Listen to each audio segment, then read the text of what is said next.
for Ina Koldemo and and her children. Ma Prajna, you can start scanning for Ma Guhabamananda.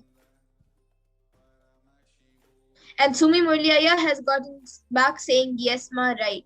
So thank you, Aya. That's great. And even Ma Kartika Elaya has put thank you so much.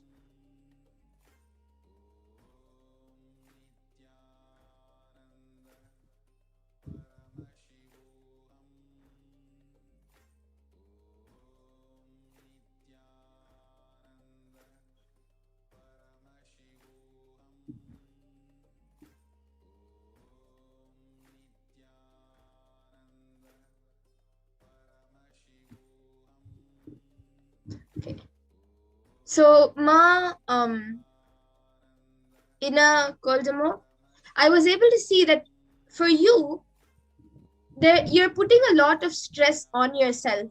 Like you feel that the amount of work you have and the type of work you have, you will not be able to ask others for help, or you feel that even if you ask others for help, they will not be able to finish it properly. So even if they don't finish it properly and comes back to you, then you might have to do double of the work. So because of that, you put double the amount of stress on yourself.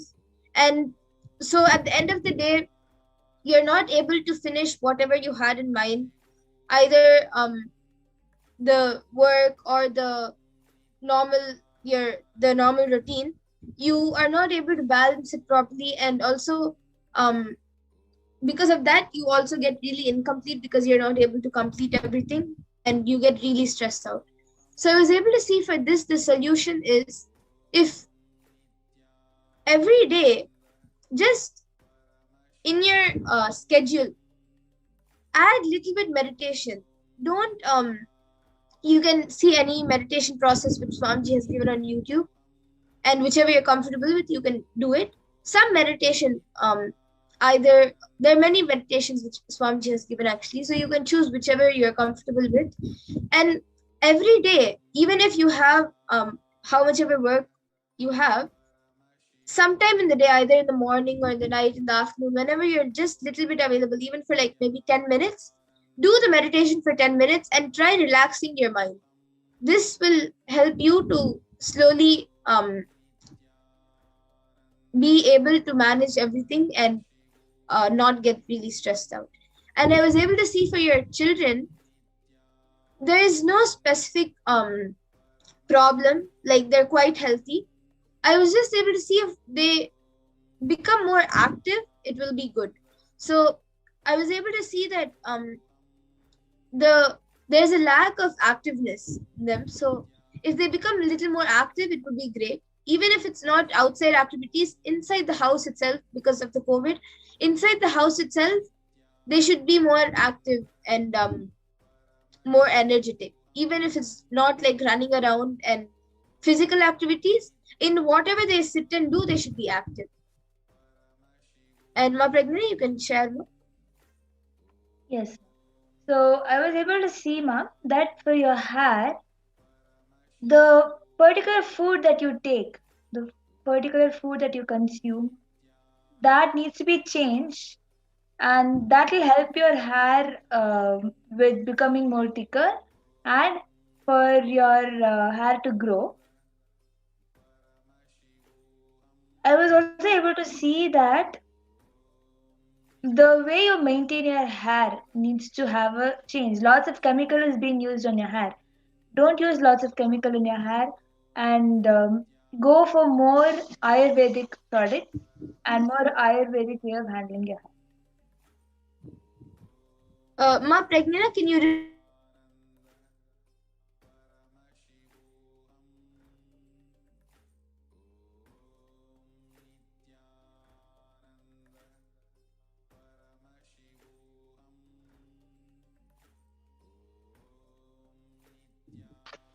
Sorry, my your audio was breaking. Can you repeat the last one or two lines which you had said for Ma? Yes, I was able to see that you need to use more of Ayurvedic products because I was able to see lots of chemicals being used in your hair. You should use more Ayurvedic products. You should go for more Ayurvedic products for your hair. Okay, so Ma Guhabamananda, you can if you are able to relate to what she said, and you can get back in the comment section. And Ma Ina Koldamov has said, thank you so much. Everything you said is so true. Much gratitude. And she has put lots of emojis. So, yes. And I see many others asking for body scanning. Today, in the interest of time, we will have to conclude the session today. I see Sumi Murliaya and Irison Monterio and Super Jambulingam and yes, so we have few others also asking for body scanning. And I also see Ma Tunglam NG asking for blessings from Devi Parashakti for a job.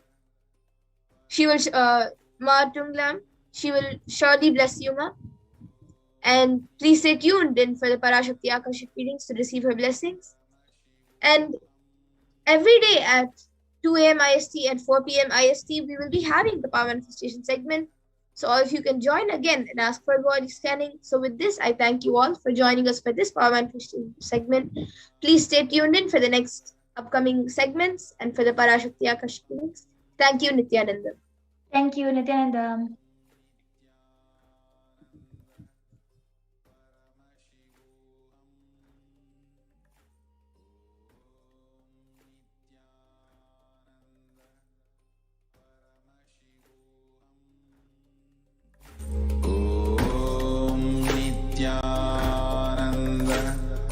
Paramashivoham.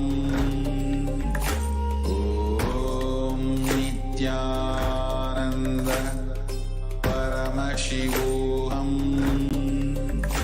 Om Nithyananda Paramashivoham.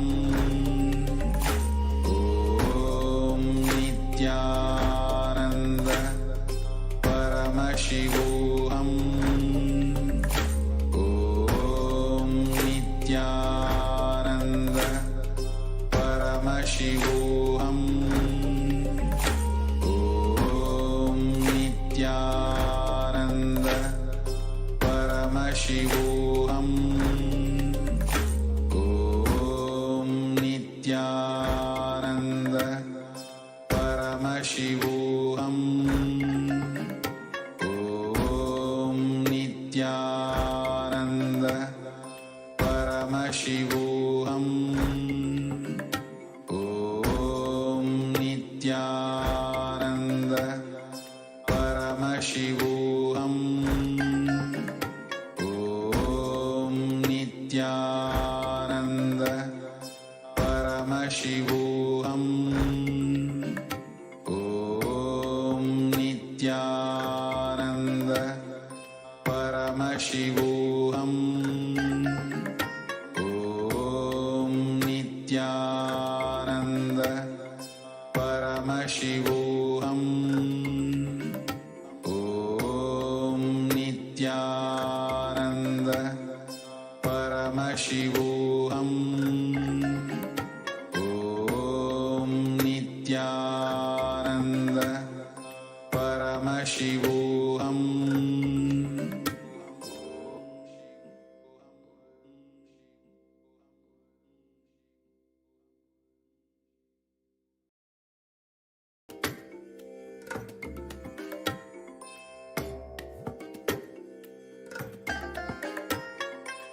I bless you all. Let you all open all your three eyes and manifest the powers of Mahasadashiva. Om Nithyananda Paramashivoham. Om Nithyananda Paramashivoham. Om Nithyananda Paramashivoham. Om Nithyananda Paramashivoham. Om Nithyananda Paramashivoham. Om Nithyananda Paramashivoham. Om Nithyananda Paramashivoham. Om Nithyananda Paramashivoham. Om Nithyananda Paramashivoham. Om Nithyananda Paramashivoham. Om Nithyananda Paramashivoham. Om Nithyananda Paramashivoham. Om Nithyananda Paramashivoham. Om Nithyananda Paramashivoham. Om Nithyananda Paramashivoham. Om Nithyananda Paramashivoham. Om Nithyananda Paramashivoham. Om Nithyananda Paramashivoham. Nithyananda Paramashivoham. Om Nithyananda Paramashivoham. Om Nithyananda Paramashivoham. Om Nithyananda Paramashivoham. Om Nithyananda Paramashivoham. Om Nithyananda Paramashivoham. Om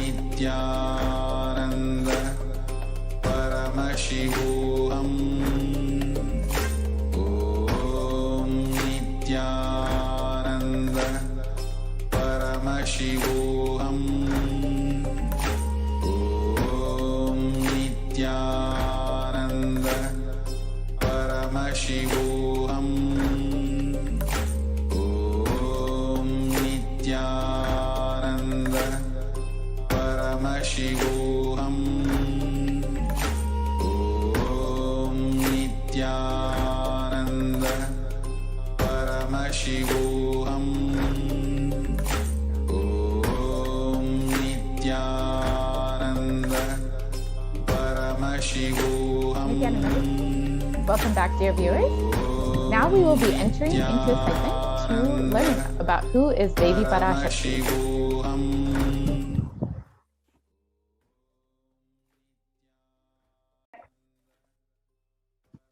The Dhyana Shloka for Devi Parashakti is from the Lalita Sahasranam, Dhyana Shloka of the Lalita Sahasranam. Sindhuraruna Vigraham Trinayana Manikya Mauli Spurate Taranayaka Shekharam Smitamuki Mapina Vakshoruham Panibhyam Alipuna Ratna Chashakam Raktotpalam Vibratim Saumyam Raktagatasta Raktacharanam Dhyayet Paramambikam.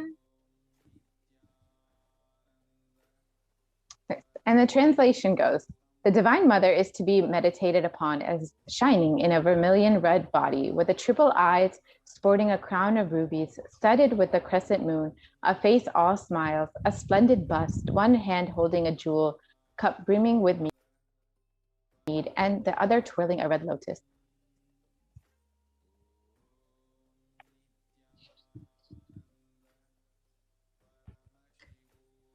Arunam karunam tarangatakshim dhrutapashankusha pushpavana chapam animadi भिरावृतमयुकैरहमित्येव विभावये भवानीम्.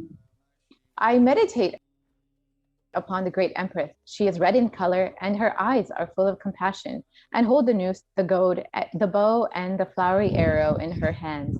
She is surrounded on all sides by powers such as Anima for days, and she is the self within me.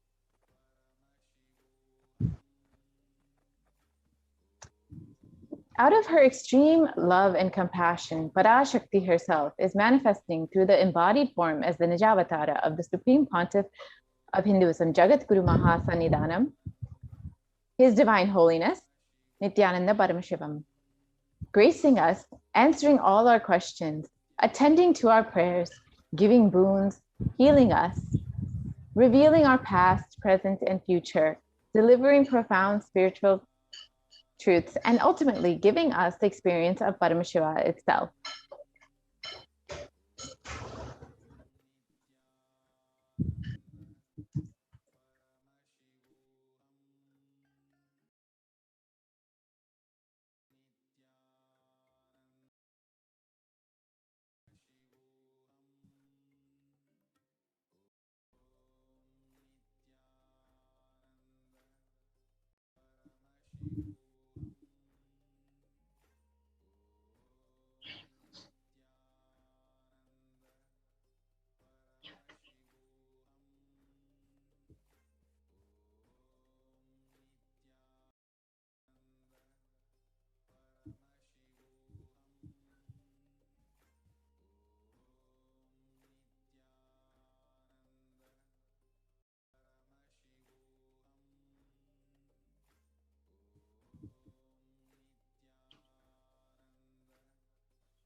So now we will be entering into the next session where we will learn about who is Devi Parashakti.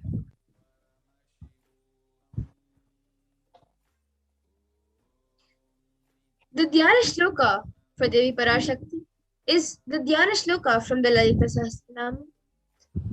Sindhoraruna Vigraham Trinayana Manikya Mauli Spurate Tara Nayaka Shekharam Smitamuki Mapina Vakshoruham Panibhyam Alipurna Ratna Chashakam Raktotpalam Vipratim Saumyam Ratna Gatasta Rakta Charanam Dhyayet Paramambikam. And the translation goes, the Divine Mother is to be meditated upon as shining in a vermilion red body, with triple eyes sporting a crown of rubies, studded with the crescent moon, a face all smiles, a splendid bust, one hand holding a jewel cup brimming with mead, and the other twirling a red lotus. Arunam Karunam Tarangatakshim Dritapashankusha Pushpabhana Chapam Animadhibhiravritam Mayukaihi Rahamityeva Vibhavaye Bhavanim. I meditate on the great Empress. She is red in color and her eyes are full of compassion, and hold the noose, the goad, the bow, and the flowery arrow in her hands. She is surrounded on all sides by powers such as Anima for days, and she is the self within me.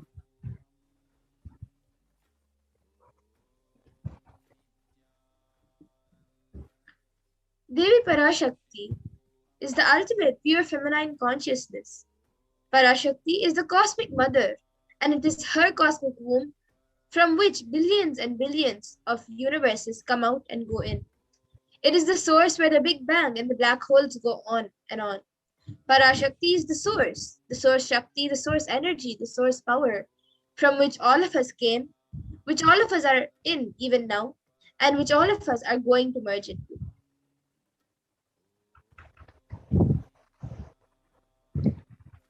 Out of her extreme love and compassion, Parashakti herself is manifesting through the embodied form as the Nijavatara of the Supreme Pontiff of Hinduism, Jagat Guru Mahasannidhanam, His Divine Holiness Nithyananda Paramashivam, gracing us, answering all our questions, and attending to our prayers, giving boons, healing us, revealing our past, present, and future, delivering profound spiritual truths, and ultimately giving us the experience of Paramashivoham itself.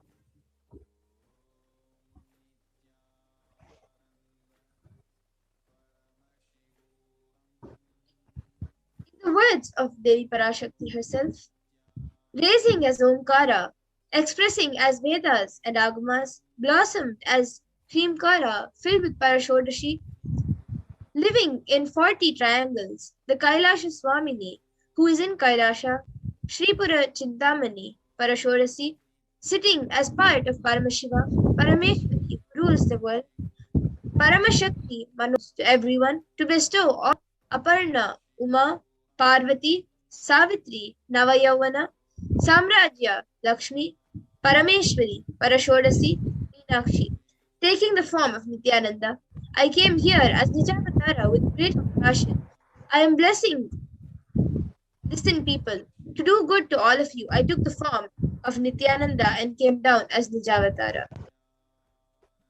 Raising in Omkara, blossoming as Shiva, manifesting as source of existence, powers of existence, expression of existence, from the oneness of Om, blossoming into two as Prakriti and Purusha, blossoming as three Shaktis, Icha, Kriya, Jnana, growing as 4 Vedas, expanding as 5 Panchabhutas, beyond 6 chakras, filled as Gotras of 7 rishis, expanding as 8 directions, existing as 9 grahas, blossoming as 10 Indriyas, being as 11 Rudras, creating all the worlds, bringing life to tell and make truth blossom, and to do good, Parashodasi, Meenakshi, in the form of Nithyananda, I came to bless every one of you. So now let's see how we can receive Devi Parashakti. Literally, you are going to see Paramashiva and Parashakti at that moment. She is there on your screen, so always receive her very traditionally. Keep 2 betel leaves, 1 banana, 1 betel nut, and 1 coin in front of the screen and watch daily. A coin is considered a traditional dakshina in Hindu tradition. It can be the lowest value in India. It can be even 1 paise. In USA, it can be a cent even. I am not trying to monetize. Just keep even 1 cent, it is okay. So for 100 days, if you have darshan, it will add up to $1. In India, even 1 paise is okay. Offer that to Devi. After darshan is over, do namaskar and eat the banana, betel leaf, and betel nut. Take it as a prasadam immediately. Collect those coins and send to LA Temple. This betel leaf, betel nut may look too small, but in a few days, you will see how much it adds to your sentiment. That really, she is there. You will not take the Devi darshan for granted. Rituals will break your monotonous, unconscious mentality and lifestyle and remind you and raise you to the powerful cognition. It will break your unconscious behavior. So now all of you can see how you can arrange the 2 betel leaves, the bananas, the 1 betel nut, and the 1 coin. So all of it together, you can arrange it on a plate and keep it in front of Devi Parashakti.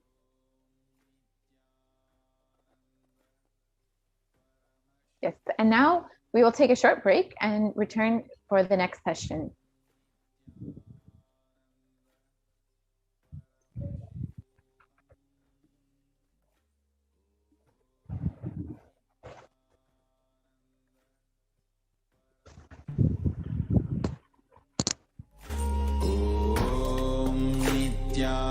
Nithyananda Paramashivoham. Om Nithyananda Paramashivoham. Om Nithyananda Paramashivoham. Om Nithyananda Paramashivoham. Om Nithyananda Paramashivoham. Om Nithyananda Everything Paramashivoham. happened, happening, and will happen.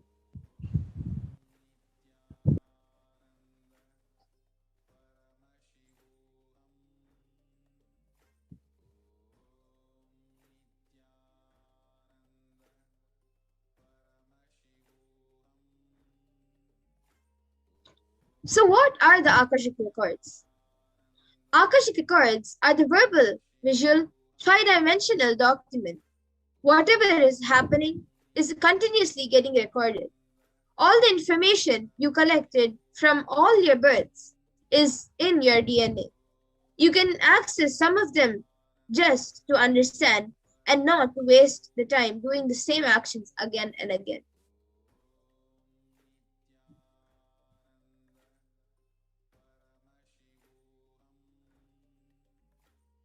The Akashic readings is not a prediction.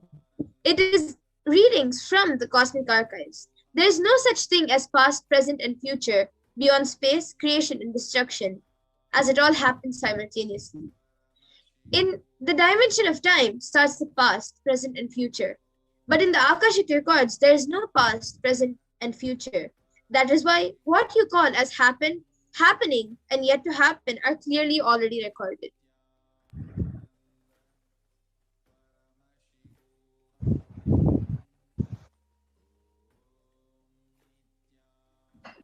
In Swamiji's words, nobody has a right to comment on these readings.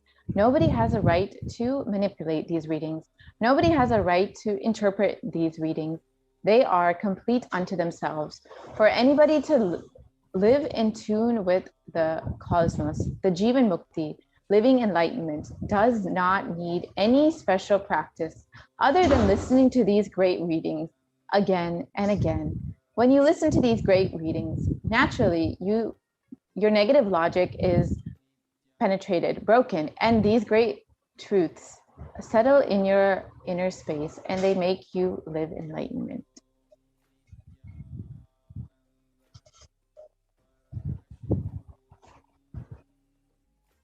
Only an avatar can decode your Akashic readings. As the avatar of Paramashiva, the supreme point of Hinduism, has graced humanity with the blessings and darshan in the form of Devi Parashakti, revealing answers to questions of the earning of seekers as solutions, breakthroughs, and liberating humanity from pain and suffering. Any answer given by Devi Parashakti is not just an answer, but a karmic breakthrough for all of us.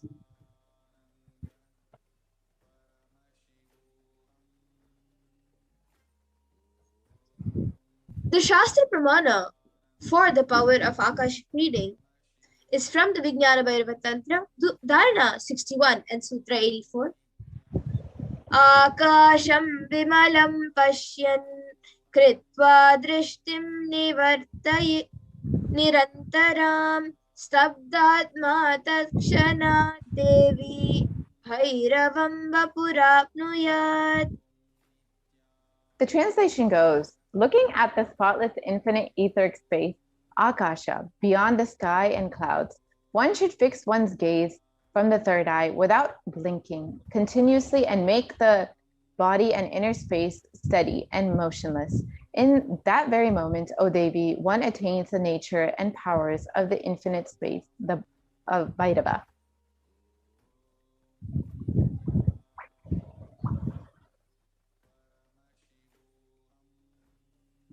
The Apta Pramana for the powers of Akashic reading is from the Hindu Purana Mahabharata, which narrates the story of the great sage Maitreya, who reveals the secrets to Vidura, the story of his birth in human form, and reasons of all his suffering.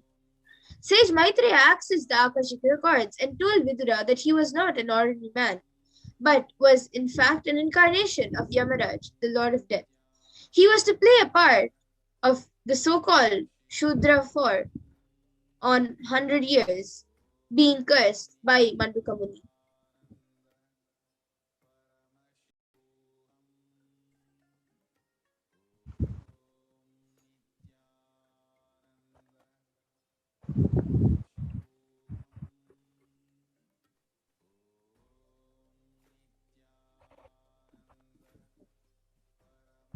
So what are the benefits of having your Akashic readings read?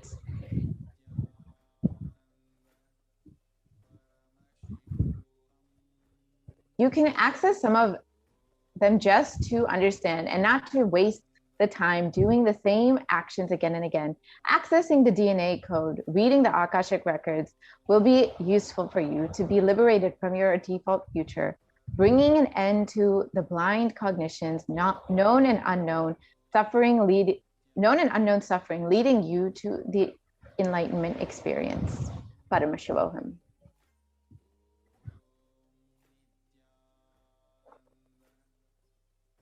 The initiated Balasins can view the Akashic records. However, only the avatar can alter, edit, upgrade, and change the Akashic records.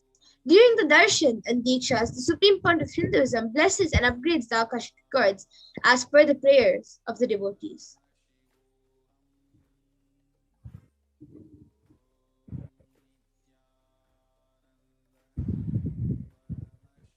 So what can you ask in your Akashic readings? The most accurate and unbiased answer to any question about your life, destiny, purpose, and any and everyday part of your life.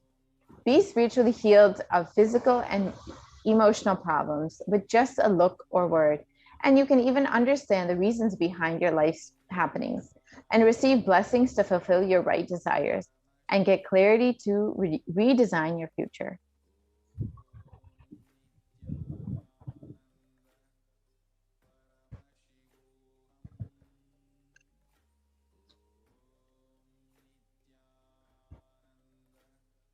Yes, so with this, we will be back to move on to the next segment after a small break.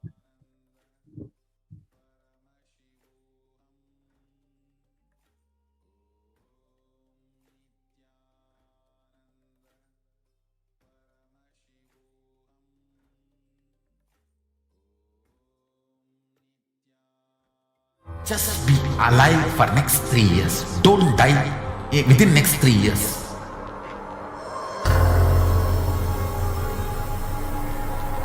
Just don't die within next 3 years. Be alive. Somehow be alive. I'm working sincerely. I will reach you somehow. Somehow I will reach you. It's my commitment to humanity.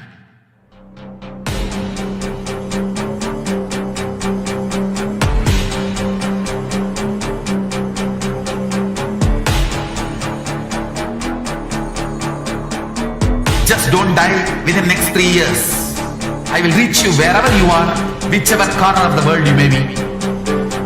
I will reach you with enlightenment. You manifesting the space, state, powers, being Paramashivoham. It is possible, and it is possible for you.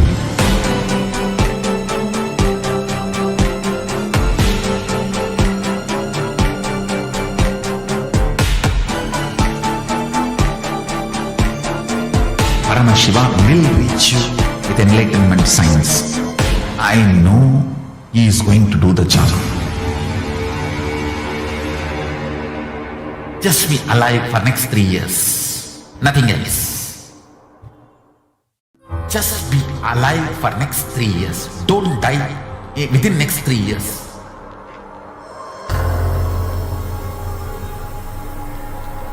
Just don't die within next 3 years. Be alive. Somehow be alive. I'm working sincerely. I will reach you somehow. Somehow I will reach you. It's my commitment to humanity.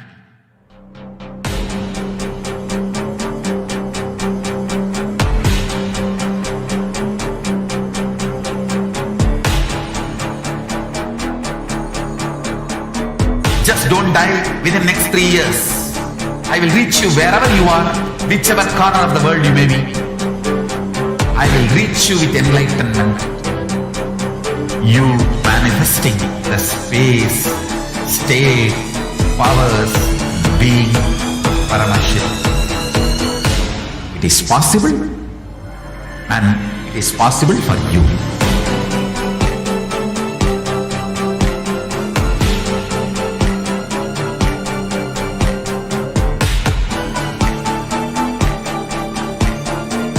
Paramashivoham will reach you with enlightenment science. I know he is going to do the job. Just be alive for next 3 years. Nothing else.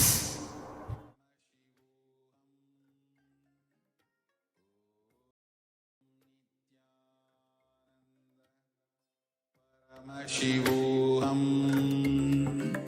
Om Nithyananda Paramashivoham. What I mean by the word Kailasa, listen intensely. Enlightenment ecosystem, literally enlightenment itself, in your own home, wherever you are. If you cannot come to Kailasa, it's okay. Kailasa can come to you. Kailasa coming to you is Kailasa.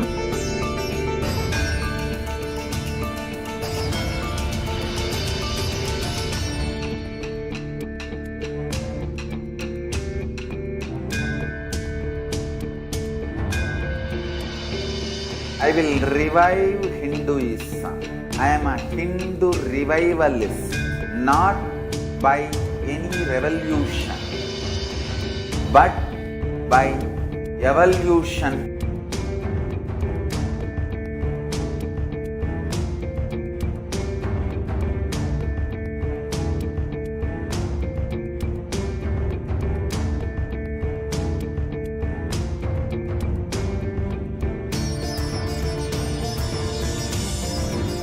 And setting model community.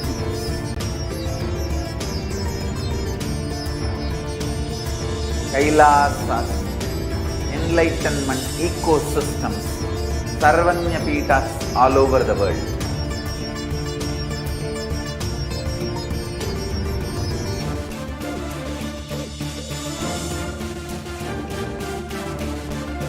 All powerful cognition, knowledge, only when you live, power manifestation and possibilities manifestation happens. It's a fundamental truth.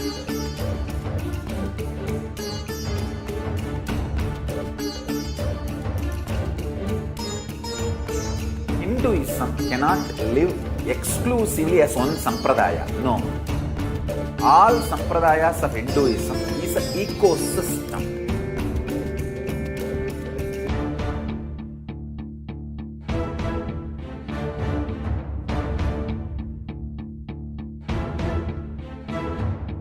So don't keep quiet thinking that if one sampradaya is attacked, only that sampradaya is going to be affected.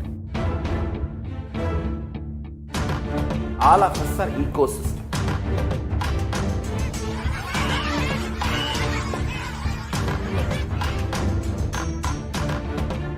I invite all of you to get involved and enjoy Hinduism by the principle of Dharmo Rakshati Rakshitaha. When you protect Dharma, Dharma protects you. We will make the whole planet flourish spiritually, the spiritual prosperity.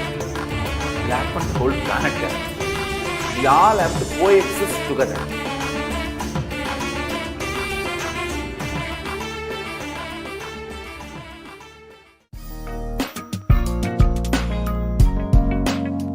We get you health.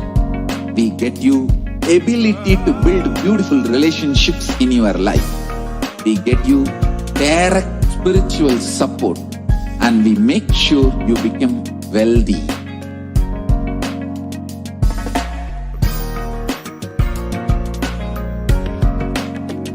We won't stop giving you just good life. We will literally not stop till you live enlightened life. Manifesting the state of Paramashiva, space of Paramashiva, powers of Paramashiva, being of Paramashiva.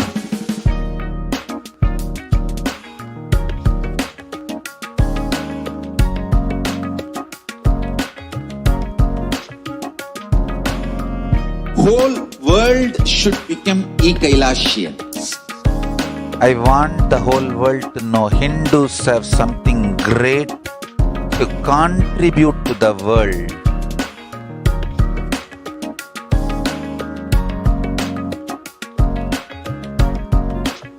We have something great to contribute to the world. Let us do that.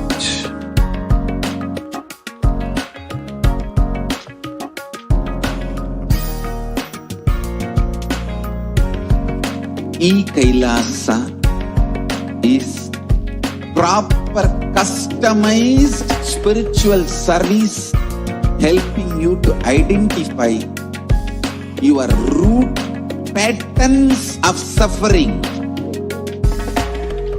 We have perfected the science of helping every individual from every cultural, religious, nationality background.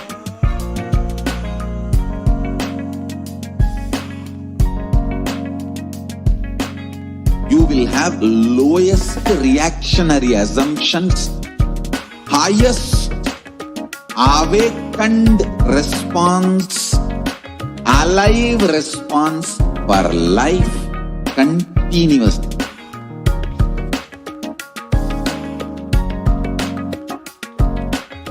Yes. Understand, each and every one, that humanity is still undergoing the effects of the cosmic deluge. Thousands of deaths due to the global pandemic and emergent fungal epidemic, along with the record numbers of natural disasters, have taken a huge toll on humanity's collective psyche, leading to increasing poverty, malnutrition, depression, and mental health issues. we have to understand for ourselves what caused this. How could we have avoided this, and what is the solution? In this segment, let us understand the scientific and statistical understanding on Devi Parashakti's revelation on the cause and solution of the pralaya, the deluge. All of us know the current status of the world right now. Totally, right now there are 3.8 million deaths from the coronavirus. And the total number of confirmed cases is 175.9 million. The worst affected countries being US, India, and Brazil. In India, if we see, the number of cases is above 290,000. The number of deaths is 374,304.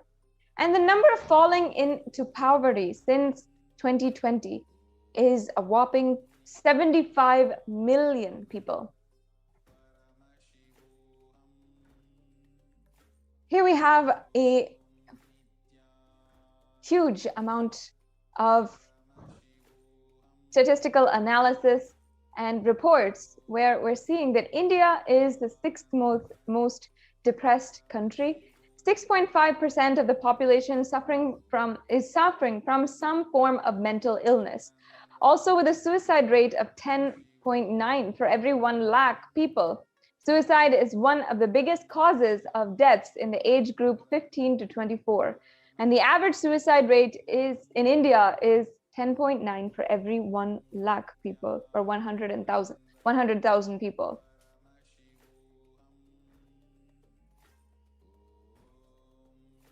In the news, in the media, everywhere, we are seeing how also natural disasters have hit in India and across the world. And so many different cyclones, floods have devastated the homes and literally wrecked villages apart, where people are suffering from just not even able to have food for themselves and shelter over their head.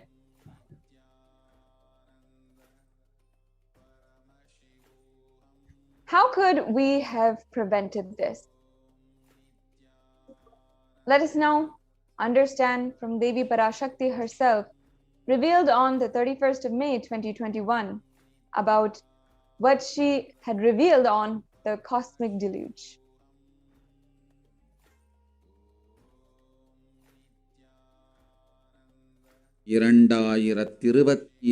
வரை India செல்ல வேண்டாமா என்று கேட்கின்றாய். நன்றாய் தெரிந்து கொள், சொல்வதை புரிந்து கொள். இந்த பெருநரகமான கிருமி போஜனம் இந்தியாவிற்குள் வரக்கூடாது என்பதற்காக 2020 பாரதம் முழுவதும் 12 ஜோதிர்லிங்கமும் பாத யாத்திரை செய்திடவே என் மகன் மூலமாய் திட்டமிட்டிருந்தேன். படுபாவிகள் ஓடத்தின் மாலுமியை ஊர்விட்டு துரத்தினார்கள். என்ன நடக்கிறதென்று பார். முறையாக கைலாய நாட்டின் தலைவனாக நிறை மரியாதையொடு நல் மதிப்பொடு என் நிஜாவதாரம் நித்யானந்தன் திருவடி மீண்டும் பாரதத்தில் பட்டு பாத யாத்திரை செய்த பிறகு மட்டுமே நீ அங்கு செல்ல வேண்டும். அதுவரை உன்னை காத்து செல்லாதே. ஓம் ஓம் ஓம். Yes, let's move on to the next slide, please. For this huge, now let's understand the translation of what Devi Parashakti revealed. For this huge Kirimi Bhojanam to come to India in 2020 itself, I had planned to do Padayatra throughout India and the 12 Jyotirlingas through my son Swamiji. They chased the captain out of the ship of the country and see what is going to happen.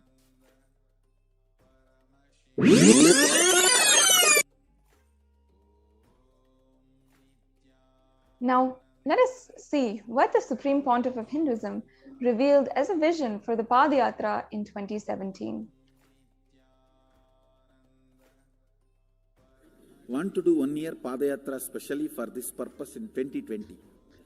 2020, planning for a full year. I'm going to walk from Rameshwaram to Amarnath. 1 year with 10,000 people, just walking all over India to spend time with people. 2020, there will not be any program other than Padayatra and just spending time with people. Just walking. Of course, 10,000 people will be walking with me.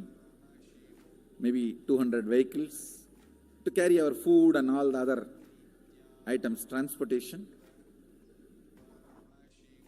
Enjoying the river banks, forests, and time with nature. 10,000 people manifesting powers, walking from village to village. What do you think will happen?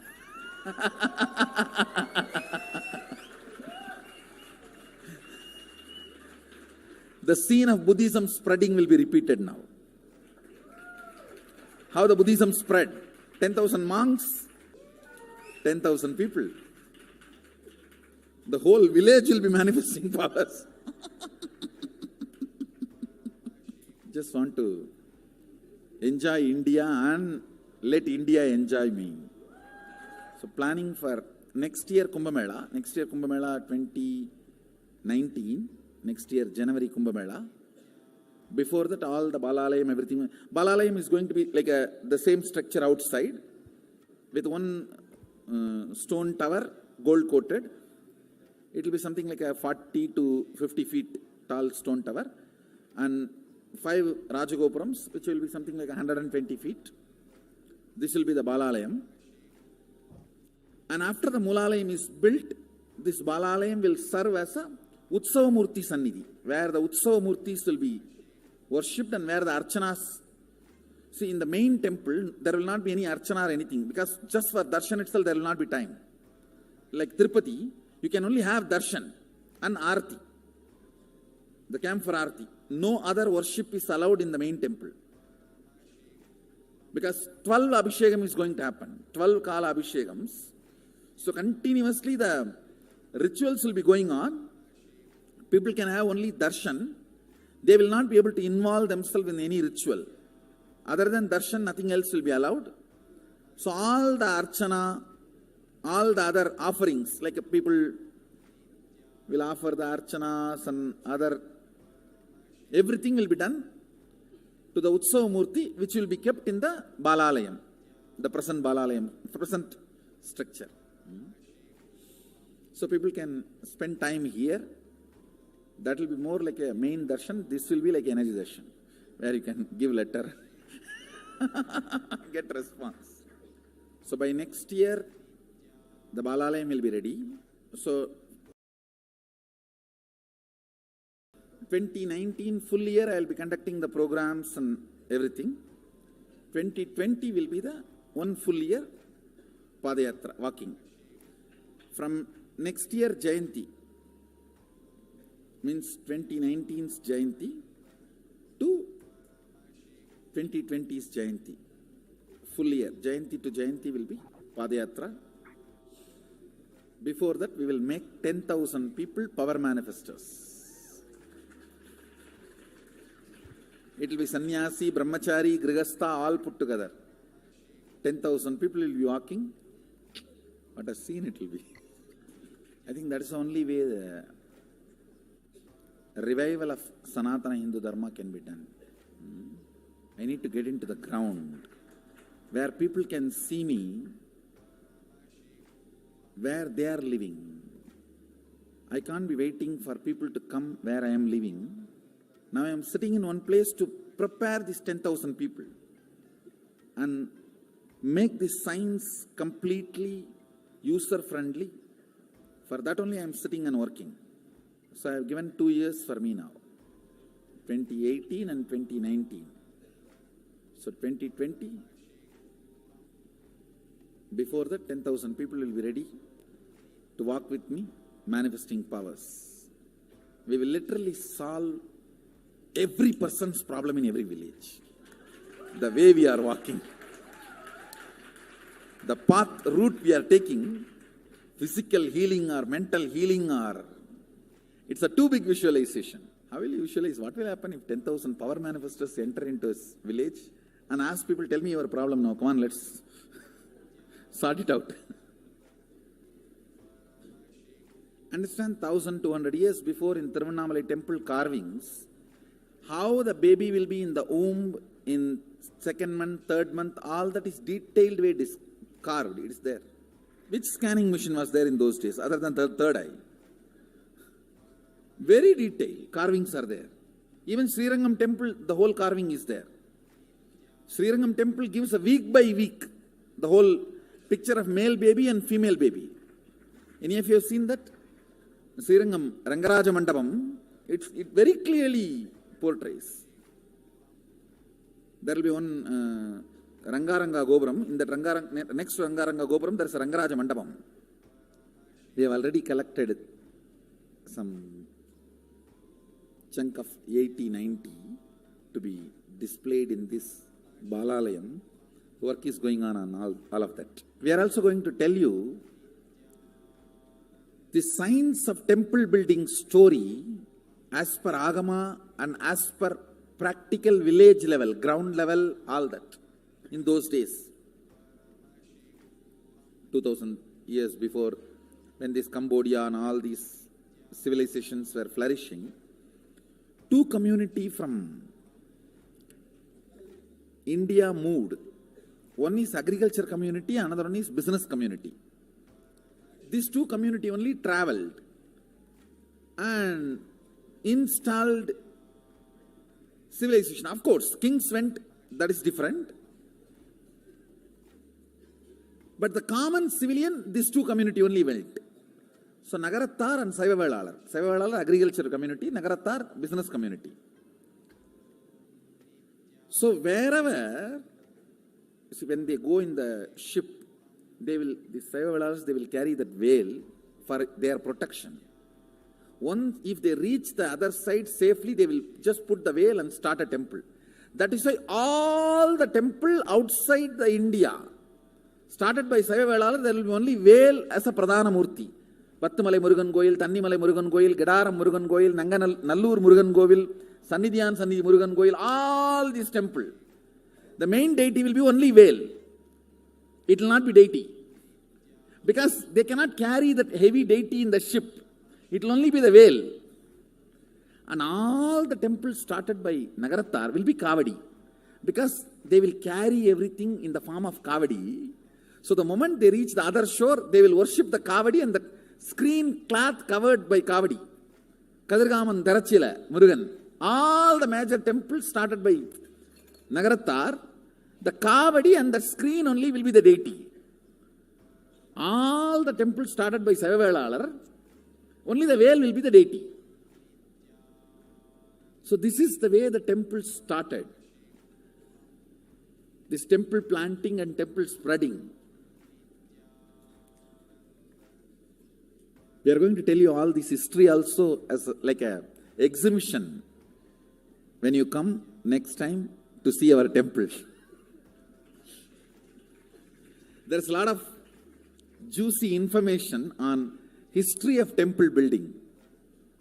That's going to be one of my big contribution also, this temple building science. I'll be known for common mass for my Gurukul and temple.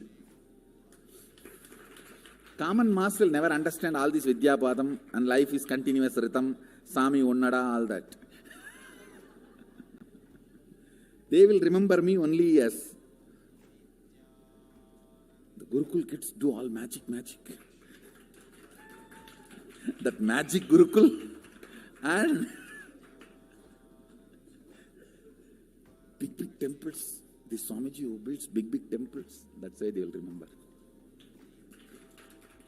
அத்தன் சோழனும் பையன் பாண்டியனுமே இதை பண்ணி வச்சிருக்கானுங்கன்னா நாம என்ன வேலை பண்ணி ஆகணும்?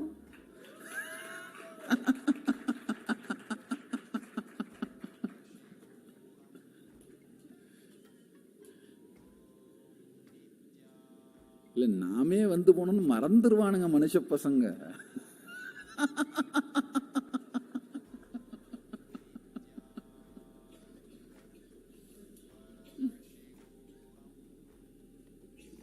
All these are paribhasha.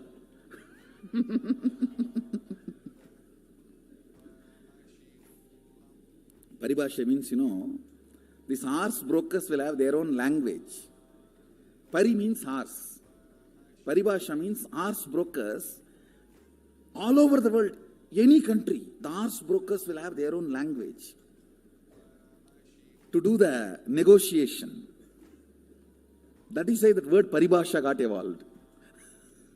Even now in Indian villages, these cow brokers and they will have their own language. You can't understand. You will be standing there right in front of you, they will finish the negotiation, and which you can't understand. Yes, let's move on to the next slide. Yes. Since the age of just 10 years, the Supreme Pontiff of Hinduism has been enriching and preparing the whole world for the Padayatra to save them from this pralaya. And here, from that age, the Supreme Pontiff of Hinduism has been enriching, initiating the masses in living enlightenment through his powerful discourses, initiations, and darshans, and so much more. And we can see all of the slides here. The next slide, please, Mom. Yes. We can see all of the different photographs, the various different occasions, and the number of people, the lakhs of people in the crowd following and listening deeply to the avatar, following the avatar on these beautiful celebratory Padayatras.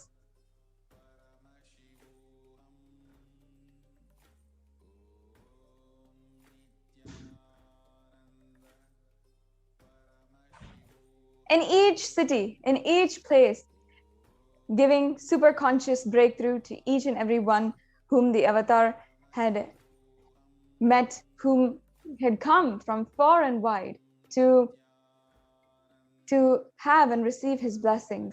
The Supreme Pontiff of Hinduism established and successfully established the macrocosmic Hindu civilizational nation of Kailasa. And however, the anti-Hindu elements have ultimately made it impossible to do that re-energizing process in 2020 by driving SPH, by driving the Supreme Pontiff of Hinduism out of India because of the huge amount of Holocaust and persecution against the Supreme Pontiff of Hinduism. Now, how is it possible to solve this? What can we do? Devi Parashakti, out of her utmost generosity, compassion, revealed to us the solution itself.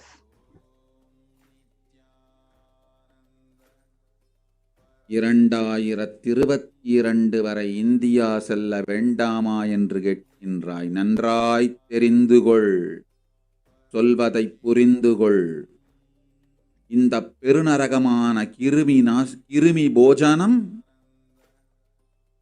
இந்தியாவிற்குள் வரக்கூடாது என்பதற்காக 2020 பாரதம் முழுவதும் 12 ஜோதிர்லிங்கமும் பாத யாத்திரை செய்திடவே என் மகன் மூலமாய் திட்டமிட்டிருந்தேன். படுபாவிகள் ஓடத்தின் மாலுமியை ஊர்விட்டு துரத்தினார்கள். என்ன நடக்கிறதென்று பார். முறையாக அகிலாய நாட்டின் தலைவனாக நிறை மரியாதையொடு நல் மதிப்பொடு என் நிஜாவதாரம் நித்யானந்தன் திருவடி மீண்டும் பாரதத்தில் பட்டு பாத யாத்திரை செய்த பிறகு மட்டுமே நீ அங்கு செல்ல வேண்டும். அதுவரை உன்னை காத்து செல்லாதே. ஓம் ஓம் ஓம். The next slide, please. As we look around us, what we see is what the great rishis of the Vedic civilization forewarned each and every one of us of the Kali Yuga. In the Kurma Purana, the sage Vyasa echoes the rishis' declaration how the Kali Yuga is the worst of the 4 yugas, where man will be his worst enemy. And here we have the Shastra Pramana. We can go on to the next slide.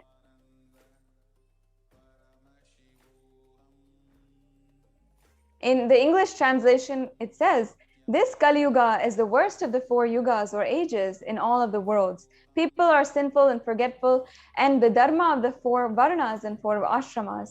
In fact, men are so sinful that no prescribed penance atones for their great sins. The only place which is free from such sins is the great city of Varanasi, the Mahapuri. The next slide, please. Yes. And it also says in the Kurma Puranam, the Lord Rudra, Paramashiva himself, is the avatar of Kali Yuga. In the translation of this verse says, Brahma is the presiding deity, divinity or devata of the Krita Yuga. In the Treta Yuga, Bhagavan Ravi is in which appeared Sri Rama. And in Dwapar Yuga is the presiding deity Vishnu. And in the Kali Yuga, the current age, the presiding divinity, the avatar is Rudra, the Lord Maheshwara and Paramashiva. And as we all celebrate on the 2nd of January 1978, out of his deepest compassion to protect humanity, Paramashiva, Lord Maheshwara, descended into the human form in the Nijavatara of the Supreme Pontiff of Hinduism, Jagadguru Mahasannidhanam, His Divine Holiness, Bhagavan Nithyananda Paramashivam. We can go on to the next slide, Ma. The avatar's advent onto planet Earth was ultimately to protect the world from the great cosmic deluge and to move the world to the new age, the Satya Yuga. Let us now watch Devi Parashakti's revelation on the Supreme Pontiff of Hinduism, moving the current age, the Kali Yuga, to the Satya Yuga. ஓம் ஓம் ஓம் உலக மக்களே கேளுங்கள். கலி முற்றி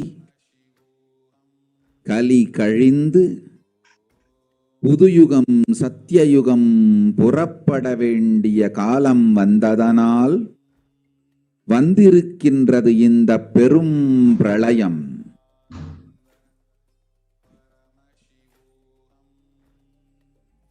கவலை வேண்டாம் மக்களே.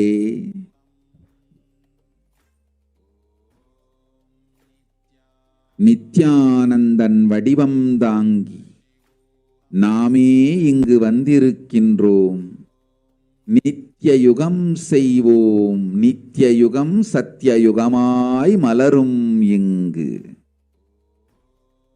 ஆனந்தமாக இருங்கள். Yes, the next slide, please.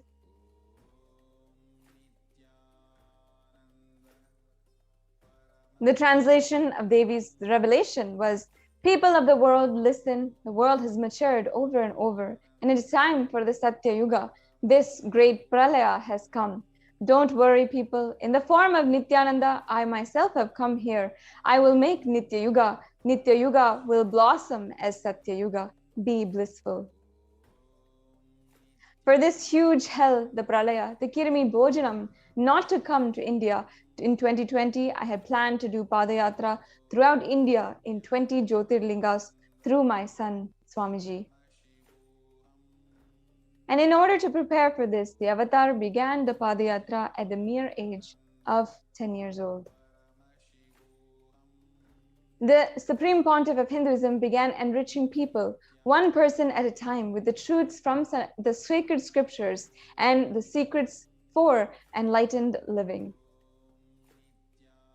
Even as the SPH was 14 and 15, all of his classmates, all of the people around him recall the yatras that the Supreme Pontiff of Hinduism led from his birthplace to his birthplace. And they say that it was such an unforgettable experience with him. And here we have the photographs of the Supreme Pontiff of Hinduism with some of his classmates and friends as they did the Alankaram for Arunai Nayaki Amman in their hometown of Tiruvannamalai. When the Supreme Pontiff of Hinduism was around 19 years of age, all his fellow monks of the Ramakrishna mission recall the yatra where the Supreme Pontiff of Hinduism led them from Chennai, Tamil Nadu to Tiruvannamalai, his birthplace, and they all recall this as an unforgettable pilgrimage trip experience. And here is one photograph from that experience of the Supreme Pontiff of Hinduism and all of the monks from the Ramakrishna mission when the avatar was just 19 years of age.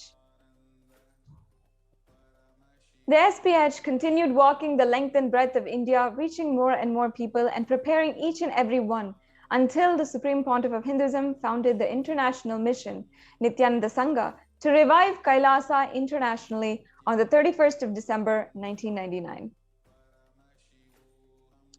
And the Supreme Pontiff of Hinduism established Kailasa in Tiruchungod, Tamil Nadu on the 14th of April, 2001.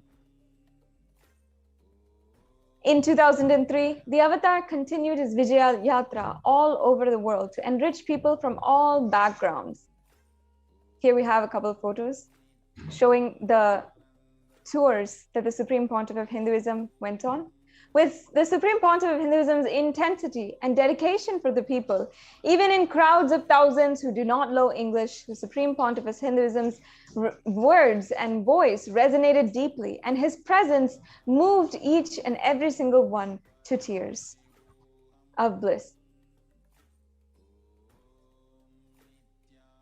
In 2004, the Supreme Pontiff of Hinduism led his disciples on the first Himalaya Yatra, where he was going to temples, delivering satsangs and initiating each and every one of the yatris into super conscious breakthrough. Subsequently, the Supreme Pontiff of Hinduism personally organized yatras yearly and guided individual souls not just to spiritual sites, but supernal spiritual realms. In 2006, the Padayatras were taken to the next level with the Kodikan Ratha Yatra, with crores of people participating and impacted by Nithyanandeshwara and Nithyanandeshwari deities who were traveling city to city led by the Avatar, and thousands of people who are celebrating, dancing in the streets of the consecration of the deities Nithyanandeshwara and Nithyanandeshwari. We now have a brief video of the Kodikan Ratha Yatra from 2006. Let's now enjoy that video of the Supreme Pontiff of Hinduism leading the Kodikan Ratha Yatra.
Anandeshwari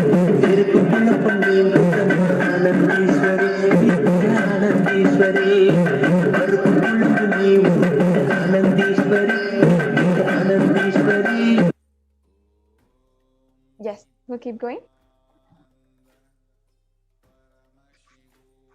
The Kodikan Ratha Yatra culminated with the consecration of the inauguration of the Garbha Mandir, the sanctum sanctorum of the Nithyanandeshwara Paramashiva and Nithyanandeshwari Parashakti and the Nithyanandeshwara Paramashiva Swayambhu Linga at Adi Kailasa Sarvagna Peetham in Bengaluru, Adinam. Here you can see the Supreme Pontiff of Hinduism consecrating the Nithyanandeshwara Swayambhu Linga in Adi Kailash. The deities were energized as Archavatars to radiate the energy of Paramashiva and Parashakti, to create the Adi Kailasa Sarvagna Peetham as a ship and to save humanity from the upcoming Pralaya. And here we see the Supreme Pontiff of Hinduism created the spiritual energy centers in India as safe havens during the Great Deluge. Kailasa in Tiruchengod, Adi Kailasa Sarvagna Peetham, and Kailasa in Hyderabad, and so many more. We'll go on to the next slides. And in 2008, the Supreme Pontiff of Hinduism created and energized the Nithyananda Vaidya Sarovar, the Ananda Linga, which would protect anyone who bathes in its water from the deadly coronavirus.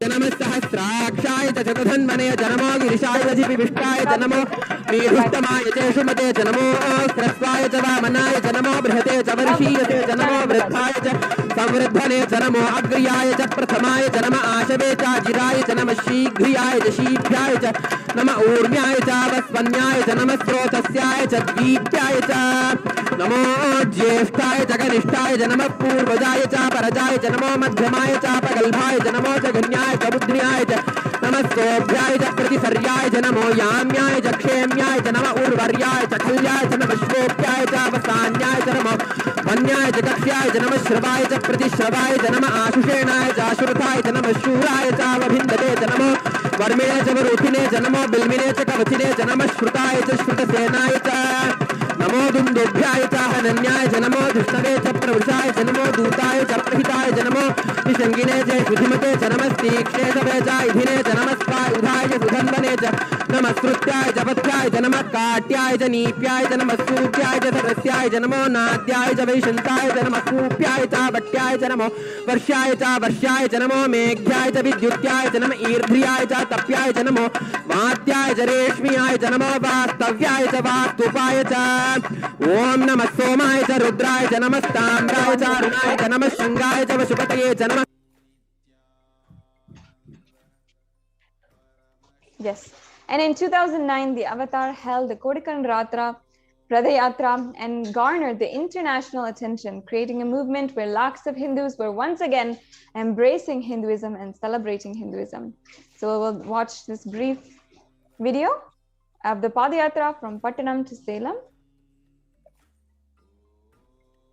போல நின்பதம் கண்ட என் மனோ நித்ய சத்குரு நித்ய சத்குரு நித்ய சத்குரு நித்யனே நித்ய சத்குரு நித்ய சத்குரு நித்ய சத்குரு நித்யனே நின்முகம் நீனைந்து இங்கு நிர்மலமாகவே ஆனதே இதய சக்கரம் அனகதமும் இனிமையோடு திறந்ததே நித்ய சத்குரு நித்ய சத்குரு நித்ய சத்குரு நித்யனே நித்ய சத்குரு நித்ய சத்குரு நித்ய Sadhguru நித்யனே.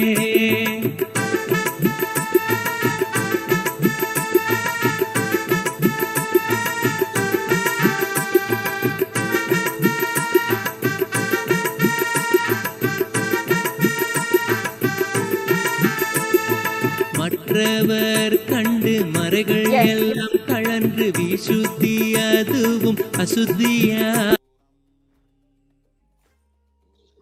So actually those deities that you saw in the video are actually now consecrated as Nithyanandeshwara Paramashiva and Nithyanandeshwari Parashakti in the Los Angeles Nithyanandeshwara Hindu temple in Los Angeles. Like this, Wherever the avatar's feet had graced the planet Earth, there the seeds of super consciousness have been sown.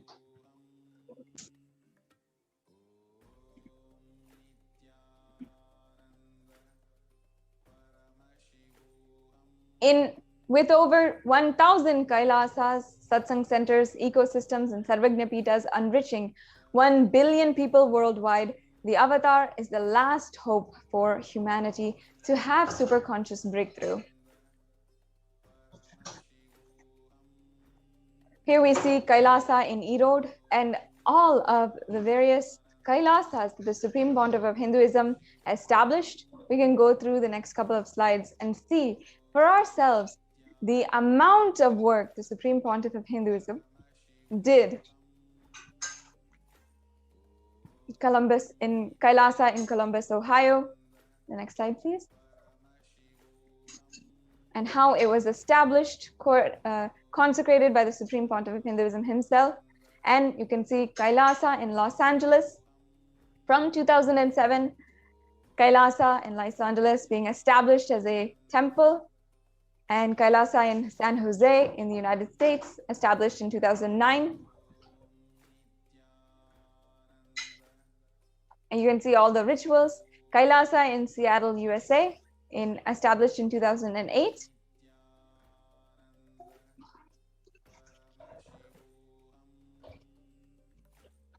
Kailasa in Houston.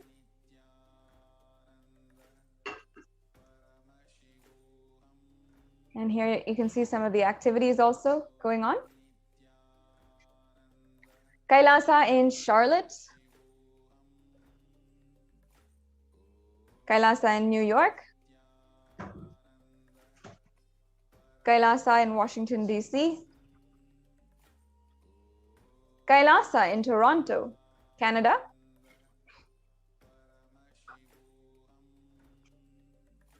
Kailasa in Oklahoma City, USA. And Kailasa in Phoenix. Kailasa in St. Louis, Missouri. Kailasa in Oman.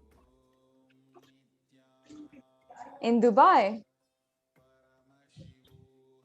London. Scotland. Netherlands, Slovakia, Belgium, Luxembourg, Austria, Germany, Italy, France, Switzerland, Mauritius, South Africa, Salem, in Hosur, Pattanam, Varanasi, Rajapalayam, Hyderabad,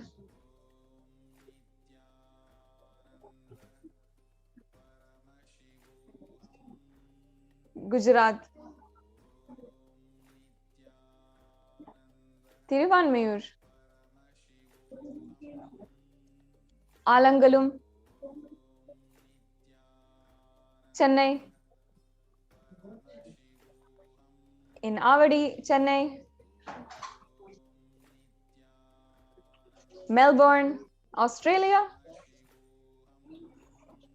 in New Zealand, Singapore, Kuala Lumpur, in Guadeloupe. To ensure humanity survives the upcoming Pralaya, the Supreme Pontiff of Hinduism created the sovereign order of Kailasa with thousands of sannyasis with no discrimination against caste, creed, or religion. And the Supreme Pontiff of Hinduism initiated thousands into Nithyananda spiritual healing, who are actively healing millions across the world. With 2,500 plus centers and Paduka mandirs and home temples, which operate as de facto spiritual embassies of Kailasa. The avatar inspired so many millions to reclaim their Hindu identity and freedom. Thousands of yatras were conducted by the Hindu diaspora worldwide, honoring the hard work of the Supreme Pontiff of Hinduism and the revival of Kailasa, silently preparing each and every one for what was to come. In 2017, devotees of Malaysia planned a Padayatra and executed it successfully with thousands who participated with the dying Hindu population in Malaysia reinvigorated. And for every major Hindu festival, devotees from all over the world do Padayatra out of service and sincere devotion and love for the avatar.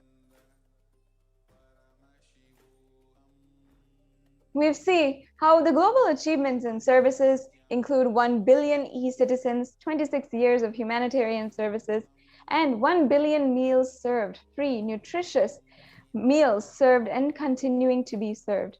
And also the world's largest Hindu university established in the US, Canada, UK, Slovakia, Switzerland, and France, and a diverse global population in 847 cities, 196 countries, and 6 continents.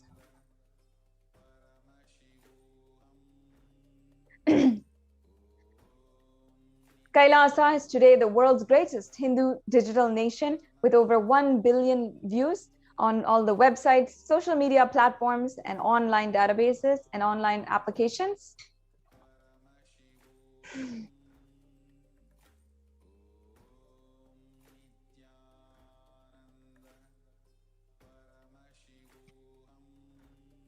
And as you can see, the number of e-citizens is more than 120 countries, with some of the most successful communities in the world.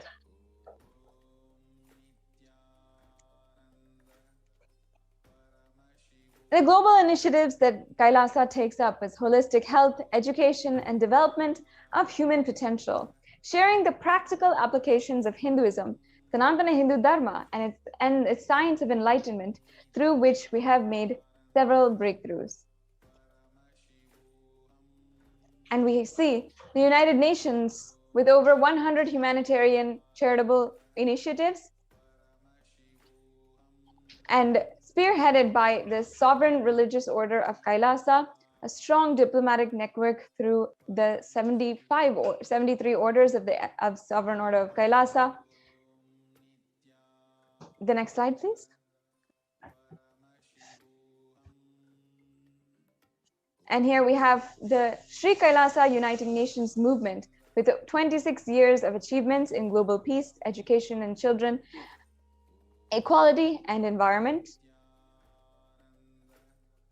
and free education offered in 150 plus countries, where the Nithyananda Hindu University is the world's largest Hindu university, with 487 extended campuses in 150 plus countries, free education offered to 20 million children and youth, and more than 7,000 courses.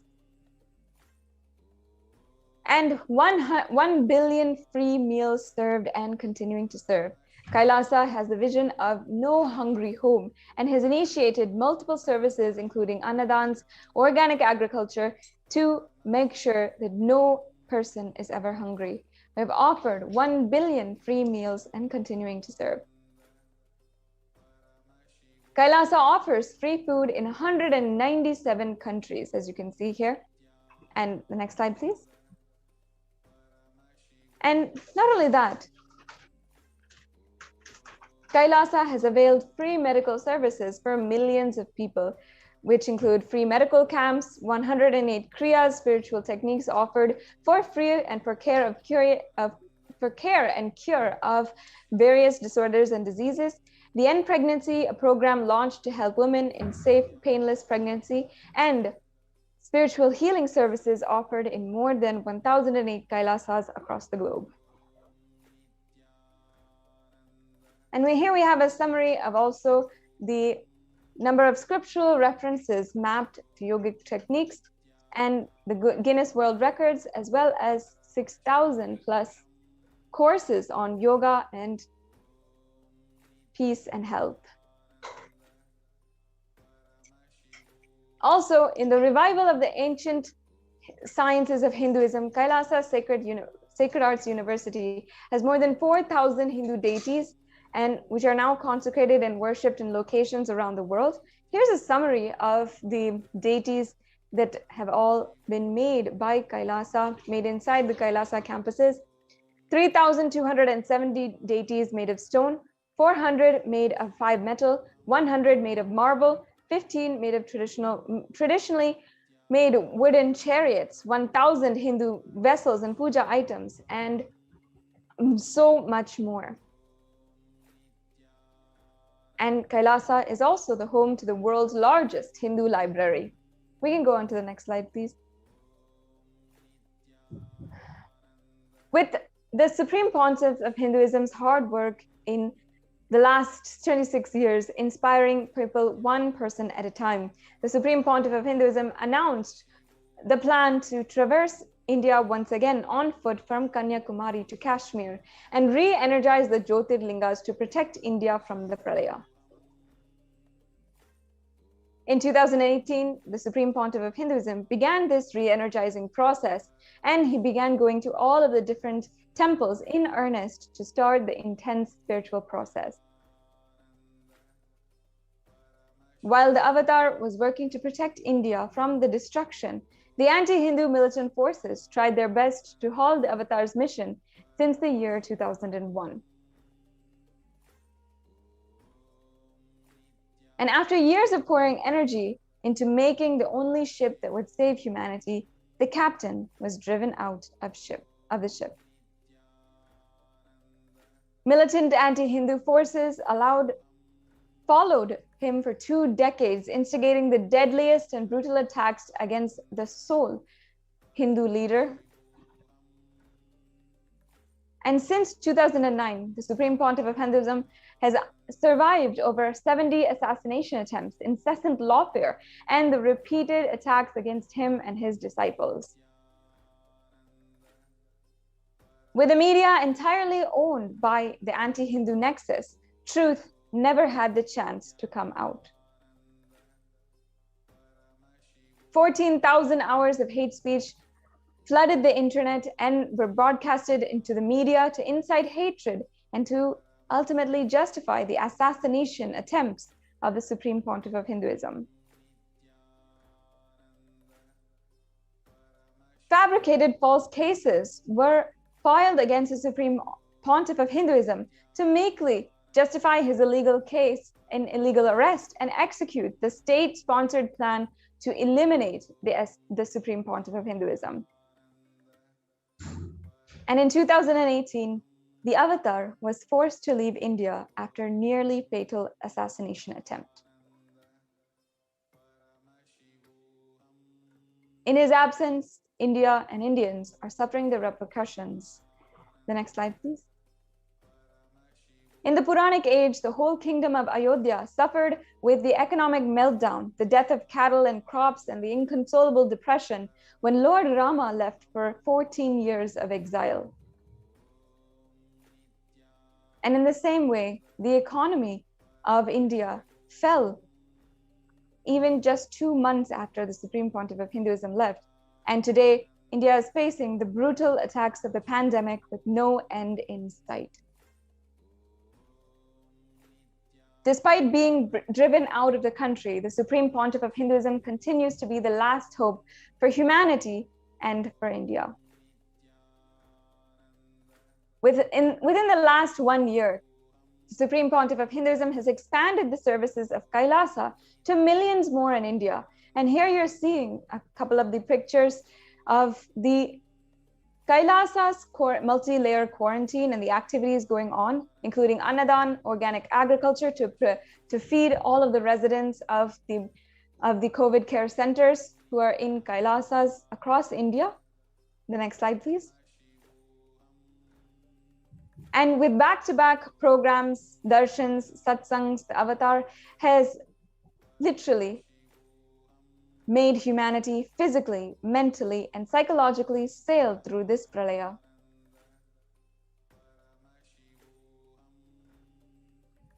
And when the whole world has closed its doors to India, the Supreme Pontiff of Hinduism opened the Kailasa campuses for Indians in desperate need of protection with the multi-layer quarantine. Here we can see some of the supplies, the different activities going on to provide for the Kailasa COVID care centers.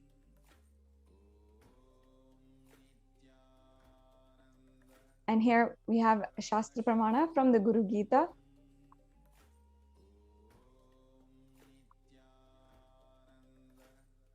Yes, the next slide, please.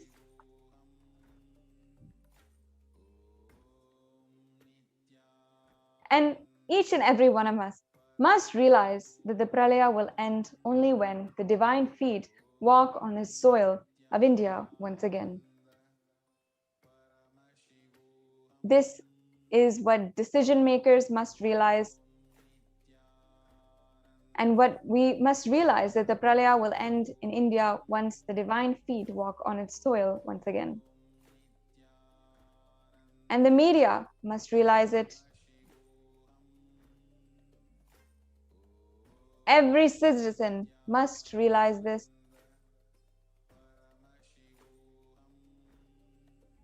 And it's in our hands to make this happen. With this, we'll come to a conclusion to this segment in today's program. We'll move on to the next segments after a very quick break.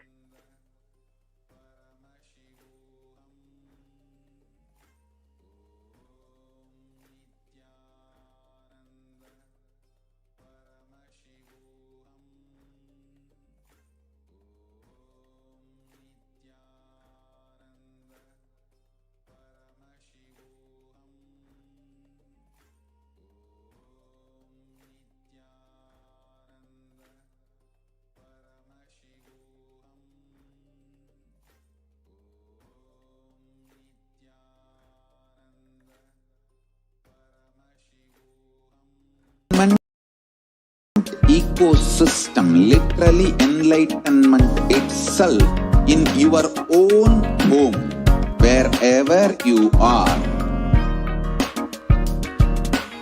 Proper customized spiritual service helping you to complete with your life negativity. Withdrawal from life, self-hatred, self-denial, self-doubt, so much of tiredness, laziness.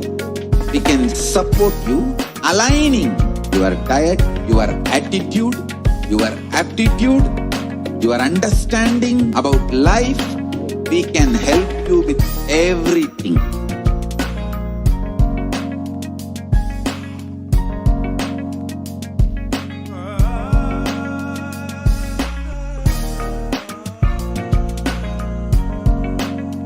If you are interested in enlightenment, we will immediately bring this to you. If you are not interested, we will explain the whole science, inspire you and make you interested in enlightenment science. We need to cater this enlightenment science to the whole world wherever they are, because enlightenment is the birthright of all human beings. Kailasa is responsible to provide that to all human beings.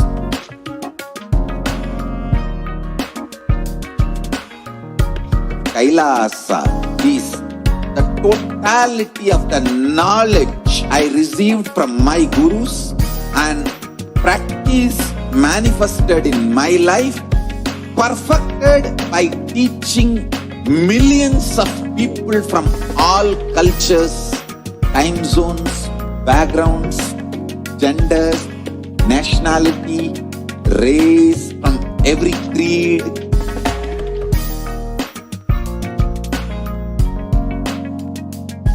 So this absolutely perfected knowledge available to you, served to you in your home without even you moving out of your couch, free of cost.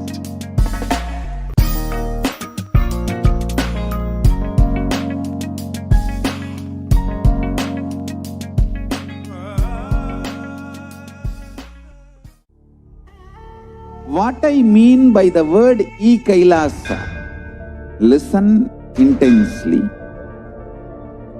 Enlightenment ecosystem, literally enlightenment itself, in your own home, wherever you are. If you cannot come to Kailasa, it's okay. Kailasa can come to you. Kailasa coming to you is Kailasa.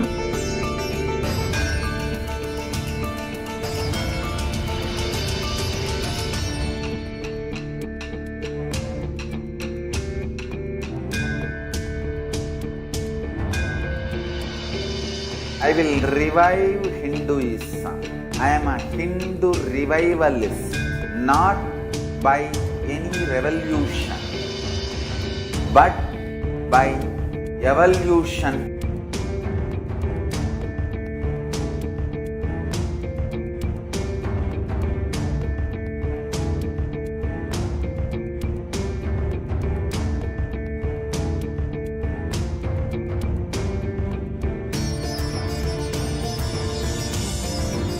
And setting model community.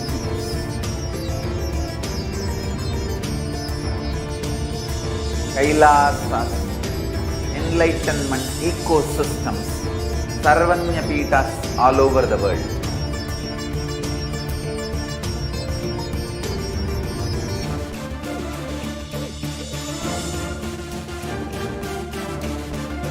All powerful cognition, knowledge, only when you live, power manifestation and possibilities manifestation happens. This is a fundamental truth.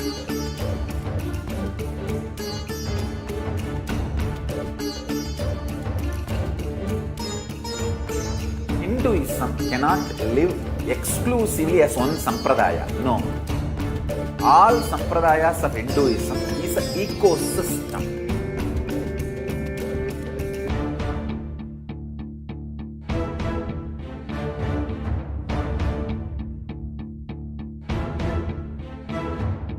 So don't keep quiet thinking that if one sampradaya is attacked, only that sampradaya is going to be affected.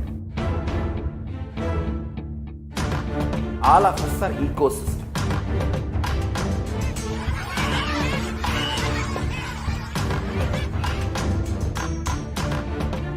I invite all of you to get involved and enjoy Hinduism by the principle of Dharmo Rakshati Rakshitaha. When you protect Dharma, Dharma protects you. We will make the whole planet flourish spiritually. The spiritual prosperity will happen to the whole planet Earth. We all have to coexist together.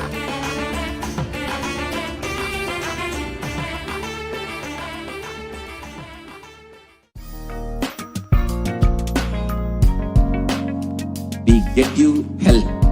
We get you ability to build beautiful relationships in your life. We get you direct spiritual support, and we make sure you become wealthy.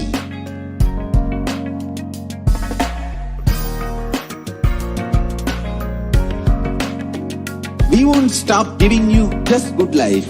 We will literally not stop till you live enlightened life.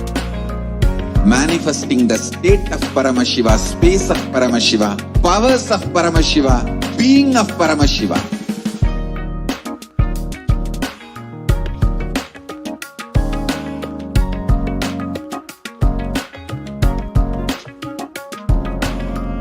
Whole world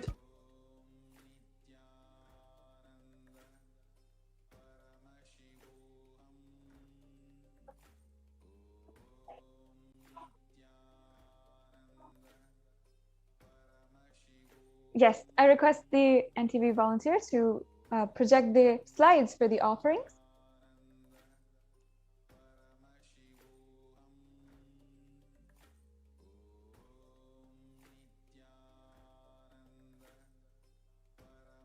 Yes, let's start. Now we're going to enter into the session where we will be understanding the offerings to Devi Parashakti.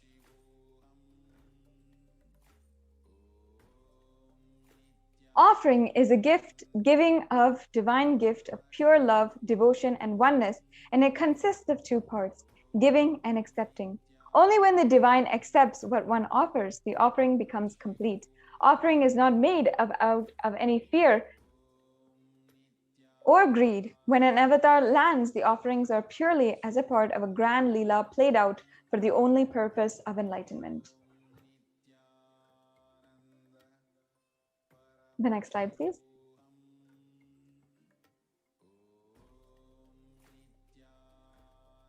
Yes, I'll now chant the Dhyana Shloka. Induniva Veda Karavakyanayam Syat Pankajavaraabhaya Japakshayaraya Yuktam Angahimabhushena Vichitravasanam Syat Tungamukatojvala Manonvani Swarupam. The next slide, please. Now I'll be chanting the English translation. Moon-like face holding the Vedas on hand, fire in eyes with lotus flower gracing the blessing hands, one hand with the Japamala, beautifully decorated with jeweled ornaments in wonderful clothes and shining being crown. Her name is Manonmani.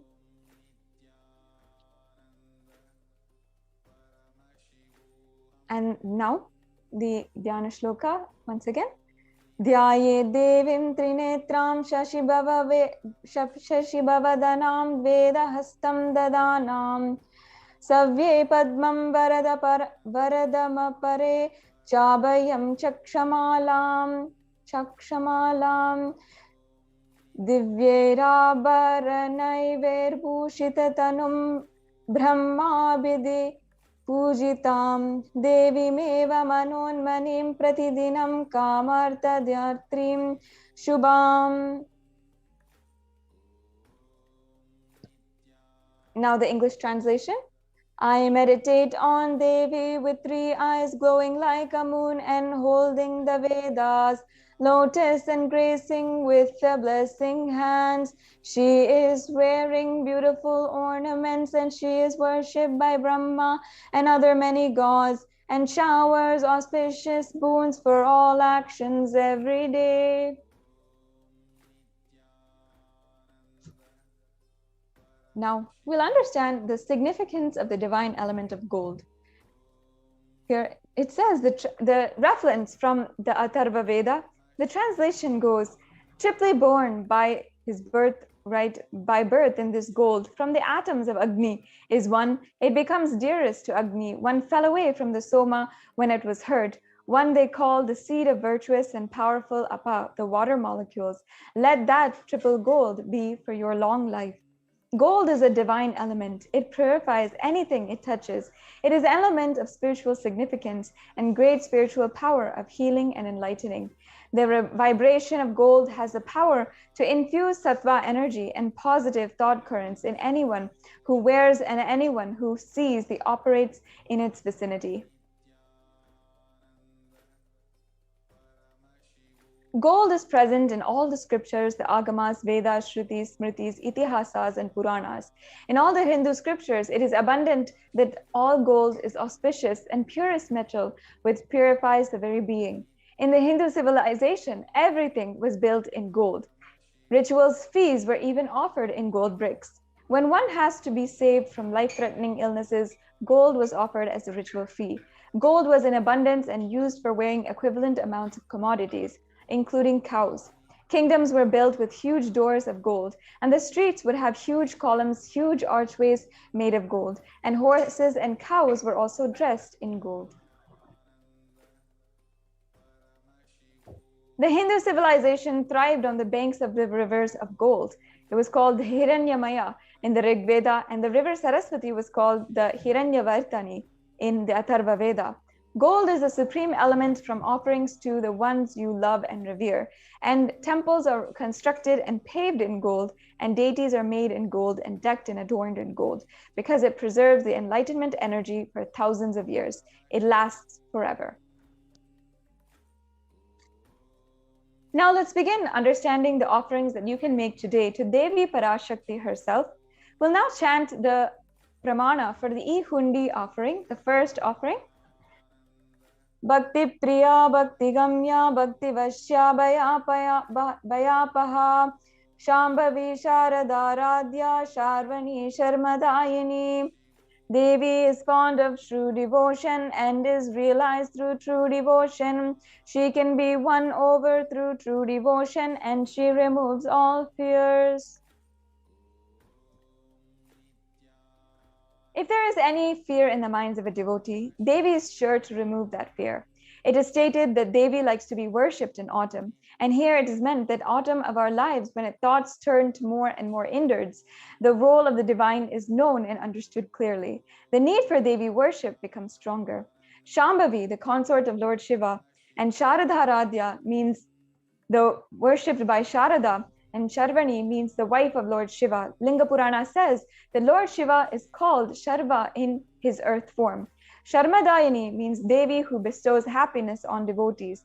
You can offer gratitude and devotion to Devi Parashakti by offering your Kanika, and name shall be chanted out during the puja to Devi.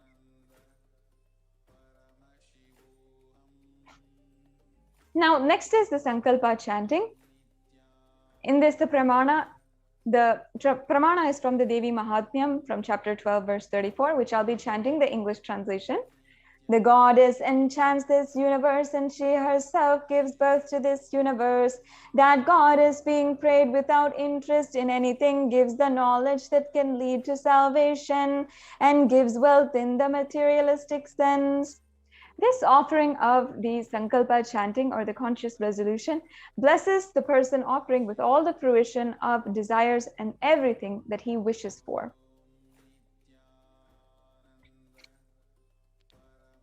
In the Lalita Sahasranama, verse 731, Devi is described as Nama Parayana Prita, she who likes the repetition of various names. This is the offering of 1008 names of Devi Parashakti, and it's a very special and unique archana offered to the Mahameru of Devi Parashakti.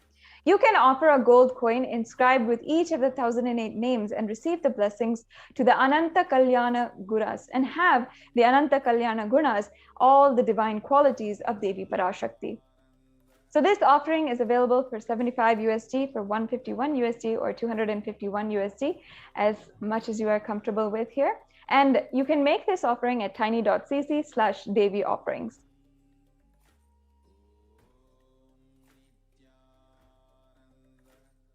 Now, the next offering is the Mukta Anguti, the finger ring with the pura, which is 251 or 501 or 750 USD. I'll now chant the pramana. Muktaharanala satkirita ruchiram purnendu vaktram pavam Shinjanna pura kinkini manidaram padma prabhabasuram Sarvabhita palapradam girisutam vani rama sevitam Meenakshim pranatosmi santatamaham karunyavaram nidhim. And the English translation. I bow down to the goddess Meenakshi, whose crown has garlands of pearls and face is shining like the full moon, who wears anklets that are studded with gemstones and has small bells, who is shining like the splendor of lotus, who grants all the wishes, the daughter of the mountain, who is worshipped by goddess Vani and Rama. I remain ever bowing to goddess Meenakshi, the ocean of compassion. The Mukta Anguti offering is available for $251, $501, or $750. And you can offer the pearl finger ring and receive the blessings to be showered by her compassion and pure love in all the business endeavors. Once again, if you want to make your payment right now, you can go to tiny.cc/Devi offerings.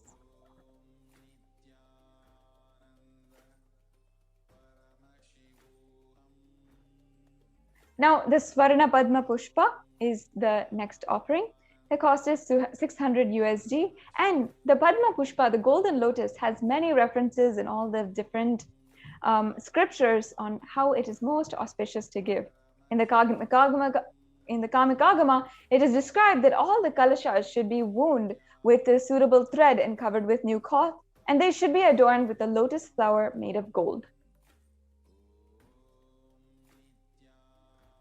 Now, in the Vedic tradition, there are hundreds of scriptural references for the significance of the lotus flower. And in all the worship, everything, even in the consecration of deities, the lotus flower is used for all of its parts to offer to the deities and the divine. The lotus is thus considered a divine flower. In Shakti of Paramashiva is also called a lotus, and the base of the Paramashiva linga is also a lotus. The disciple of Paramashiva is also considered a lotus about to bloom. You can offer the golden lotus in any size you wish, and to be blessed to have the state, space, and powers and being of Devi in your inner space amidst every adverse situation in your life. The Swarnamati, the gold toe ring, is the next offering, and you can offer this for 750 USD. The pramana I will now chant. Nakadidita samchana namajana tamoguna padadvyaya prabha jala prakarta saroruha. You whose brightness from toenails destroy the darkness of ignorance from the minds of your devotees who prostrate at your feet. You whose brightness from your 2 feet overpowers that of the lotus flower. The next slide, please.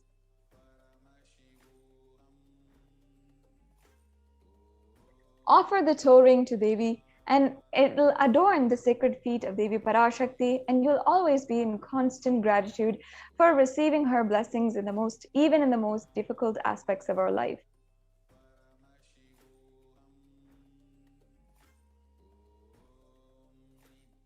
Yes, and in the Lalita Sahasranamam, once again, Devi is described as Shuddha Sarabhi Varshini, meaning she who makes the nectar flow from all our nerves from the Sahasrara Chakra, who gives a very pleasant experience of the ultimate.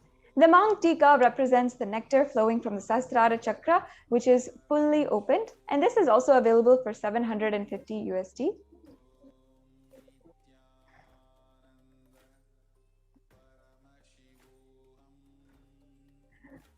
You can offer this Mangtika to Devi and receive the blessings for achieving the blissful state of overflowing gratitude and the space of complete completion to Devi Parashakti.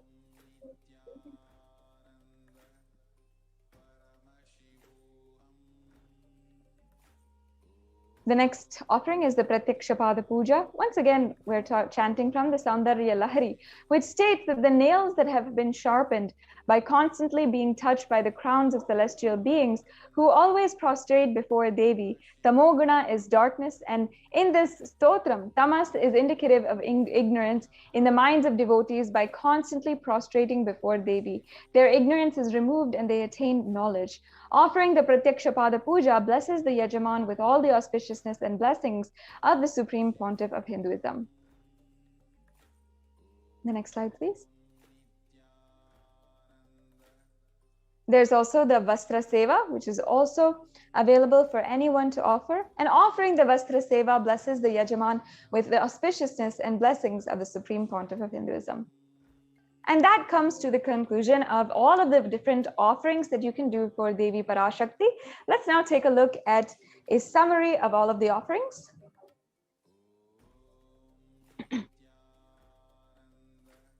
So here you can see we have the Ihundi offering, the Sankalpa chanting, the Devi Sahasranama Kasu, the Mukta Anguti, Swarna Padma Pushpa, the Swarna Metti, the Swarna Mangtika, the Pratyakshapada Puja, and the Vastra Seva. So all of these are available for you to offer today. The next slide, please.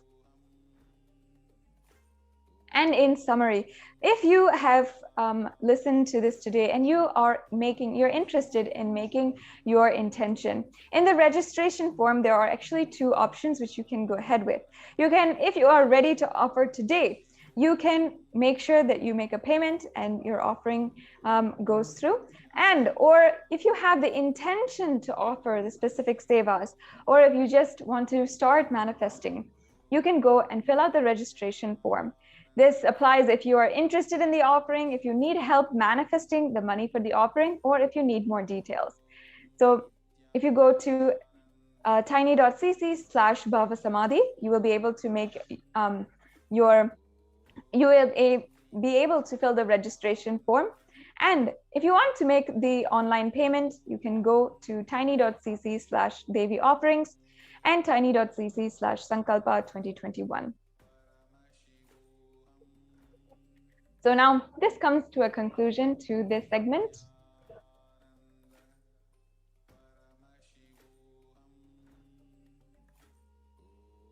Now, let us, each and every one of us, get prepared for the next and further segments. We will be understanding in today's program.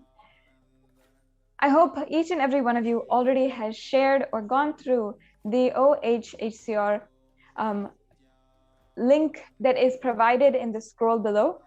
The good news that we have been celebrating for the past few days in Kailasas across the world is that the UN has finally recognized the persecution against the Supreme Pontiff of Hinduism. Finally, given this atrocious attacks against the Supreme Pontiff of Hinduism a voice. And as Hindus, each and every one of us should make sure that every one of us knows about the attacks that are happening against the Supreme Pontiff of Hinduism, the Holocaust that we have been through, and how we are surviving, and we are reviving Kailasa today to protect Hinduism from persistent destruction. And we're protecting the only hope for humanity, which is Kailasa, revived by the Supreme Pontiff of Hinduism.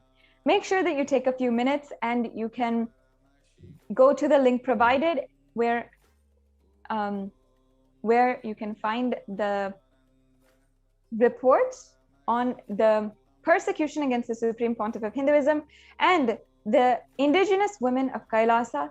In further segments, we will be describing to each and every one of you, at least asking for each and every one of you listening, as we share our stories during this decade-long persecution.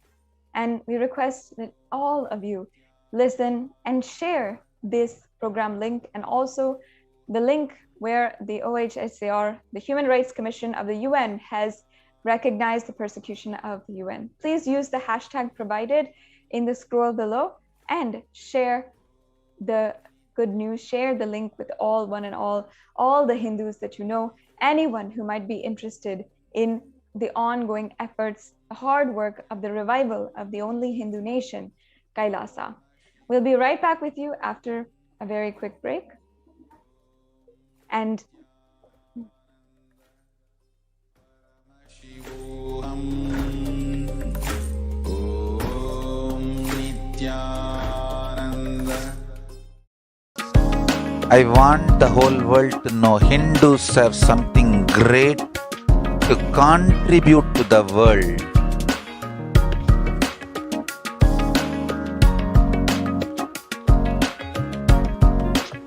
We have something great to contribute to the world. Let us do that.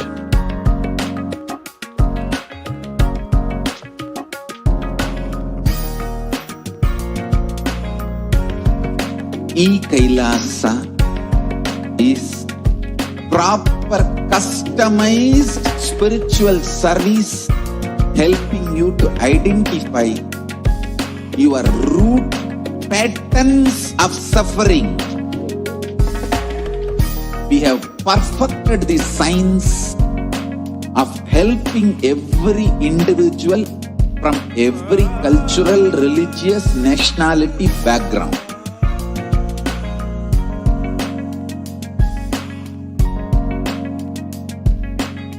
You will have lowest reactionary assumptions, highest awakened response, alive response for life continuously.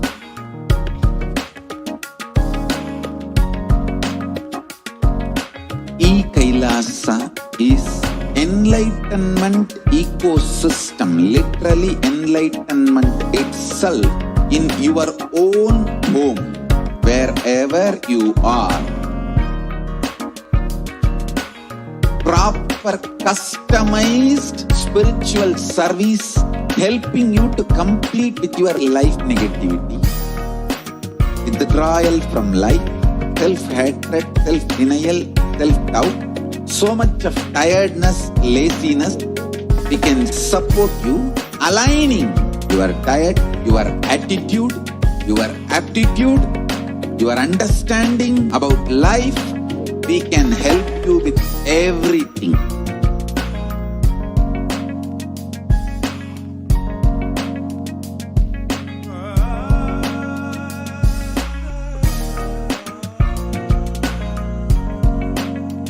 If you are interested in enlightenment, we will immediately bring this to you.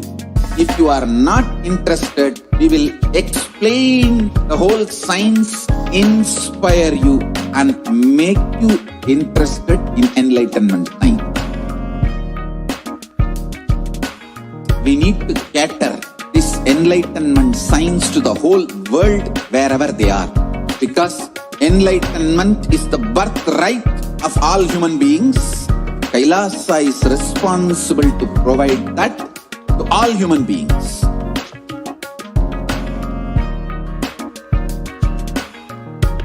Kailasa is the totality of the knowledge I received from my gurus and practice manifested in my life, perfected by teaching millions of people from all cultures, time zones, backgrounds, genders, nationality, race, from every creed.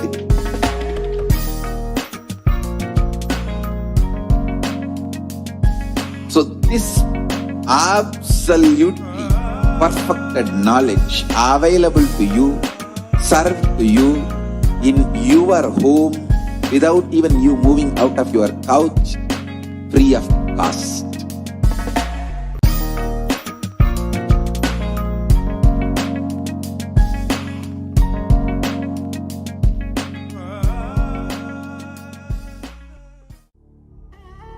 What I mean by the word Kailasa, listen intensely. Enlightenment ecosystem, literally enlightenment itself in your own home, wherever you are. If you cannot come to Kailasa, it's okay. Kailasa can come to you. Kailasa coming to you is Kailasa.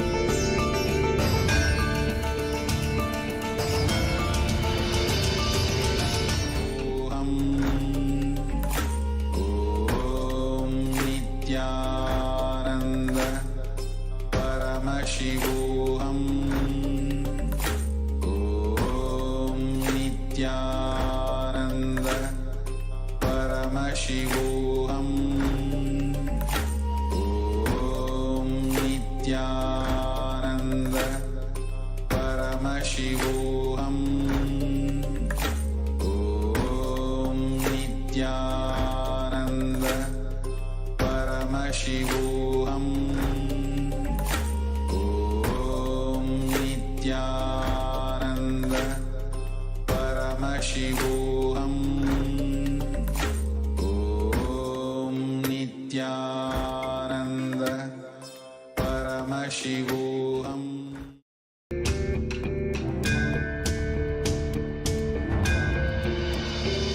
I will revive Hinduism.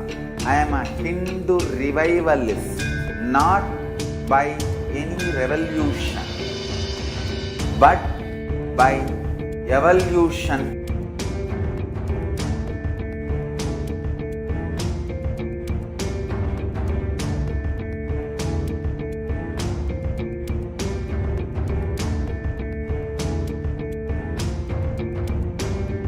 Model community.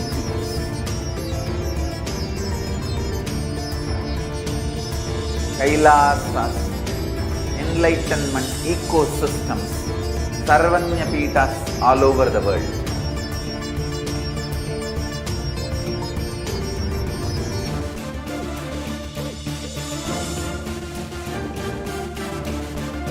All powerful cognition, knowledge, only when you live, power manifestation and possibilities manifestation happens. It's a fundamental truth.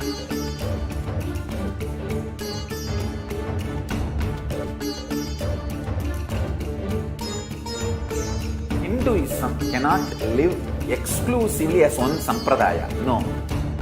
All sampradayas of Hinduism is an ecosystem.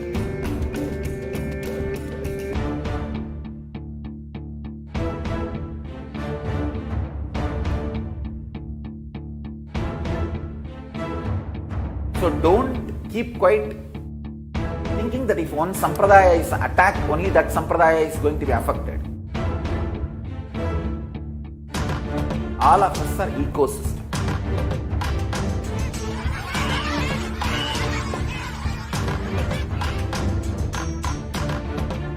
I invite all of you to get involved and enjoy Hinduism by the principle of Dharmo Rakshati Rakshitaha. When you protect Dharma, Dharma protects you. We will make the whole planet flourish spiritually. The spiritual prosperity will happen to the whole planet. We all have to coexist together.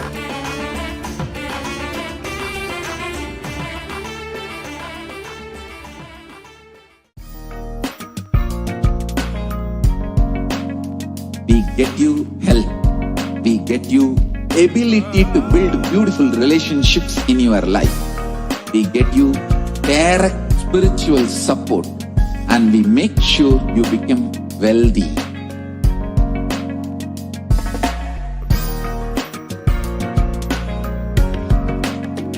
We won't stop giving you just good life. We will literally not stop till you live enlightened life. Manifesting the state of Paramashiva, space of Paramashiva, powers of Paramashiva, being of Paramashiva.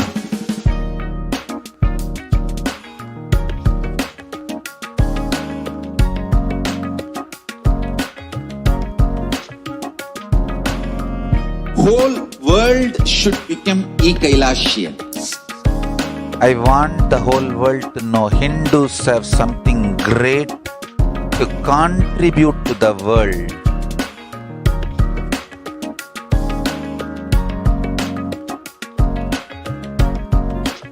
We have something great to contribute to the world. Let us do that.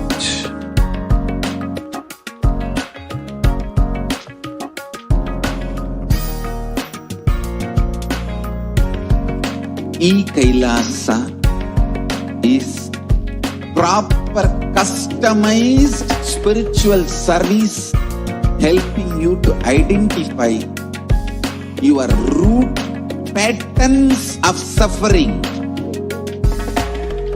We have perfected the science of helping every individual from every cultural, religious, nationality background.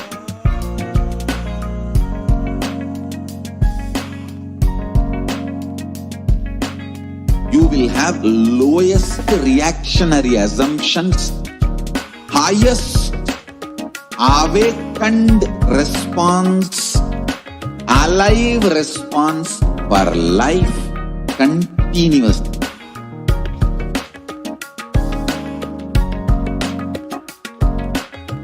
Kailasa is enlightenment ecosystem, literally enlightenment itself in your own home, wherever you are.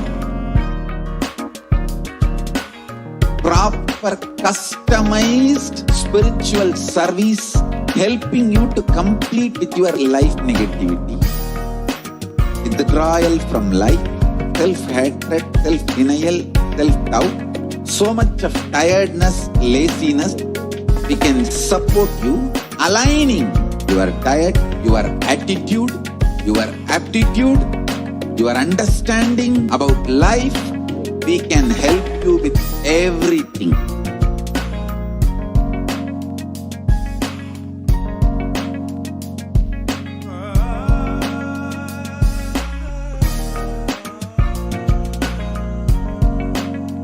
If you are interested in enlightenment, we will immediately bring this to you. If you are not interested, we will explain the whole science, inspire you, and make you interested in enlightenment science.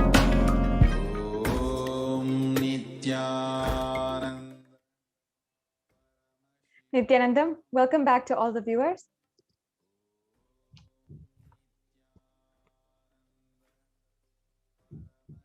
Today, we are continuing the segments of the presentation of the persecution of the Supreme Pontiff of Hinduism.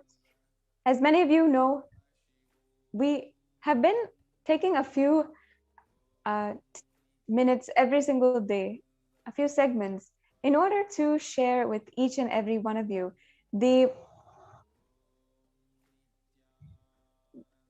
persecution that has happened against the Supreme Pontiff of Hinduism and the stories of each and every one of us victims who have been through violence at the hands of the anti-Hindu militant forces and who are pained, absolutely devastated in seeing how much the Supreme Pontiff of Hinduism has to go through after this. Over the last few days, we have been expressing, sharing the stories, the details of the stories that many of you may not know about, may not understand how the women of Kailasa have undergone so much. How we have, at the hands of anti-Hindu militants and so many other criminals, been victim to sexual assault, child abuse, assault, brutal rapes, and unfortunately, so much more. At this time today, we'd like to continue and present to each and every one of you more on the persecution that has happened against the Supreme Pontiff of Hinduism. The Supreme Pontiff of Hinduism has stood for the empowerment of women from the very beginning of the revival of Kailasa by reviving the Sannyasa Sampradaya for females, by reviving the Rudrakanya Sampradaya, and so many women-based lineages, including the Bhairavis, Rudrakanyas, Yoginis, and other very unique sampradayas that are female-based, that are for women. In each of these, empowering women to express the ultimate and infinite possibility that is inherent within all of us.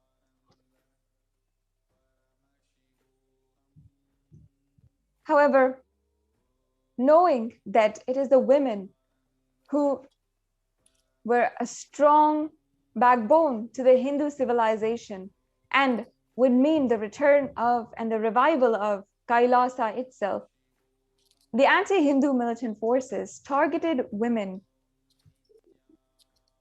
in order to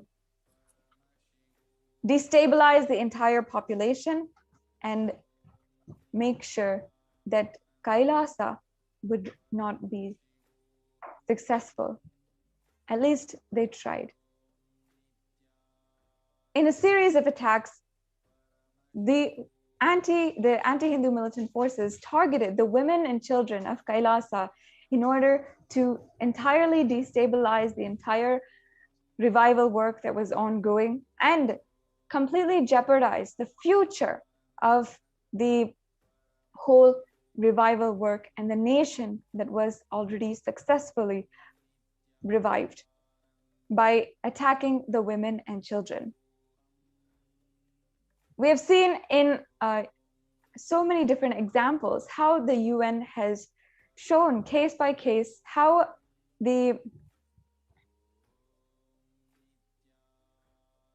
UN has shown case by case how the women are used, and the rape of women is used as a tactic, as a weapon of war to entirely execute a cultural genocide. We've seen this in the Cambodian genocide, Rwandan genocide, and the Jewish Holocaust, and many other devastating examples where violence against women is a weapon in the hands of the anti-Hindu militant forces and the terrorist forces, and they have used this to execute their cultural genocide. And not just in the other cultures' genocides, but also in the Hindu Holocaust. It was the rape, enslavement of women and children that shook the Hindu civilization. And today, what they continually try doing to attack the Supreme Pontiff of Hinduism and ultimately execute their plan, their strategy to eliminate the Supreme Pontiff of Hinduism. Today, we'll be understanding the events that happened in 2012. In June of 2012, the attacks that had happened against the women of Kailasa and the Supreme Pontiff of Hinduism himself. So I now welcome Ma Nitya Bhaktikananda Swami to explain to us, as a first-hand witness and one of the survivors of the attacks of 2012. And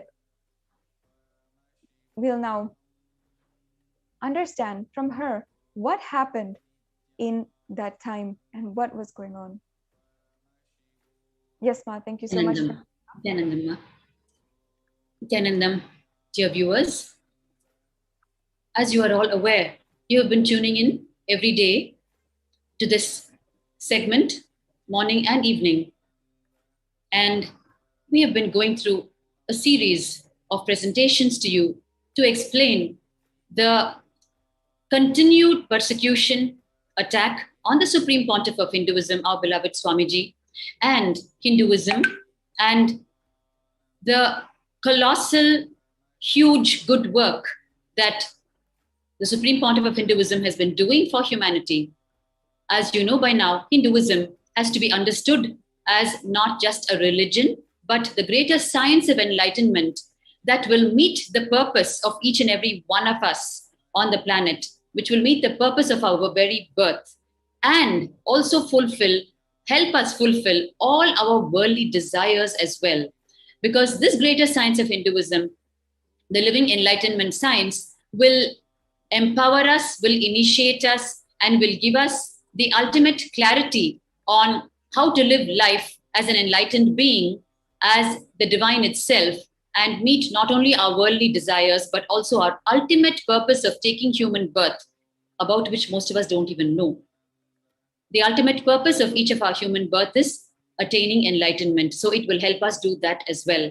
So this greater science will create empowered individuals across the world and raise the frequency of consciousness of the entire planet, of not just humans, but all living creatures, and take us back to the global enlightened civilization that once upon a time existed on planet Earth eons ago, before the systematic destruction of the greater science of Hinduism started happening by the anti-Hindu elements.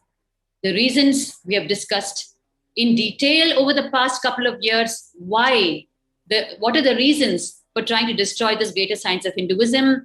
To put it very briefly, to stop this greater science from being spread, so that these powerful individuals, these superconscious individuals, cannot be created, and they can still be kept under the mundane clutches of the socio-economical political forces. And therefore, the efforts of the last lamp of hope of Hindu to revive this greater science of Hinduism, that is the Supreme Pontiff of Hinduism, our beloved Swamiji, his efforts have been tried to be destroyed in multivarious ways through lawfare, warfare, hate speech, physical attacks, assassination attempts, abuse, in every possible, conceivable, inconceivable way over the past decades. And he has survived all of it and continue to give back to society, continuing to elevate the consciousness of humanity, which is the purpose of his advent on the planet. An incarnation knows only to give the people what he came to give. He does not know to show violence back, and that is not his dharma.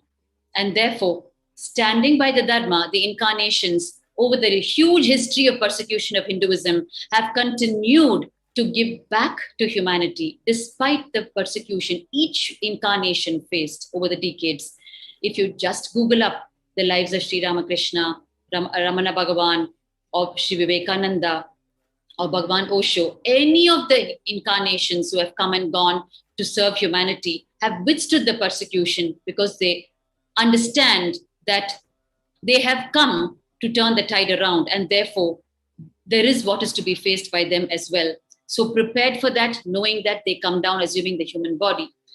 And while we are on this series of presenting the persecution, especially the focus being on the displacement of women on the face of the persecution, which the United Nations has recognized the depth of the persecution that has happened to the women on the face of this persecution against the Supreme Pontiff of Hinduism, and how the women have been displaced place to place across systematic persecutions.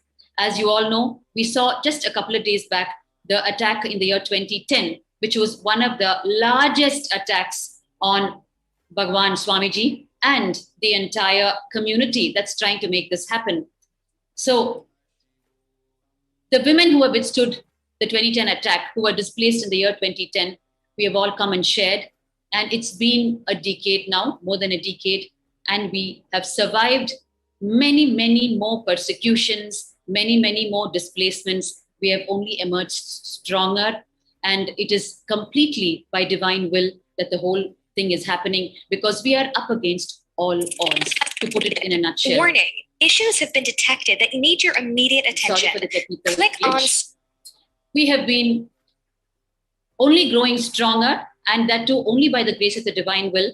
There is nothing else to hold on here, because all the forces that are supposed to be protecting us, all the machineries that are supposed to be in place, facilitating a peaceful life for citizens, for the global citizens, are unfortunately not understanding the importance of keeping this greater science of Hinduism alive.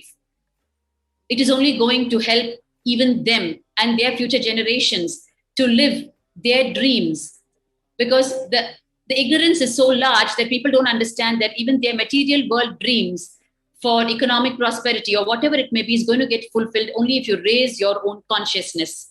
You are not going to be able to achieve it with just the life of struggle that you're now experiencing, which is why these incarnations come back again and again, irrespective of the abuses and attacks faced by them.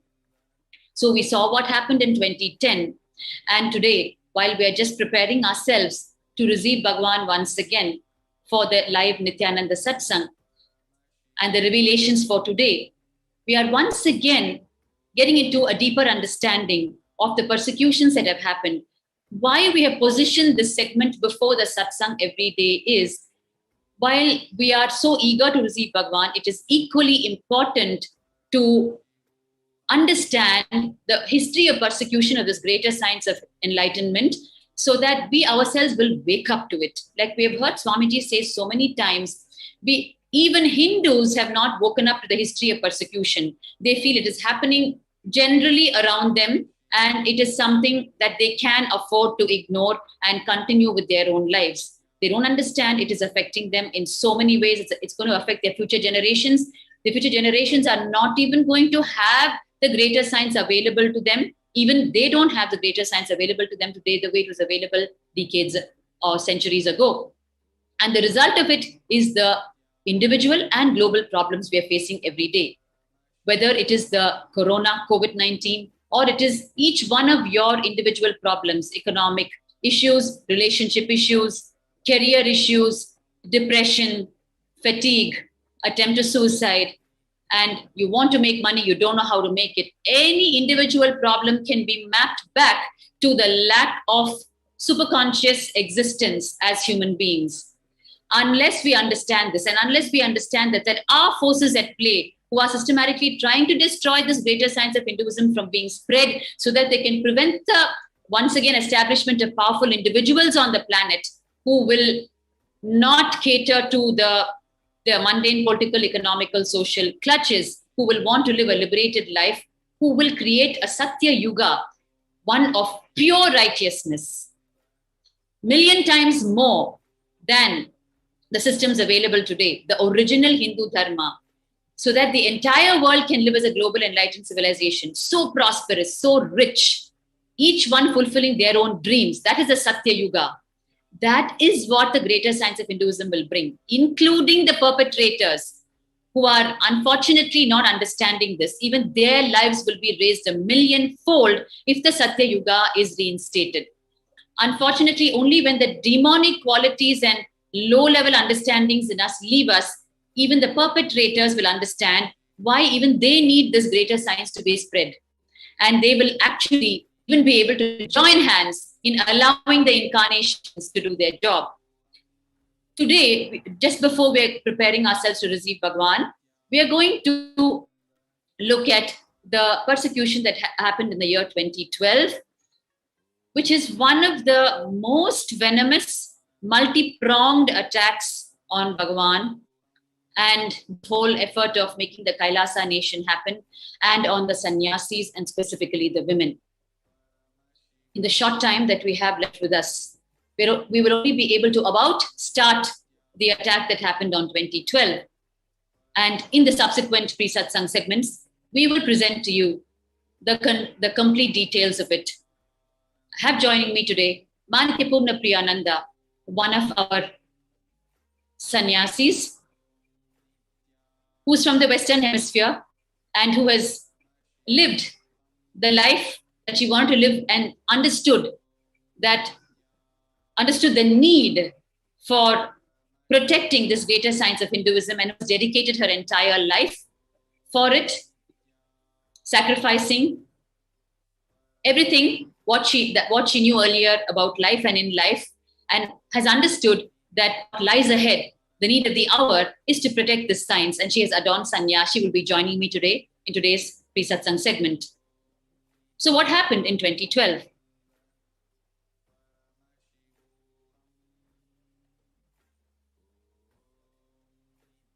Request the NTV operator to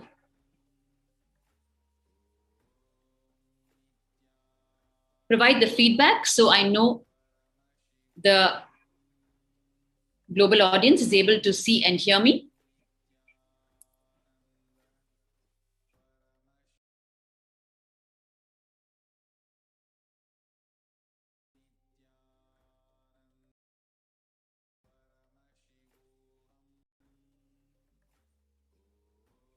Please bear with us for the moment. There's a small technical glitch. Paramashivoham. Om Nithyananda Paramashivoham. Om Nithyananda Paramashivoham. Om Nithyananda Paramashivoham. Om Nithyananda Paramashivoham. Om Nithyananda Paramashivoham. Om Nithyananda Paramashivoham. Om Nithyananda Paramashivoham. Om Nithyananda Paramashivoham.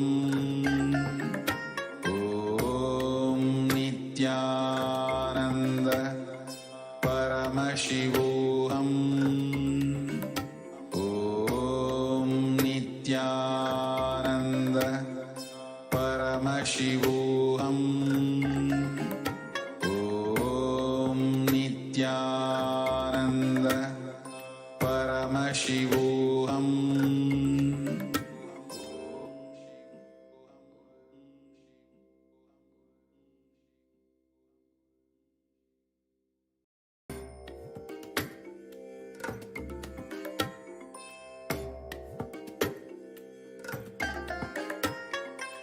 I bless you all. Let you all open all your three eyes and manifest the powers of Mahasudashiva. Om Nithyananda Paramashivoham. Om Nithyananda Paramashivoham. Om Nithyananda Paramashivoham.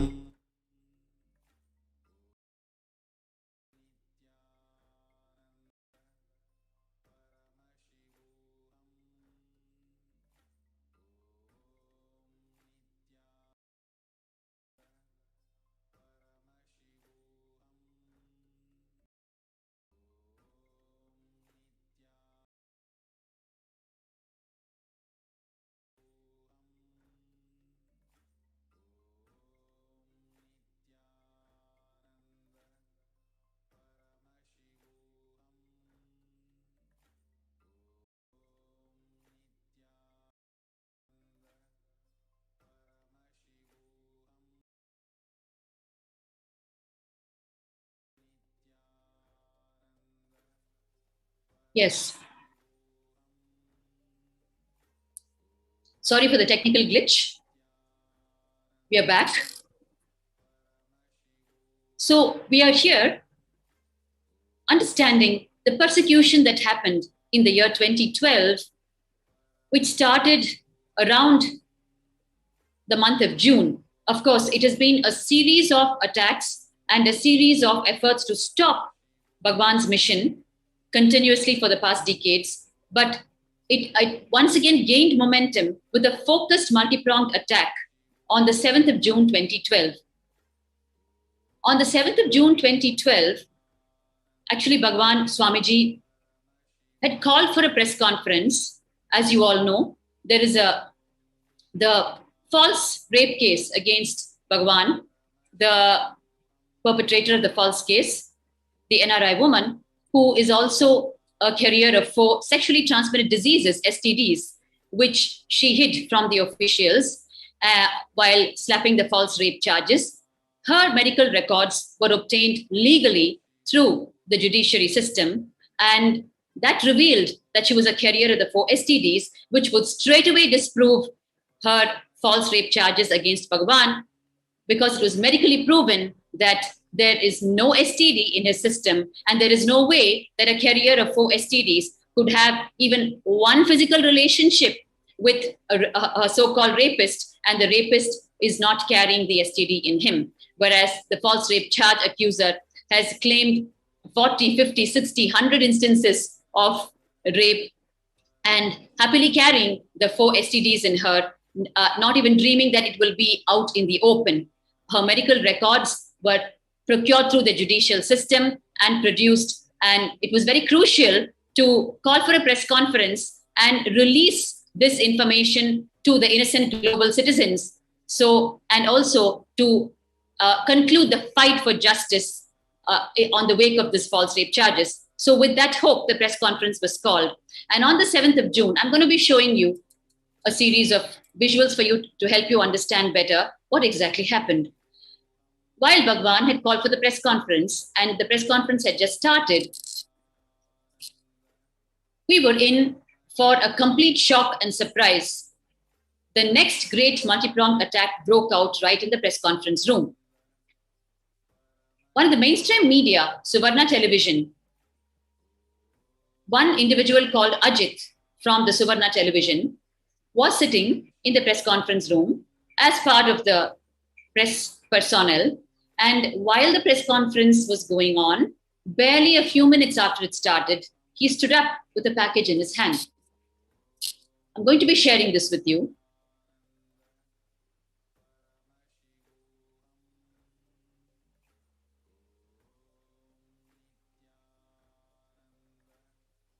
Yes.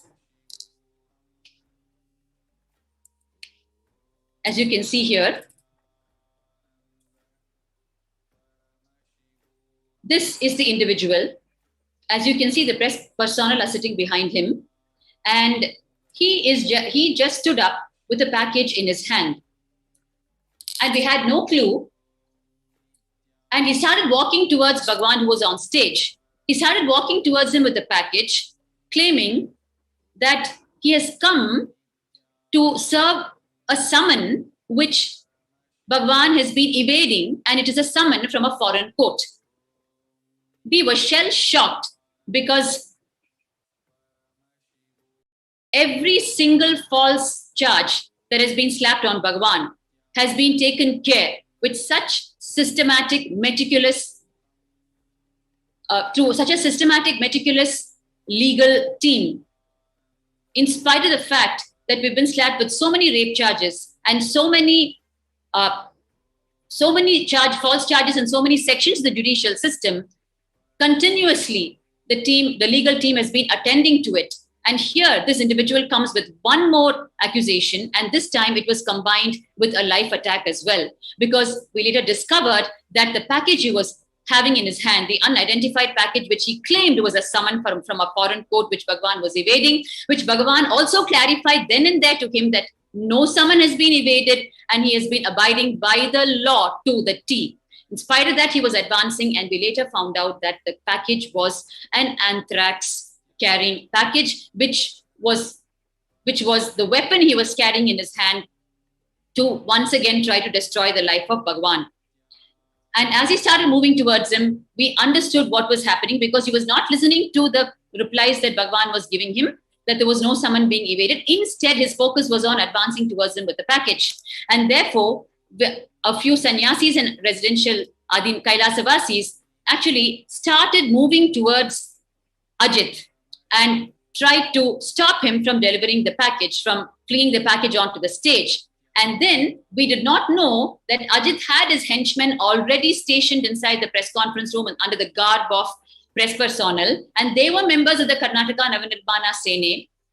And his henchmen actually sprung into action and started assaulting each one of us who was only trying to protect Swamiji. And we were only trying to tell him, "Sir, please move. Sir, please move." That was the only thing we kept repeating to him. And he refused to listen. He completely executed what he came for, almost, except assassinating our beloved Swamiji. Because we stopped him right there, and we somehow started moving him out of the hall. And even our efforts, actually the screen you're seeing in front of you, a little more background about the false rapist, the false rape accuser. This individual is a carrier of 4 STDs, and as you can see in front of you, she has filed the same false rape charges in the United States District Court in the Southern District of Ohio. And there the case has been thrown out of the court, and she has been penalized for 3 crore Indian rupees. As you can see in front of you, that the court order itself is there in front of you, and the case has been thrown out on her face as a false rape charge. And unfortunately, the same case in India has been taking a decade long, and we're still fighting for justice. We still hope and stand for justice. And meanwhile, when this Ohio District Court order was presented in the Sessions Court as an individual case in the Bangalore city, the Bangalore city, the City Civil and Sessions Court also passed an order.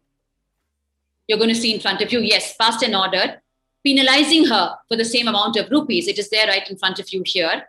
But unfortunately, the parallel decade-long case that was originally filed by the false rape accuser is still prolonging, not willing, for God knows what reasons, not willing to recognize the falsity of the case and just close the case on the face of pure righteousness, dharma.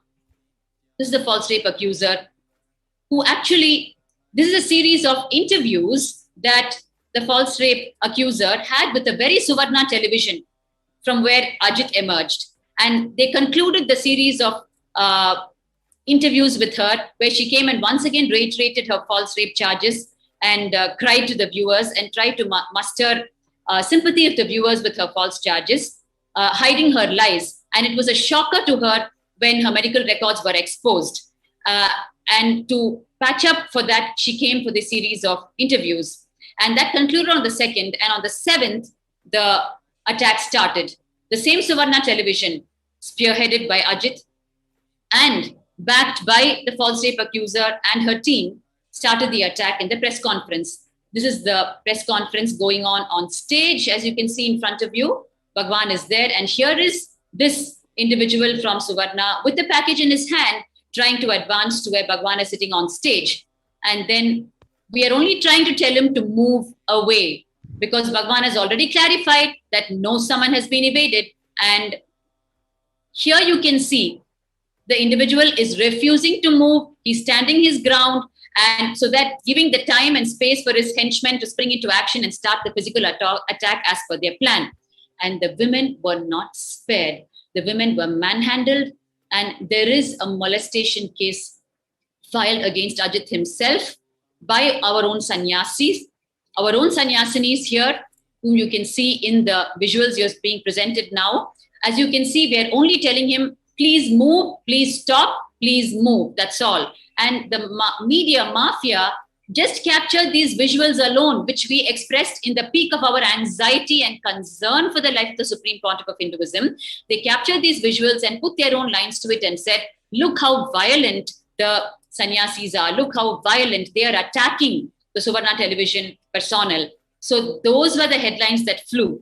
And they mapped the visuals very cunningly, as always, to false headlines and presented as though we were attacking, whereas the women were actually beaten. They were touched in all inappropriate places.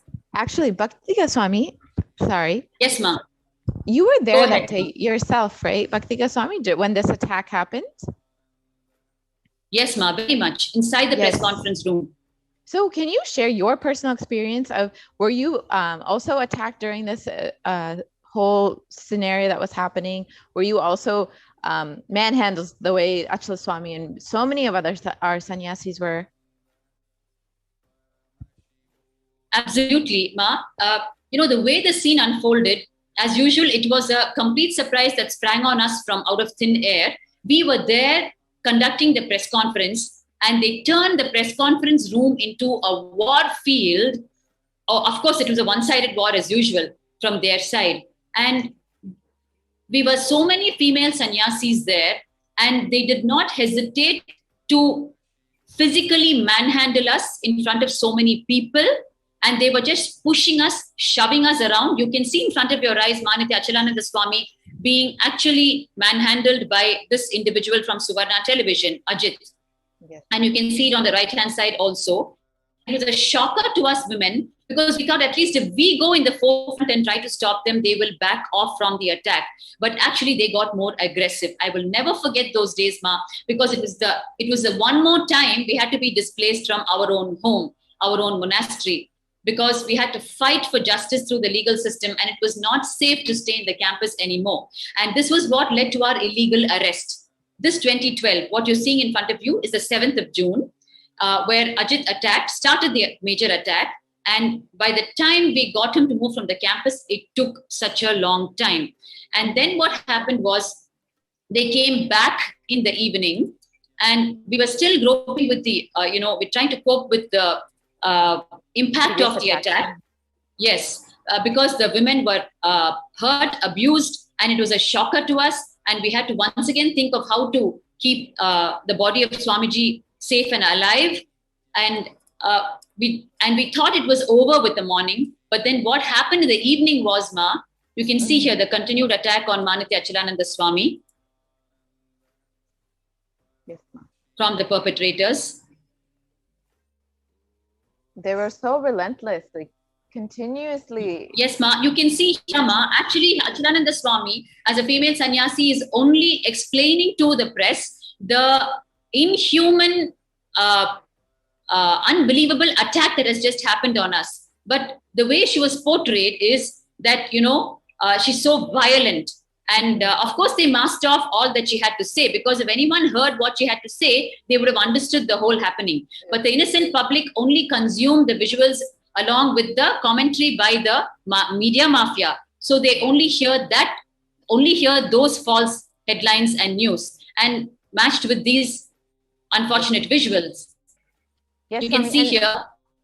She was also personally attacked. She was also sexually violated that day itself. And no media. Yes, ma. She was sexually violated by this individual, Ajit, and she has filed a case for it. As you know, Ma Purna Priya, our only recourse is legal recourse every time. Yes. With the only hope that justice will prevail. Here you can see, ma, the evening attack. I was actually at the gate, ma, when this attack happened in the evening. So what happened was after the morning. Yes. After the morning attack was over, we were still putting the place back into shape. And suddenly we heard voices at the gate again. And we all rushed to the gate. And what met the eye was a Suvarna OB van, means a live relay van, along with the Karnataka Navanirmana Sene militants. They came together again, this time armed much better and in bigger force with the live relay van. And they actually jumped over the gate. You can see that in front of your eyes. They all started jumping over the gates with huge stones, boulders, and rods, and they started attacking us raw. You can see the red circle here, the stones being thrown on your left-hand side. God, and I was right there at the gate. Sorry, ma. I was just saying they're very large stones that easily they would hurt somebody if they hit anybody.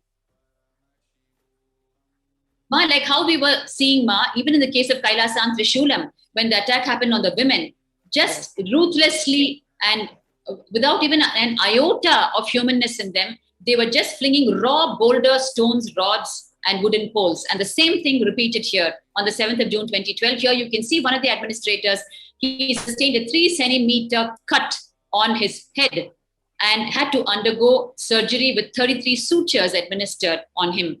God. You can see here, he's entirely smeared with blood. And they even stopped him. By the time we even got him to the hospital, it was a challenge. He was even stopped from moving to the hospital. That was a fight. And you can see here next what happened at that time at the gate. You can see Ma Nithyananda Swami in this visual. She's actually being attacked not by one person, but by multiple people. They're trying to disrobe her in front of your eyes. And mind you, this is happening at the gate. And it was one of the most unbelievable scenes for me. While I was trying to protect myself and I was standing at the gate, Sorry, ma? No, I was just saying the whole thing is being filmed. Like this is a news channel. That ma, I'm sorry, I was not able to hear you completely. Sorry, Swami. I was saying that this whole thing is being filmed as this is. So as you can see here in front of your eyes, Ma Nithyananda Swami was actually tried to be molested. Yes. It was all being live relayed by the OB van, which they had come equipped with. Okay. Wow. So the idea is to present an image that this whole place is a place where you should not be living, so that everyone will flee from the place. The women will get displaced because of the attacks that are happening, and future women will not be able to enter because of the scenes that are meeting their eyes. You can see here the sannyasis completely getting assaulted by multiple people, not just by one. There were 4 or 5 people attacking each person, ma. Yes. And if I can go back to this, I was actually standing right there, and in front of my eyes, this was happening to Mani Anatmananda Swami. It's one of the scenes I will never forget for the rest of my life. And when we thought that we were almost done with this attack on the evening of 7th of June, what actually happened was we decided, all right, now once again, we can only make this known to the officials and to the innocent public so that justice will prevail. So let us call for another press conference where we explain, this time we will somehow stop the entry of such vicious elements, and we will explain what happened on the 7th of June and what we had to undergo, just the previous day. So we thought we will call for another press conference on the 8th of June. And therefore, what we did, we called for a press conference on the 8th of June. And of course, for this press conference, we could not afford to have Swamiji on stage. His life was already under attack on the 7th. And therefore, on the 8th of June, we decided as sannyasis, we will present to the people, to the innocent public, what happened the previous day. And therefore, we once again called for a press conference on the 8th of June. And now I'm going to be sharing with you what happened on the 8th when we called for the press conference.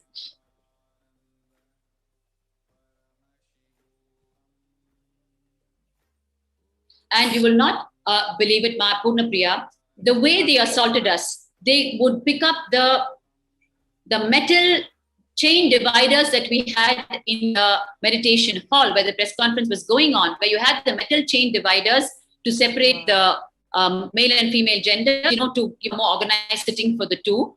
They just picked all that up in their hands and actually smashed it on our heads and smashed it on our bodies. They took the chain and beat us with the chains. They took the circular metal dividers, metal dividers, and hit us with it. And they were carrying rods in their hands. They beat us with the rods. All this on women, mind you. So this was on the morning of, yes, ma'am. And then after this, they accused you guys in the news channels. They're accusing you of beating them. Yes, which is what happened on the 8th. I'm coming to that now in just a few minutes. So after the murderous attack of the previous evening, we had to tell the people about it so that they know what is happening inside the campus. Because what met their eyes, the commentary that went, the false headlines that went, was a complete fake news, right? So we had to tell them what the reality was. So we called for the press conference at around 8:11 a.m. the following day on the 8th of June. And the sad thing was, Ma, even before Bhagavan could present the medical records of the false rape accuser and convey to the people the purpose of the press conference, even before he did that, the attack started. Of course, that was the planned strategy. So that will never be able, we will never be able to deliver it to the people, and the people will never get it straight in their heads. They will be kept in false opinions, false judgments, wrong judgments about Bhagavan and the Kailasa mission. So that was the strategy. So therefore, just within a few minutes of starting off the press conference, the attack was executed. So on 8th of June, what happened was we called for the press conference, and we just started the press conference, and in just a few minutes, even without our knowledge actually, these elements had entered again with false press report badges, and they had their weapons inside their outfits, and they had their Karnataka Navanirmana Sena scarves inside their clothes. So we actually completely missed it at the gate, and they were allowed entry even without our knowledge. And so therefore, they were inside the hall again. So we had barely started the press conference and started explaining what happened the previous day when the whole attack again started on the 8th. And what happened was they once again sprung up and started assaulting all of us brutally in the press conference hall. And what happened was they started beating and attempting to molest all the female sannyasis. And I still remember I was trying to catch the eye of the camera that was moving around and try to explain to the people. Here you can see, actually, we're all just about starting the press conference. Mm-hmm. We're just telling the invocation prayer before starting to speak. And we're trying to explain to them the truth. And here you can see, minutes later, the attack is broken out. And here they're manhandling our residential Adinavasis and sannyasis.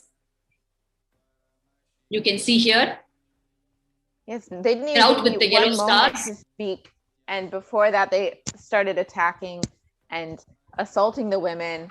And Bhakti Swami, you were also there. Can you share your personal experience? What was it that you were going through at that time?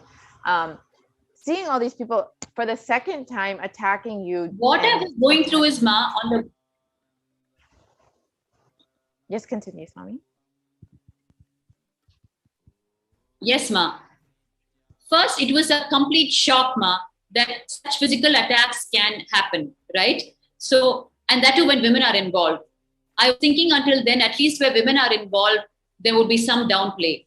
But it was a raw truth that hit me at that time. I could not believe what was happening in front of me. I could not believe they could actually stretch their body and arms and beat and touch women on their chests and manhandle women in front of our own eyes in public.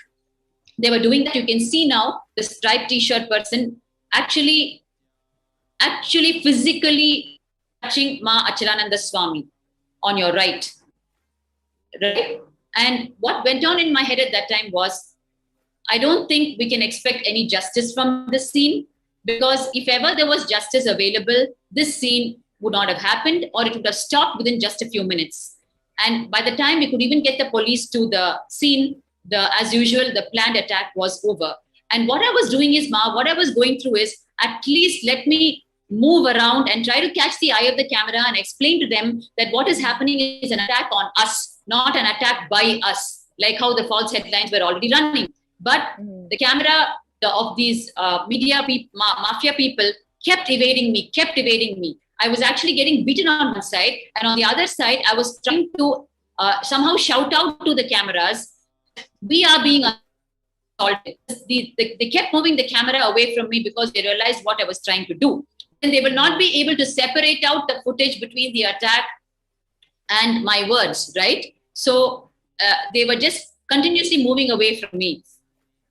Yes, Ma. And they just wanted to present their narrative. You can see here as the attackers, as the violent people, rather than them attacking us and assaulting our females, assaulting our sannyasis, and for no apparent reason other than to create so much of instability and violence within the campus to make sure that others are not staying in the campus and making sure people are leaving and not constantly leaving us in insecurity.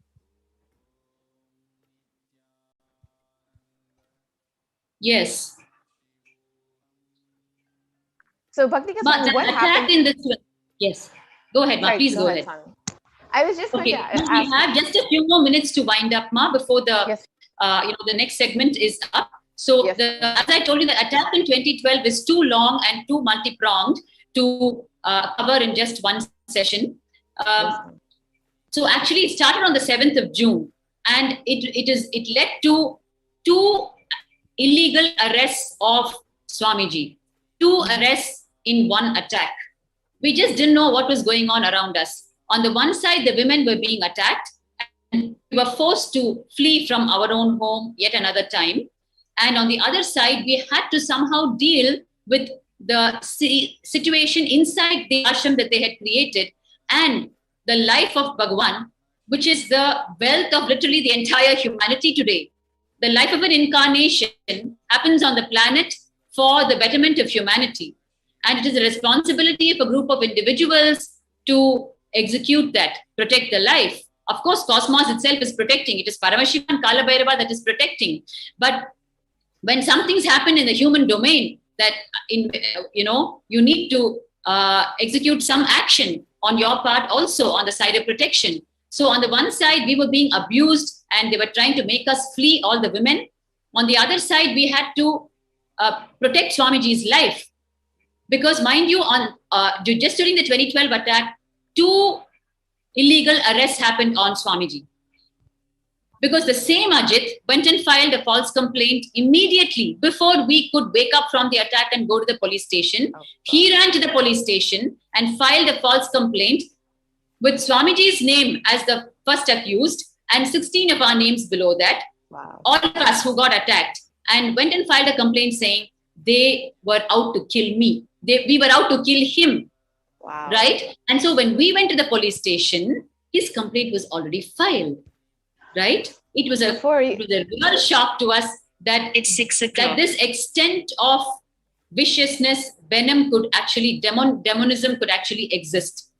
Yes, Tommy. I think we're time up right now, Ma. Yes. Yes, we will get more into detail about the illegal arrest of the Supreme Pontiff of Hinduism and 16 women who were attacked that day in June of 2012. So I think we will have to wrap up for today, and we will be back with the same segment tomorrow. Please stay tuned for a live satsang in a few moments. Thank you. Nithyanandam. Nithyanandam.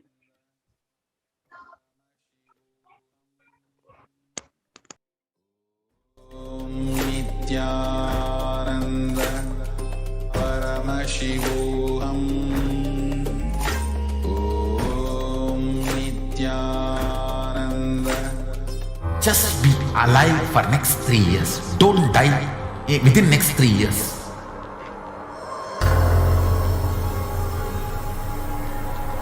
Just don't die within next 3 years. Be alive. Somehow be alive. I'm working sincerely. I will reach you somehow. Somehow I will reach you.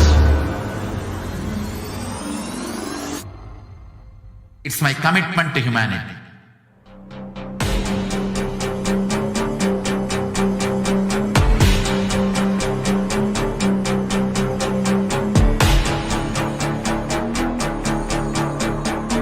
Just don't die within next 3 years.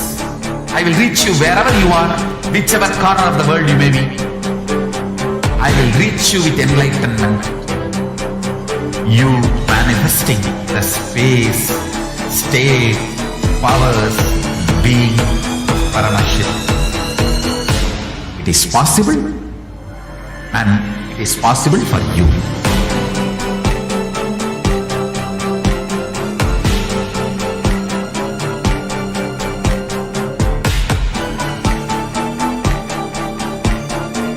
Paramashivoham will reach you with enlightenment science. I know he is going to do the job. Just to cater this enlightenment science to the whole world wherever they are. Because enlightenment is the birthright of all human beings. Kailasa is responsible to provide that to all human beings.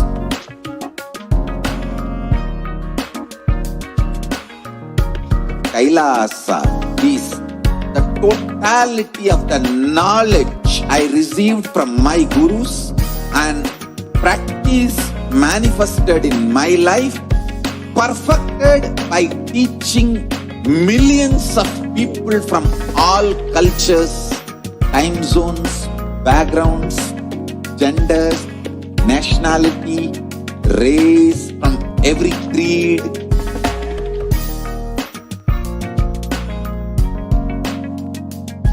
So this absolutely perfected knowledge available to you, served to you in your home without even you moving out of your couch, free of cost.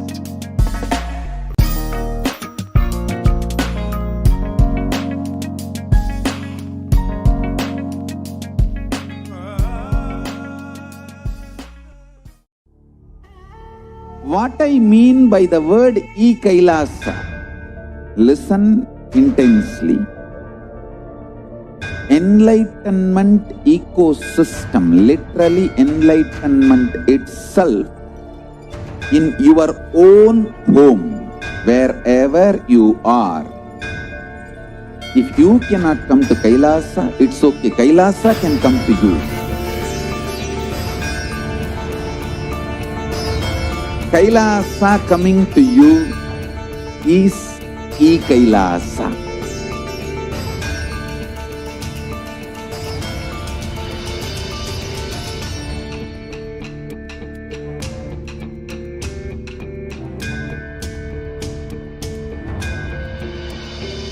I will revive Hinduism.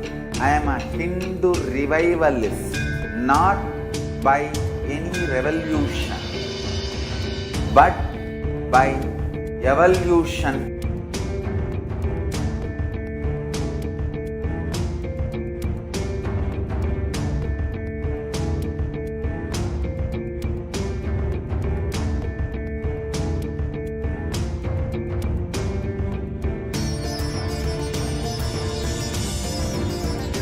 setting model community.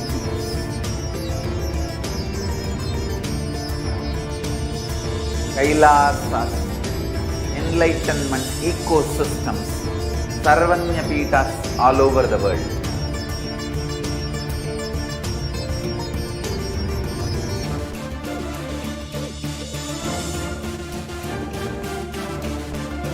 All powerful cognition, knowledge, only when you live, power manifestation and possibilities manifestation happens. It's a fundamental truth.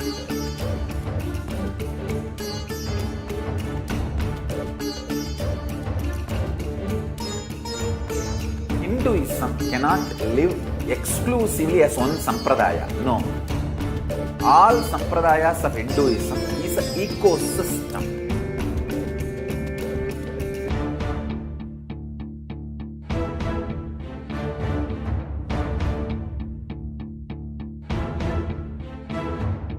So don't keep quiet thinking that if one sampradaya is attacked, only that sampradaya is going to be affected. All of us are ecosystem.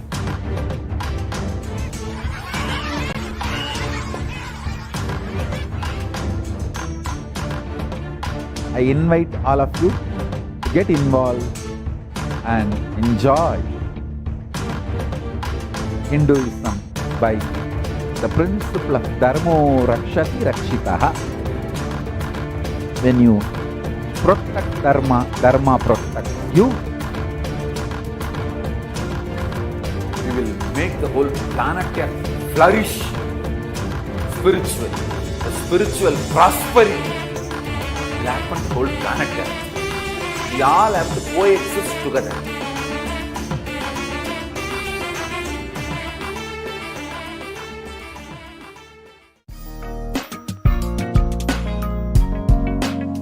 We get you health.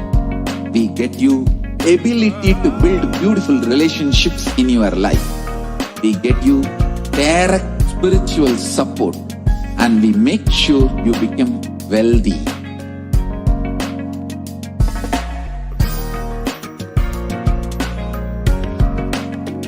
We won't stop giving you just good life.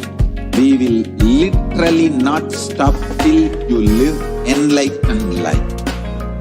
Manifesting the state of Paramashiva, space of Paramashiva, powers of Paramashiva, being of Paramashiva.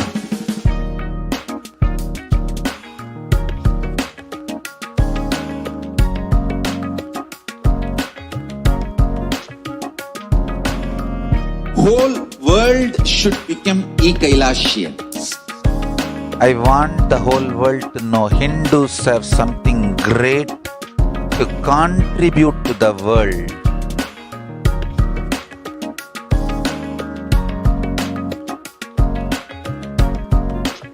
We have something great to contribute to the world. Let us do that.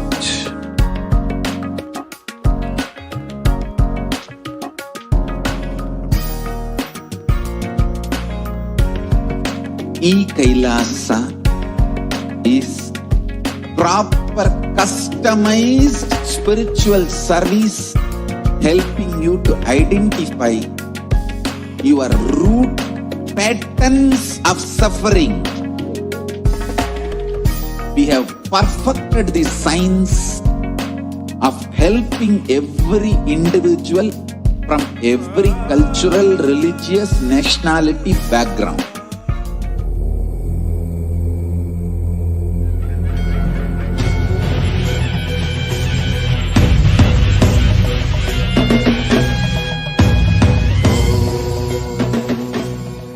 Connecting with the divine with your eyes closed is meditation.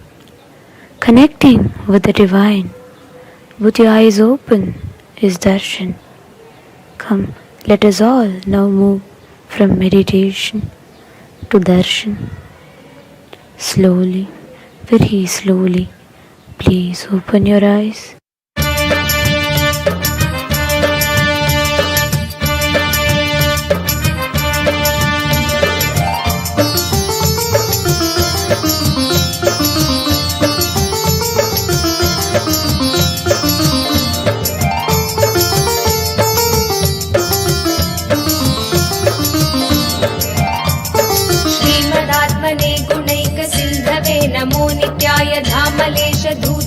लोकबन्धवे नमो नित्याय नाम शोषितालमध्वबान्धवे नमो नित्याय पामरेतर प्रधान बन्धवे नमो नित्याय कालभीत विप्रबाल पालते नमो नित्याय शूलभिन्न दुष्ट दक्ष पालते नमो नित्याय मूल कारणाय दयाल वालते नमो नित्याय इष्टवस्तु मुख्य दान हेतवे नमो नित्याय दुष्ट दैत्य वंश धूमकेतवे नमो नित्याय सृष्टि रक्षणाय धर्म सेतवे नमो नित्याय अष्टमूर्तये वृषेन्द्र केतवे नमो नित्याय आपदत्रिभेद टङ्क हस्तते नमो नित्याय पापहारि दिव्य सिन्धु मस्तते नमो नित्याय पापधारिणे लसन्न मस्तते नमो नित्याय शापदोष खण्डन प्रशस्तते नमो नित्याय नित्या हरे नित्यानन्दा हरे नित्यानन्दा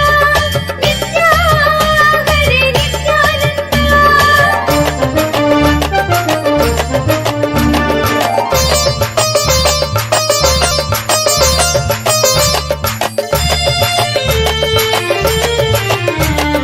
व्योमकेश दिव्य भव्य रूपते नमो नित्याय हेम मेदिनी धरेन्द्र चापते नमो नित्याय नाम मान हृद्दुरापते नमो नित्याय ब्रह्मगेन्द्र कुण्डल प्रसिद्धते नमो नित्याय ब्रह्मणे प्रणीत वेद पद्धते नमो नित्याय जिह्व काल देह दत्त पद्धते नमो नित्याय कामनाशनाय शुद्ध कर्मणे नमो नित्याय सामगान जायमान शर्मणे नमो नित्याय सामजासुरांग लब्ध चर्मणे नमो नित्याय जन्म मृत्यु घोर दुःख हारिणे नमो नित्याय चिन्मयैक रूप देह धारिणे नमो नित्याय मन्मनोरथावपूर्तिकारिणे नमो नित्याय सन्मनोगतये नित्यानन्दा नित्या हरे नित्यानन्दा नित्या हरे नित्यानन्दा नित्या हरे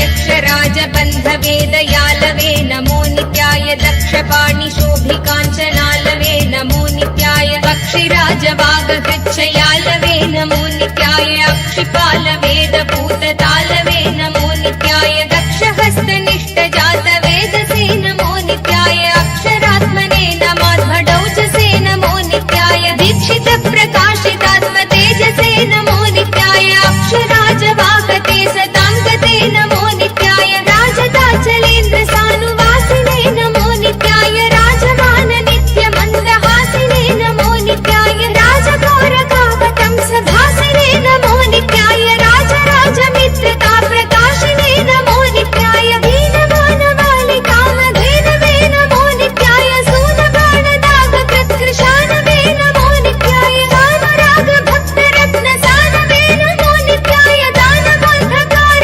चण्डघानवे नमो नित्याय नित्या हरे नित्यानन्दा नित्या हरे नित्यानन्दा नित्या हरे नित्यानन्दा नित्या हरे नित्यानन्दा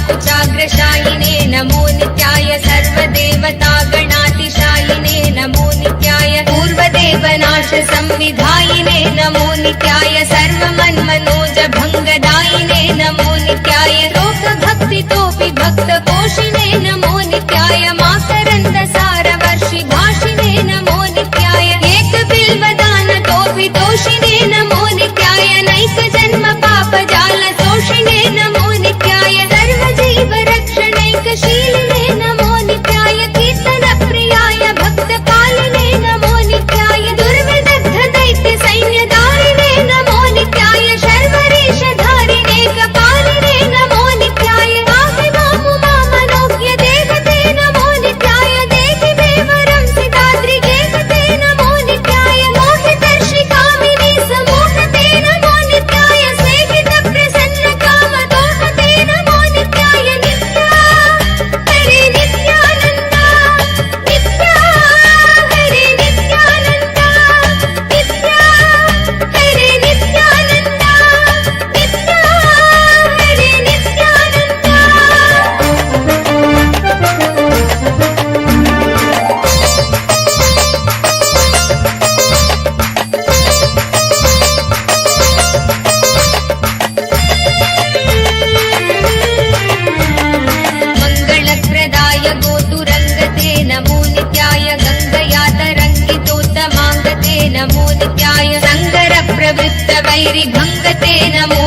नित्याय अङ्गजारये करे पुरङ्गते नमो नित्याय ईशितक्षणप्रदान हेतवे नमो नित्याय आहिताग्निपालकोक्षकेतवे नमो नित्याय देहि कान्तिधूतरौप्य धातवे नमो नित्याय गेकदुःखपुञ्ज धूमकेतवे नमो नित्याय रक्षदीन सत्कृपा कटाक्षते नमो नित्याय दक्ष सप्ततन्तुनाश दक्षते नमो नित्याय रूक्षराजभानुपावकाक्षते नमो नित्याय रक्ष मां प्रपन्नमात्र रक्षते नमो नित्याय यङ्कुपाणये शिवङ्कराय ते नमो नित्याय सङ्कटाभितीर्न किङ्कराय ते नमो नित्याय अङ्कभीषिताभयङ्कराय ते नमो नित्याय पङ्कजाननाय शङ्कराय ते नमो नित्याय नित्या हरे नित्यानन्द नित्या हरे नित्यानन्द नित्या हरे नित्यानन्द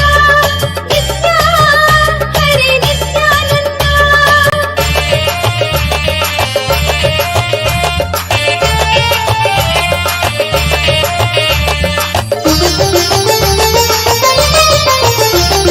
कर्मपाशनाश नीलकण्ठते नमो नित्याय शर्मदाय वर्य भस्मकण्ठते नमो नित्याय निर्ममर्षि सेवितोपकण्ठते नमो नित्याय कुन्महेन तीर्णमद्विकुण्ठते नमो नित्याय विष्णपाधिपाय नम्र विष्णवे नमो नित्याय शिष्टविप्रहृत्कुपाचरिष्णवे नमो नित्याय इष्टवस्तु नित्यतुष्ट जिष्णवे नमो नित्याय कष्टनाशनाय लोकजिष्णवे नमो नित्याय अप्रमेय दिव्य सुप्रभावते नमो नित्याय सत्प्रपन्न रक्षण स्वभावते नमो नित्याय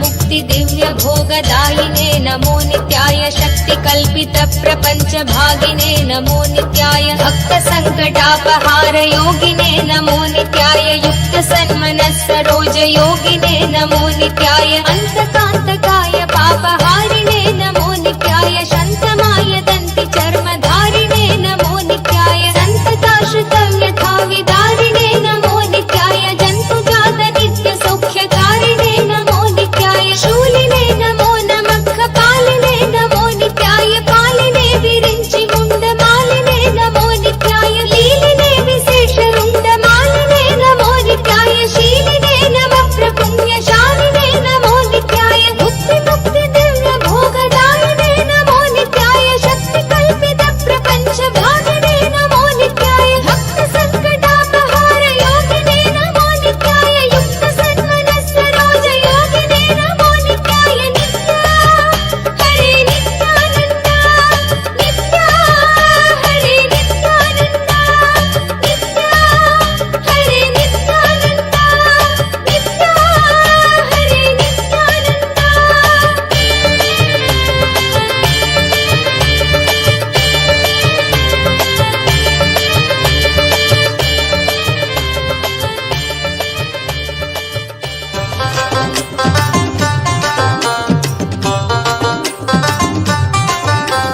ఓం జై నిత్యానంద జై ఓం నిత్యానందేశ్వర Paramashiva సమారంభాం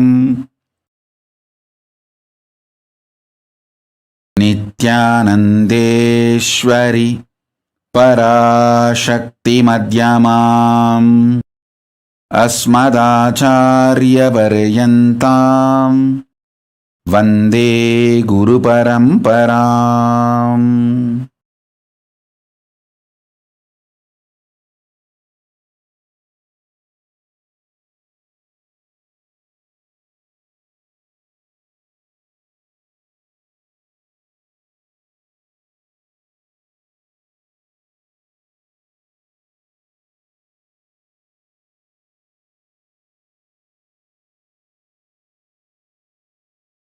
I welcome all of you with my love and respects. I welcome all the devotees, disciples, Samajis, Satsangis, Shri Mahants, Mahants, Tanedar Kotari, visitors, viewers, everyone sitting with us all over the world. I welcome all of you with my love and blessings.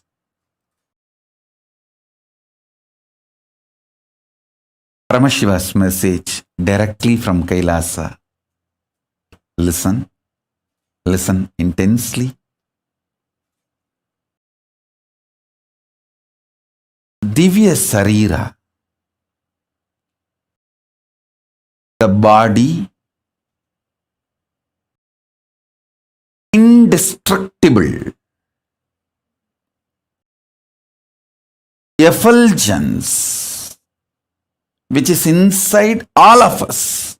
Please understand, this Divya Sarira is the core component of all of us. There is no person who does not have Divya Sarira. Everyone has a Divya Sarira. How much ever you think you are good or bad, you think you are God or demon, whatever you think, you have a Divya Sarira. That Divya Sarira strengthened, energized, inspired by sattvic food to the body, sattvic food to the mind, sattvic food to the consciousness. Enjoy this three in your life continuously. Don't worry about what should be negated. See, focusing on what need to be negated makes you very depressed, even feeling deprived.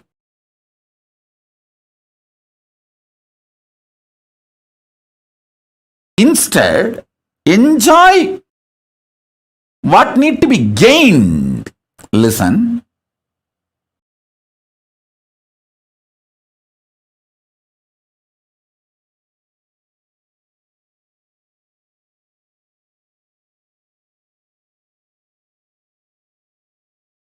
I have always seen in this 40 years of my Chaturmasya, please understand, it has become almost 40 years now, coming Chaturmasya. This Guru Purnima is my 40th Chaturmasya. In my 40 years of Chaturmasya, Chaturmasya is the 4-year vow, 4-month vow. Chaturmasya means in Sanskrit, the exact meaning is 4-month. That 4-month vow, sannyasis take to replenish themselves, rejuvenate themselves with this sattvic energy, feeding the body with intense sattvic food, feeding the mind with intense sattvic food. Mind has a beautiful sattvic food. Feeding the consciousness with intense sattvic energy.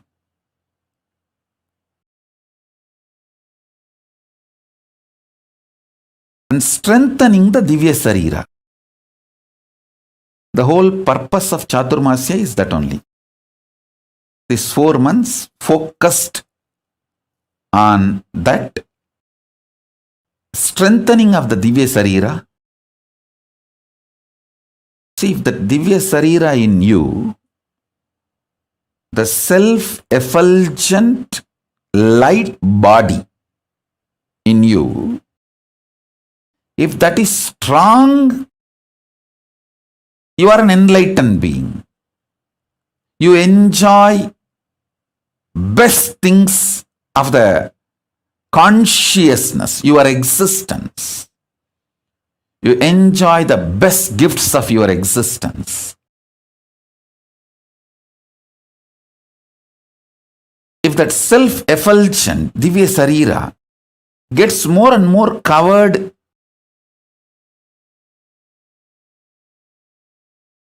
you get deluded, suffer with the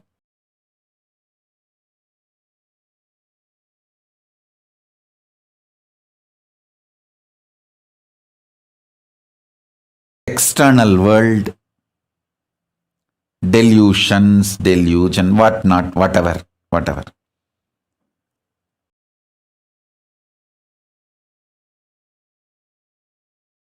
Now I don't want to get into the negative side description. If you miss strengthening Divya Sarira, what happens? I don't want to waste time on that.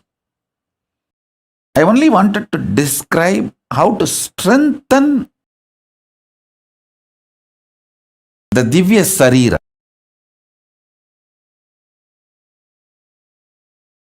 Self-effulgent, Swayam Prakasa, Sutta Sarira, Daiva Sarira.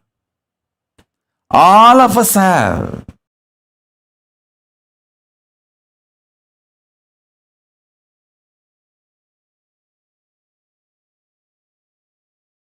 The methodologies to strengthen the Divya Sarira and manifest powers of Paramashiva, the state of Paramashiva, space of Paramashiva, and powers of Paramashiva. This truth is the message from Paramashiva directly to the whole humanity. Let me explain this truth, this message. Please understand. Yesterday, many people were asking me, Swamiji, in the pre-satsang, your sannyasis and sannyasinis and whole Kailasa and Sangha is explaining all the persecution you went through and so much of material evidences, facts are presented by them. What they are talking in the pre-satsang yesterday or last few days, and when you come for satsang, what you are speaking means what I am speaking and what they are presenting, both are not even connected. Many people are questioning me. Listen, please understand. They are talking about what unconscious human beings have done to us. I am talking about what Kailasa is giving it to all of you. Please be very clear. My work, my responsibility, my focus for which I happened is to bring the greatest gifts from Mahakailasa, as I said, the ground zero, where decisions are made, where the consciousness is making decisions about the existence. I am straight coming from that space. Straight I am from that space now. So I am sharing what Mahakailasa, Paramashiva wants to share with you all.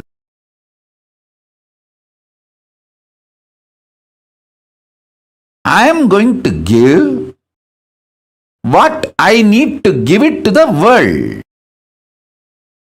And what my sannyasis are telling in the pre-satsang hosting, it is true. I have been attacked. My sannyasis have been attacked. My sangha has been attacked. It is true. They are telling what the unconscious humanity has given to us. See, I wanted to share 3 things with you all. First, what I need to give to the humanity. Gifts from Kailasa.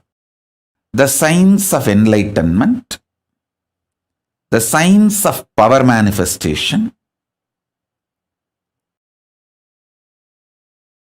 the science of becoming superconscious beings. This is the essence of why life happened on planet Earth. Why living beings happened on planet Earth. My purpose is to give superconscious breakthrough for which living beings have happened on planet Earth.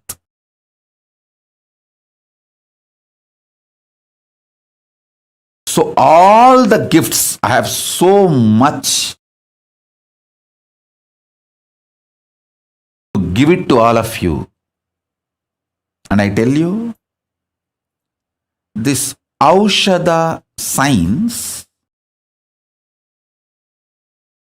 the thoughts can be used to program plants, herbs.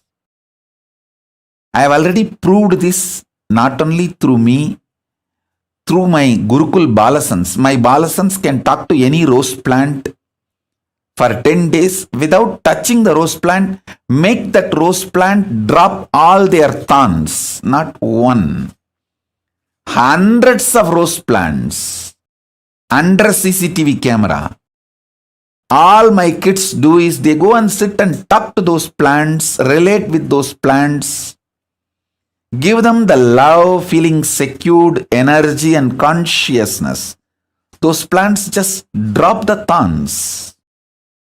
I have proved this science multiple times, thousands of times, through many of my balasans, in many of my ashrams, and still I can prove, I can demonstrate even now. So this is the science. And now I want to tell you the next level. Any disease, the cure needed for the disease is a conscious energy which need to be inserted into your body, can be programmed into any herb,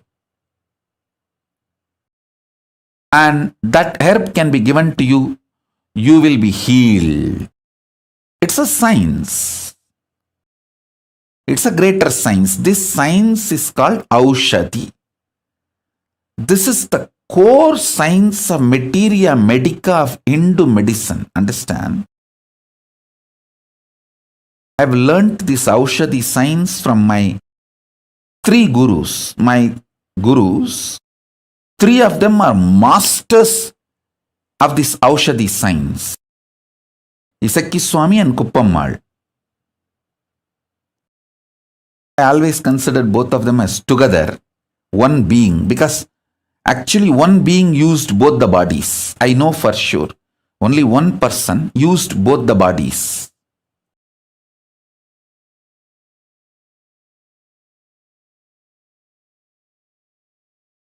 And Raghupati Yogi. We even have a beautiful photograph of Raghupati Yogi personally applying an Aushadha on one of his disciple. The disciple, I think, is from outside India, abroad, he had some paralytic attack. Just only in 3 days, my Guru has healed him completely with Aushadha and Narayana Swami Tata. These three masters of this Aushadha science gave me this knowledge. Of course, ultimately, Arunagiri Yogeshwara Paramashiva himself showered the whole experience and expertise. Listen.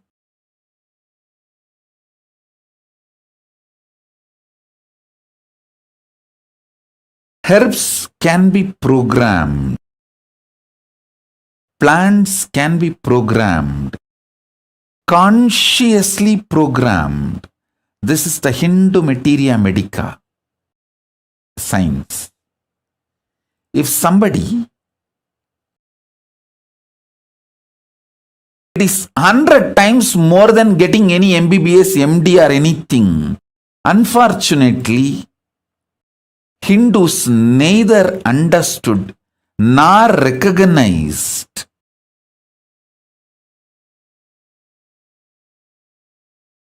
due to the continuous persecution done on them, genocide done on them. All the knowledge of the Hindu tradition was destroyed, and even Hindus are made to lose confidence on the knowledge. And after a few generations of brainwashing, even Hindus feel all these are false, and they attack the Hindu gurus who are trying to revive all these great truths. It's like some part of your own body destroying your body, like autoimmune disorder. Hindus have been infected by the anti-Hindu elements with the autoimmune disorder. Part of your own body destroys your body. Like HIV virus, this AIDS. That kind of a mental setup has been infused. Consciousness has been infused into Hindus. And unfortunately, due to this hundreds of years of persecution and making sure all this knowledge not available to common Hindus,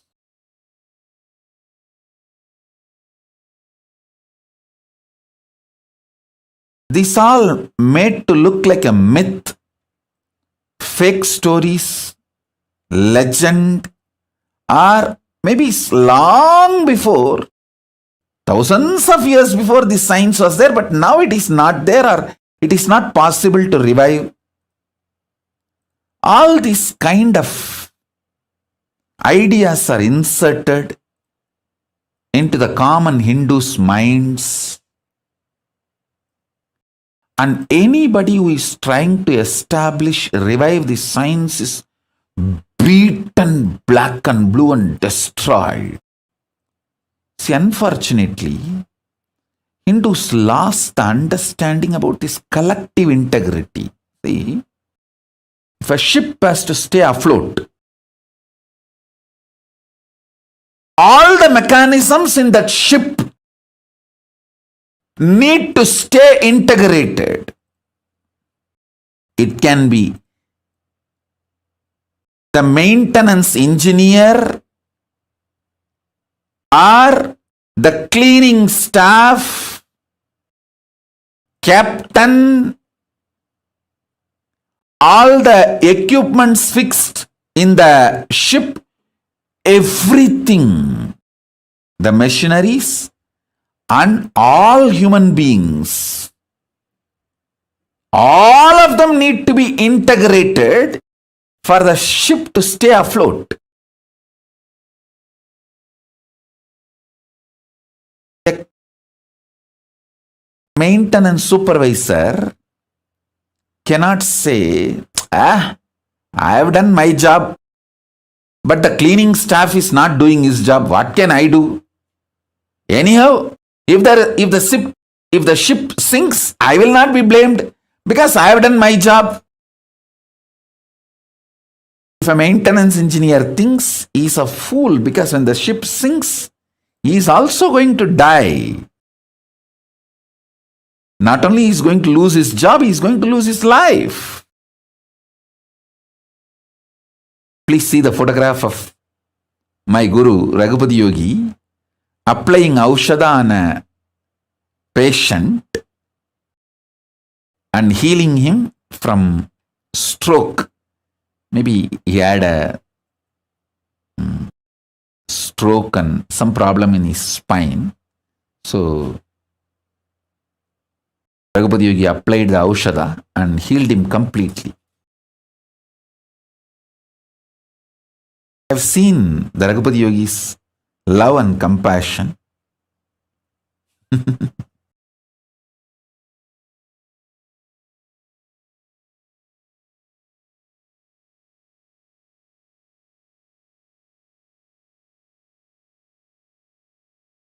Now listen, let me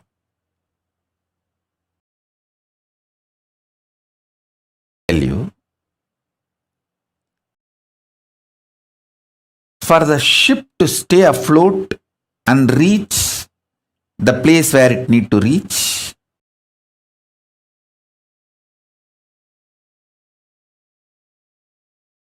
everyone in the ship need to be integrated. It's called collective integrity. A maintenance engineer cannot think, oh, I have done my job, but the fuel manager is not doing his job, or the cleaning person is not doing his job. So if the ship sinks, I will not be blamed. I will not be questioned. I am safe. Let whatever happens to others, or whatever others do or don't do, what is there for me?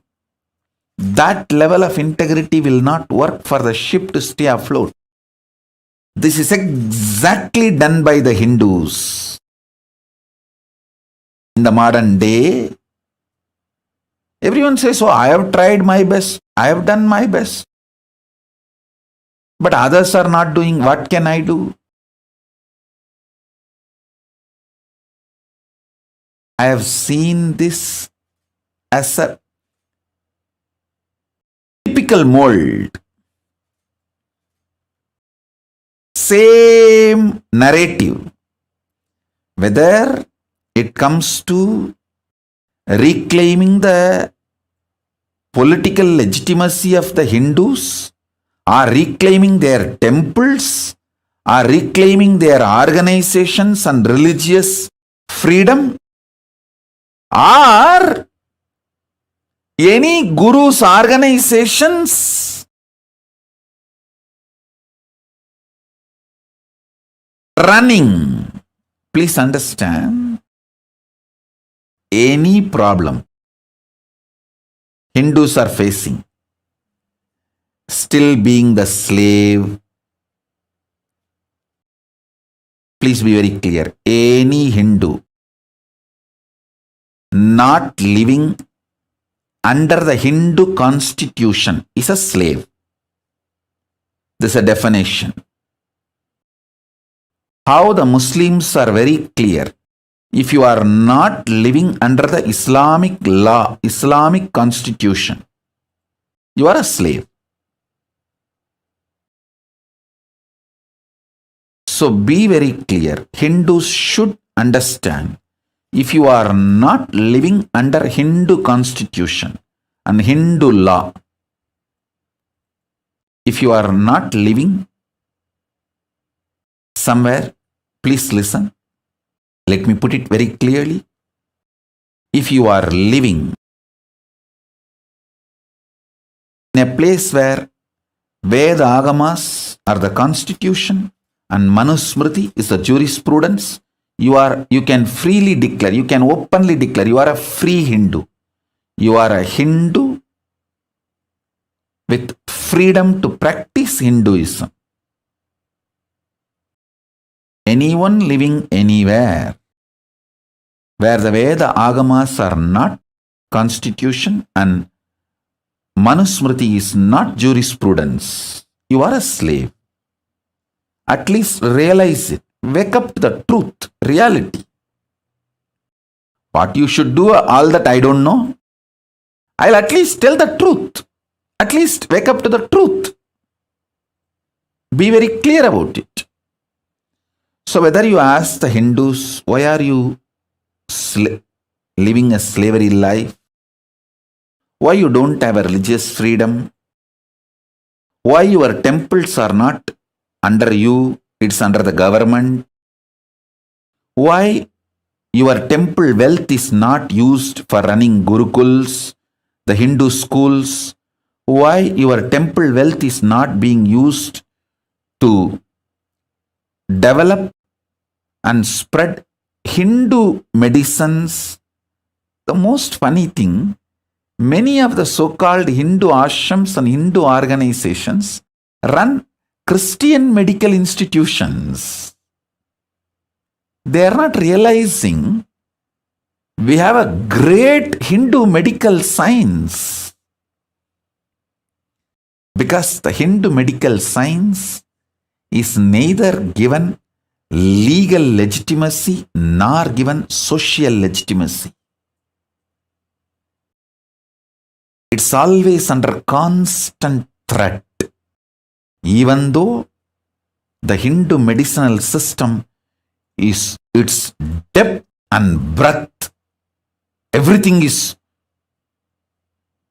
far more than any other medical system in the world.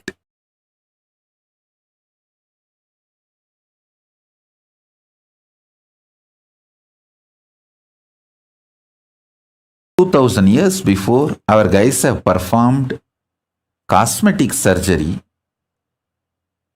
The Hindu doctors and Hindu medical visionaries like Shushruta, many of the Hindu surgeons,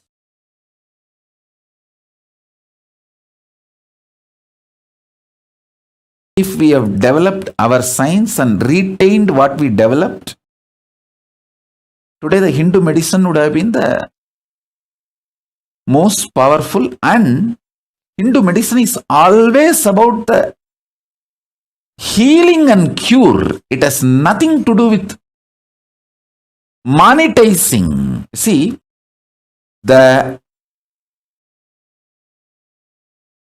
Hindu medicine is kept in pure form without economical agendas and political agendas. By being kept with the Brahmanas, neither the economical agendas of the Vaishyas can interfere, nor the political agendas of the Kshatriyas can interfere with the Hindu medicinal system. The whole knowledge was vested with the Brahmanas. And please, all of you understand, when I talk about the Varna, it is based on the quality of a person, not by birth.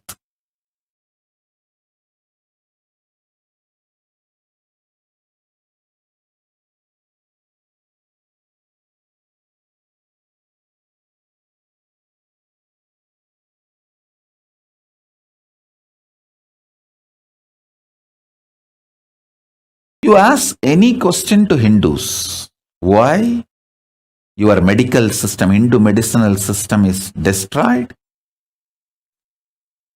Why you guys are not having any respect for the greatest and oldest jurisprudence, the Hindu law Manusmriti? Everyone will have one answer. Oh, I am done, I am doing whatever I can, but others are not doing. What can I do? Exact answer. A maintenance engineer in a ship, if he gives, what will happen to the ship? That exactly same thing is happening to these guys.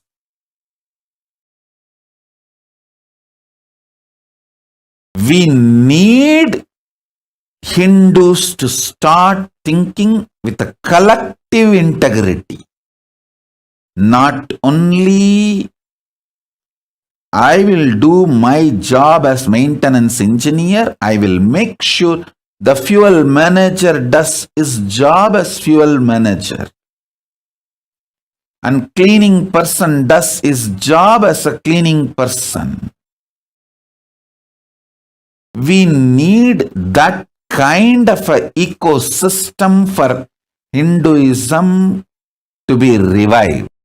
I decided very clearly that can be done only in a place where we have political legitimacy and political sovereignty.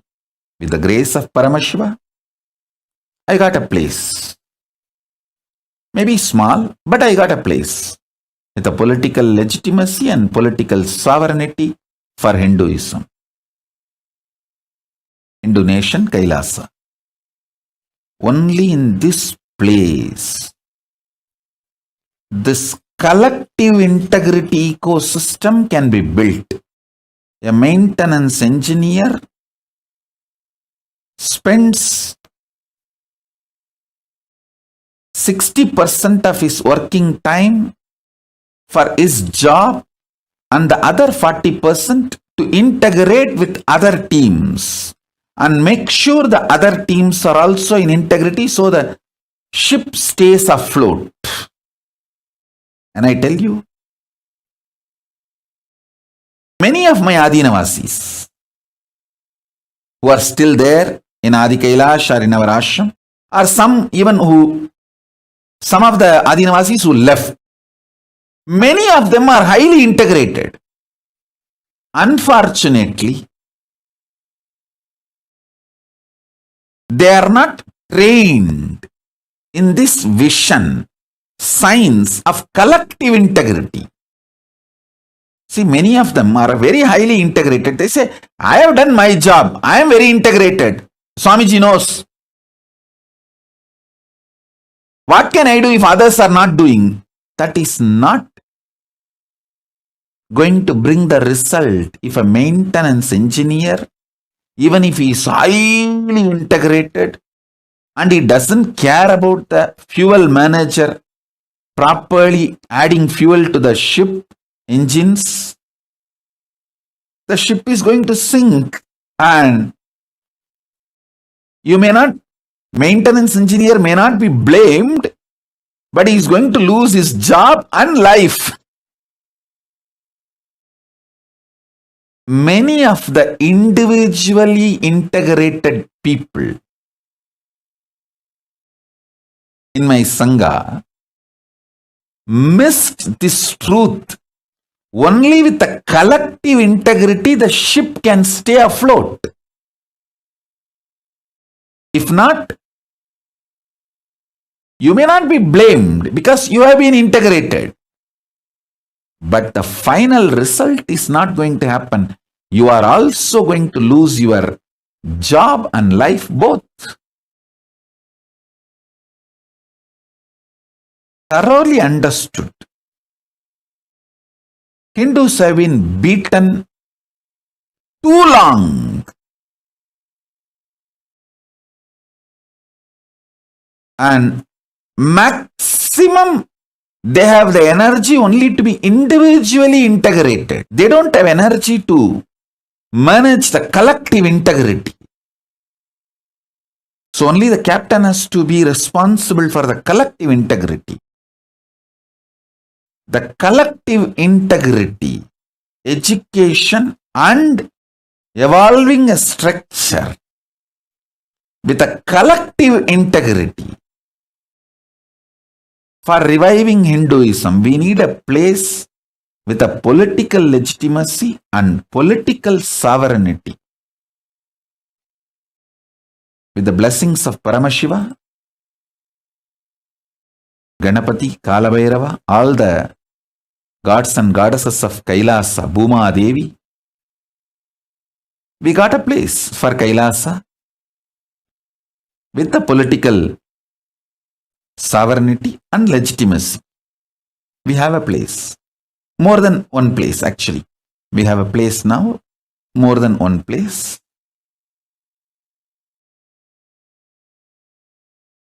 I tell you,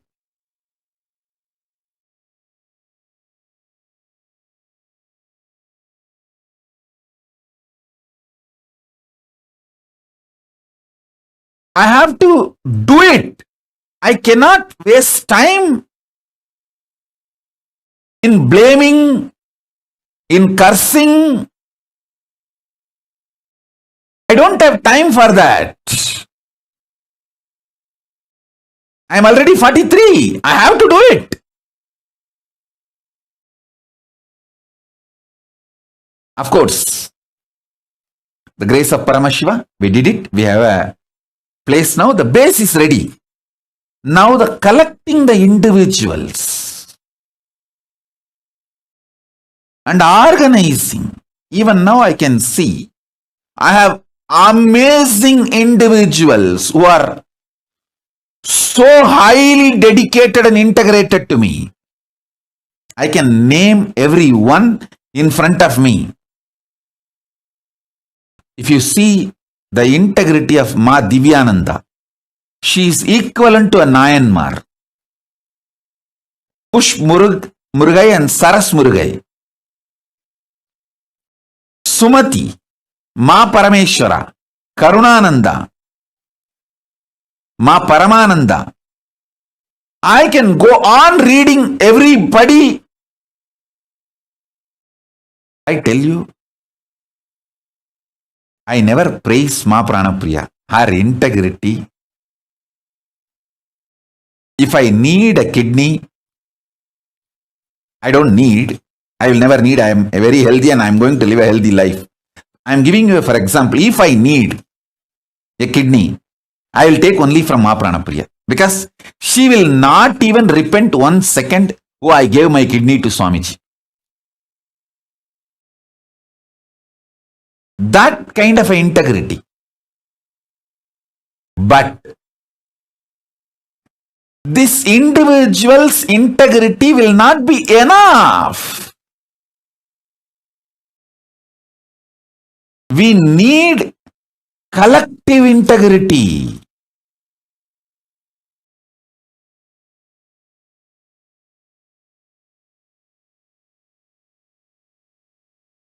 There are so many people who gave their life to me, not just their wealth. They will even give a body organ to me if I need. If I need a kidney, I don't know how many people will apply to donate. If I need an eye, I don't know how many people will apply to donate.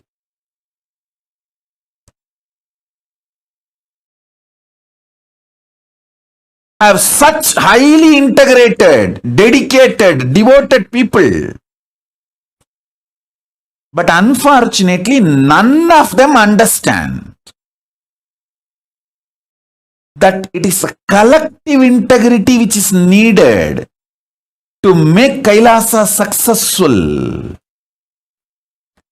Not just individual integrity. Everyone is so happy and satisfied and fulfilled. I am individually integrated to Swamiji. Hey, that is not enough.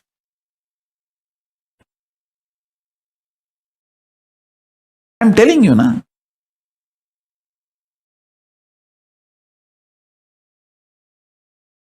Pushp and Saras Murugai, I am giving you an example. Saras Murugai and Pushp Murugai, they gave all their wealth to me. Sarvavari Tyagis, not even 1 second they even felt did they do right or wrong. They know for sure giving everything to Swamiji is the ultimate right best thing.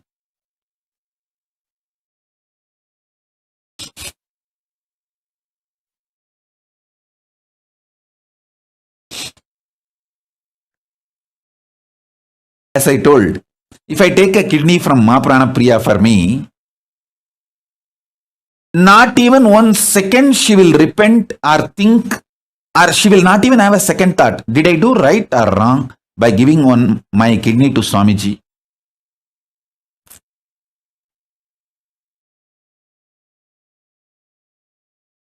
Never ever she will have a second thought.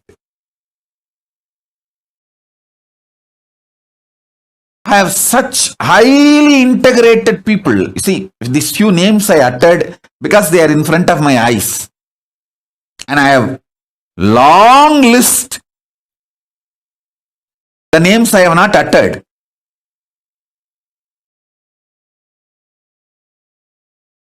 But unfortunately, none of them understand just the individual integrity is not enough for the ship to stay afloat. It is collective integrity that is required.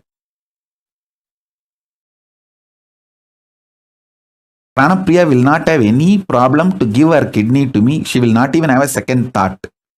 But she cannot go for rounds all over the campus and make everyone work and keep everyone's integrity.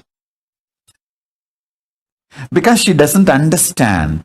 It is collective integrity that keeps a ship stay afloat.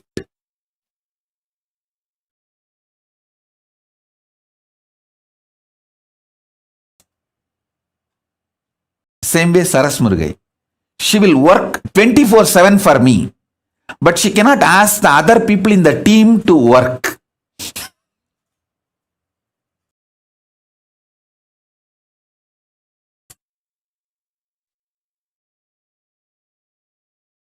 I tell you, this is one of the biggest curse Hindus are suffering. Everyone feels, oh, I am integrated, I will do what I need to do. Others are not doing, what can I do? It is captain's responsibility in making collective integrity happen, everyone to be integrated, not mine. Sometimes people in the ship, one side maintenance team enjoys the other side maintenance team failing, thinking, oh, see how we are victorious now, they are failing, and that side of the ship, such big holes are happening. Hey, if the water comes in and the ship sinks, all of you are going to die. Why don't you understand?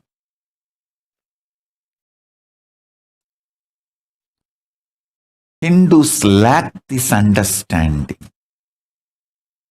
In every level, whether, see, a major 100 problems of Hindus, if you list, their temples are not in their hands. All the income, money comes to the temple. For spreading Hinduism is not used for that purpose. And all the wealth dedicated and donated for Hinduism by their ancestors is not used for that purpose. Somebody was telling me the other day, I am not talking about one state or any one country, and I don't interfere in any country's internal administration and all that. I am talking to Hindus to wake up. Wherever you are suffering slavery, you need to understand. Many of the wealth dedicated by their ancestors to revive and maintain Hindu arts, Hindu medicine, Hindu spiritual truths, the wealth is not being used.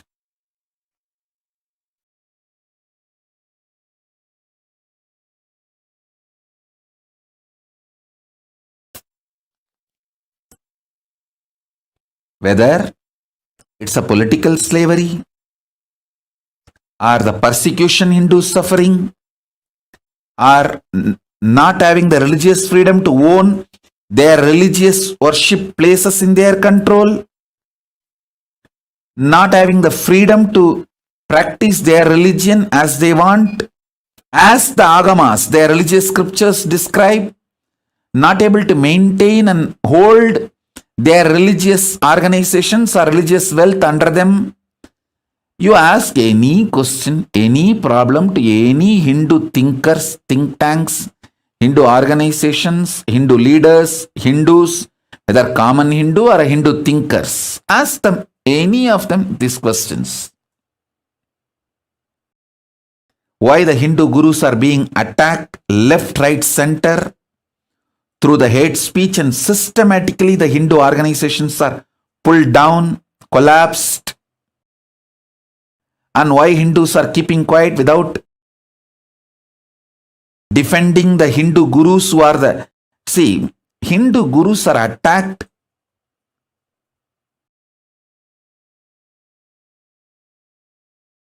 to destroy Hinduism. Please understand, the anti-Hindu elements, their goal, their aim is Hinduism. Because the Hindu gurus are defending Hinduism and promoting Hinduism, they are being attacked. And Hindus are not waking up to this truth. You ask any of these questions, this top 100 questions, top 100 problems. You list top 100 problems of the Hindus. Getting bullied in the cyberspace. So much of cyber bullying. All the major social media organizations are anti-Hindu. Racist.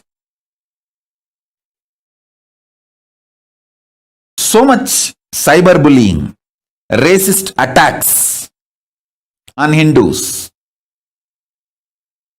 They don't have their temples under their control. Their gurus are being attacked left, right, center. Every day one guru is pulled down with false accusations, false cases, lawfare, hate speech, very systematically.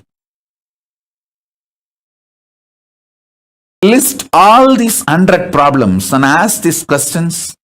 Everyone will say, oh, I am doing whatever I can. But others are not doing. What can we do? We need Hindu leaders who understand collective integrity truth. It is collective integrity which is going to keep the ship stay afloat.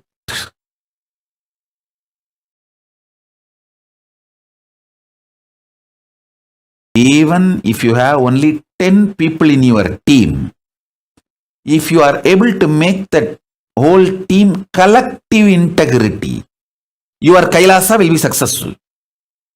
You can be head of a Kailasa and it will be successful.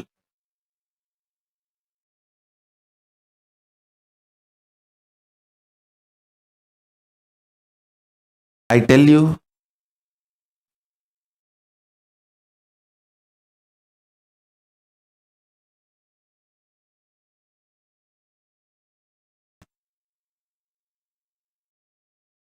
in every level, I have to do my responsibility.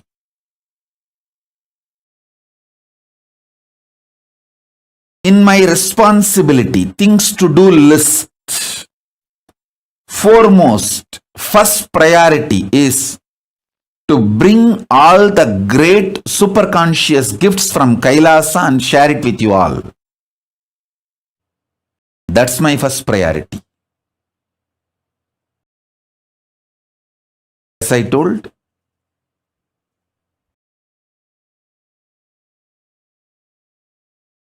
strengthening your Divya Sarira with the right methodologies, making your body sattvic through yoga, right aushadha and sattvic food, making your mind sattvic and powerful through completion, unclutching, nirvikalpa samadhi, making your consciousness powerful by that sattvic Paramashivananda. introducing literally the existence, conscious existence of Paramashiva. You just know Paramashiva is alive and he is in me.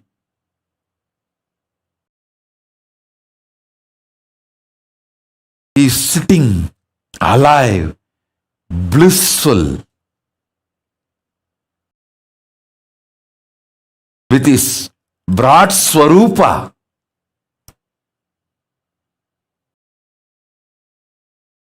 Paramashiva Paramburul. Knowing he is alive in you.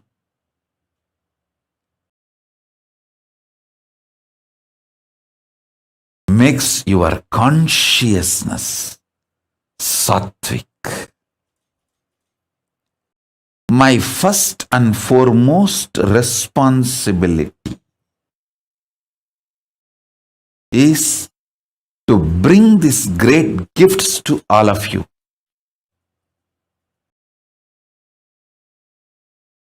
And to bring these gifts to all of you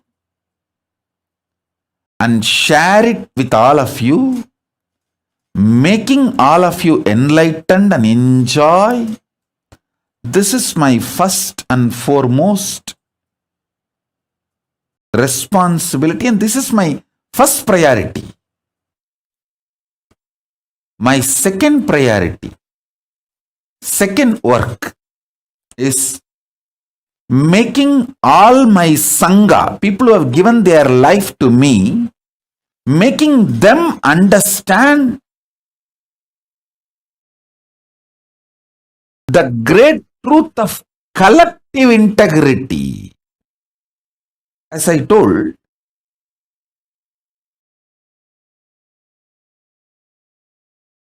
I have the best people, most dedicated. One of the most sweetest message I received in last few days is Akil Kodali sending me message, Swamiji, please come to Satsang. I miss you too much.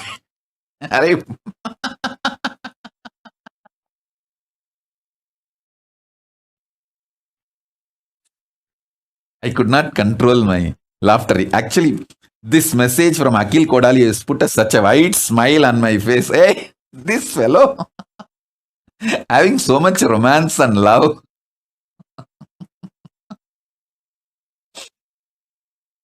I tell you, I have best people around me.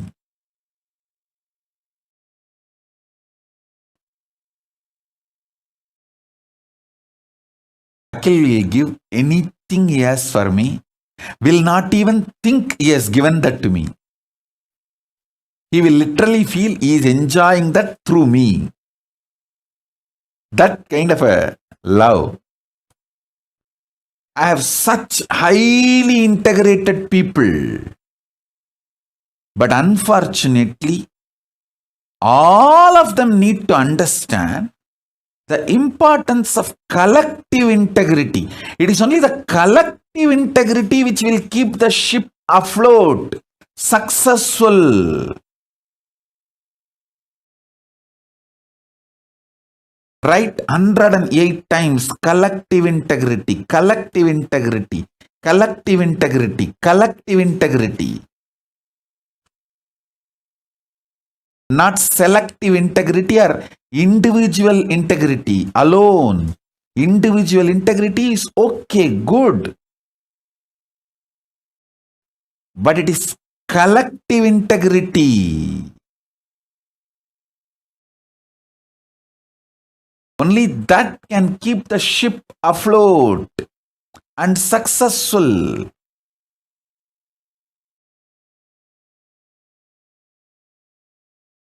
My second responsibility is making my Sangha, Kailasa, all the people who gave their life to me, who gave their individual integrity to me, making them realize collective integrity's importance. I think in all our ashram, in every room, we should put a small board beautifully. Collective integrity keeps the ship afloat, not just individual integrity. So, the people who are working in accounts department, distributing money, and the people who are working in Goshala and keeping the Goshala clean and cows healthy, happy, and the people who are doing the agriculture and growing the herbs, and people who are doing puja in the temple, everyone need to have integrity to keep the ship afloat. The collective integrity only will keep the ship afloat, making the people who declared their integrity to me, making them realize the importance of collective integrity. I have some people highly dedicated, like Sri Shanta Priyananda. He will be absolutely obedient to Guru Vak. Anything I say, he will simply obey. But complete loose, cranky. He cannot even talk to others. Make a simple coordination.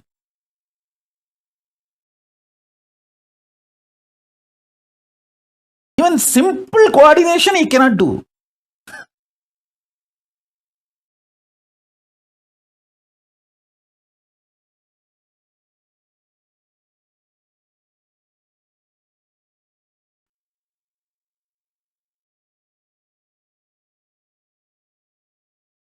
Sri Shanta Priyananda, write 108 times. Collective integrity keeps the ship afloat.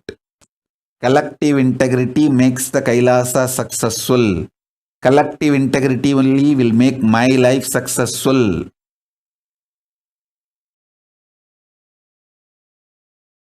If one department fails,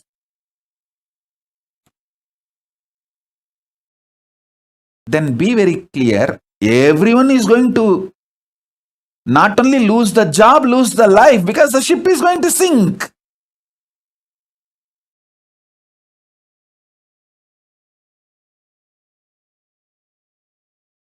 In all our ashrams, all our temples, all our monasteries, all our gurukuls, we should have a clear board.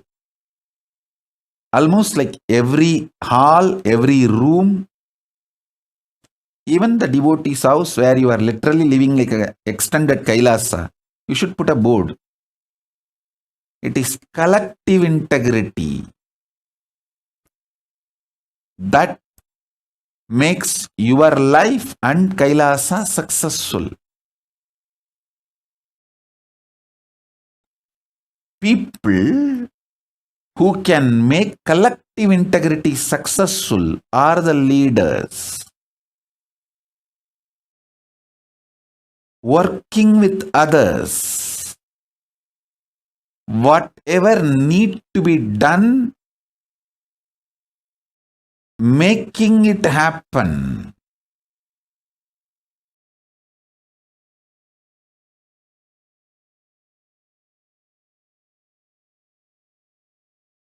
My second responsibility is teaching my Kailasa people the collective integrity.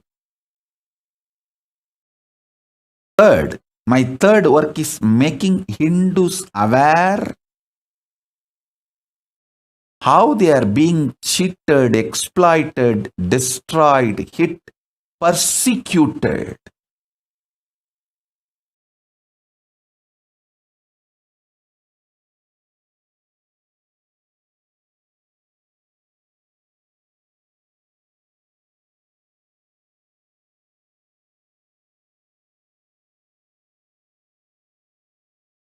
I tell you, One of the worst thing is Hindus are not even realizing they are being persecuted. They are under siege. Very active war is going on. Hinduism is the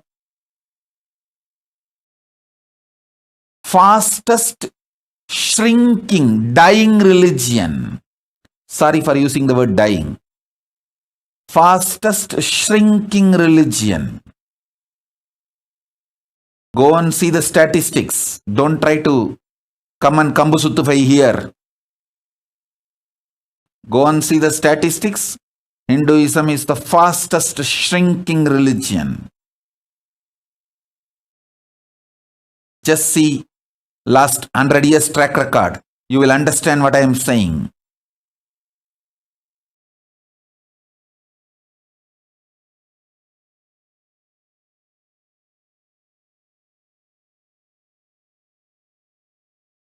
These three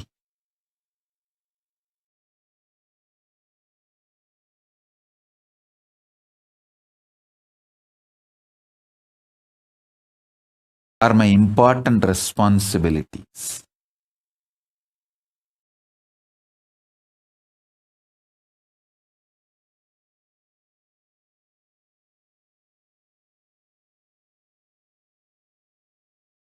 Let me do my first responsibility.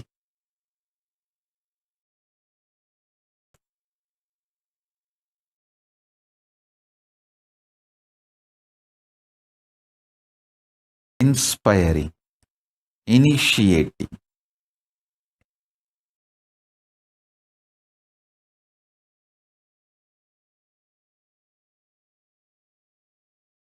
making all of you understand in every level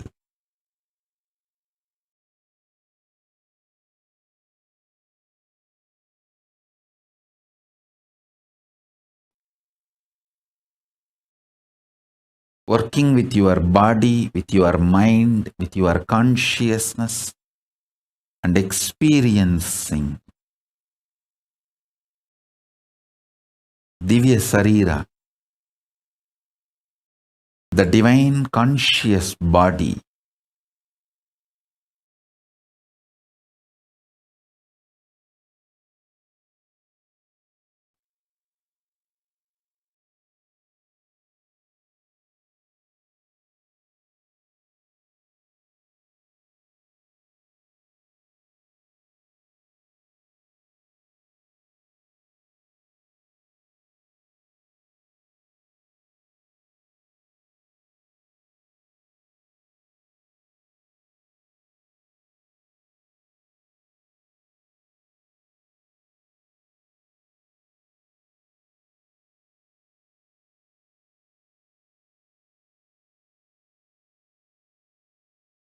Understand these few principles.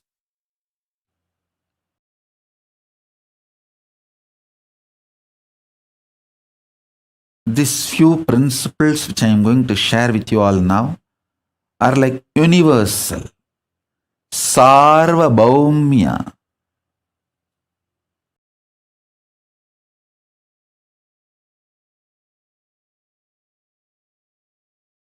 Vrataha. These are like universal vows, universal principles.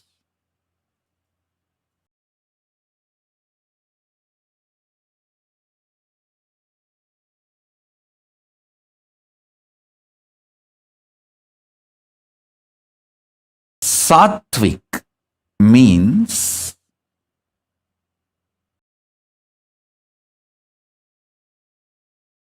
anything which awakens the qualities of consciousness in you, like extreme love, fulfillment. I tell you, when I manifest from Samadhi, the kind of the love and joy,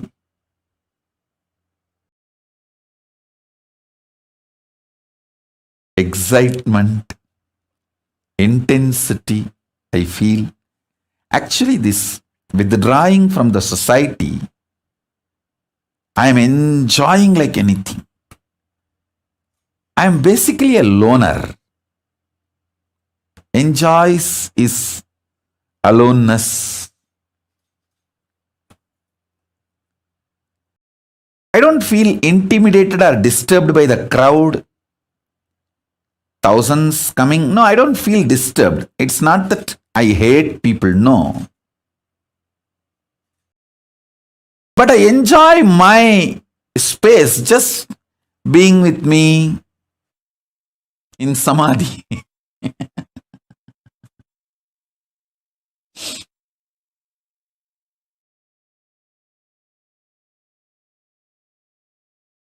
It is such an extraordinary living joy, living experience of bliss, not imagination, theory,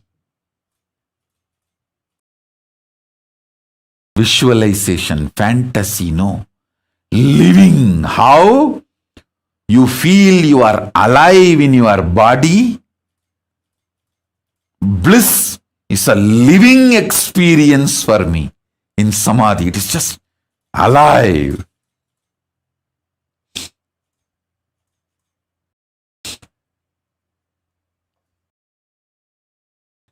Anything infuses that bliss, alive, as living experience in you is sattva.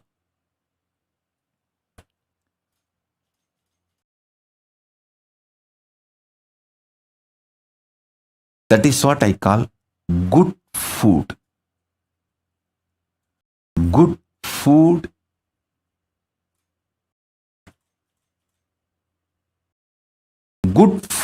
is sattva. Sattva is the good food.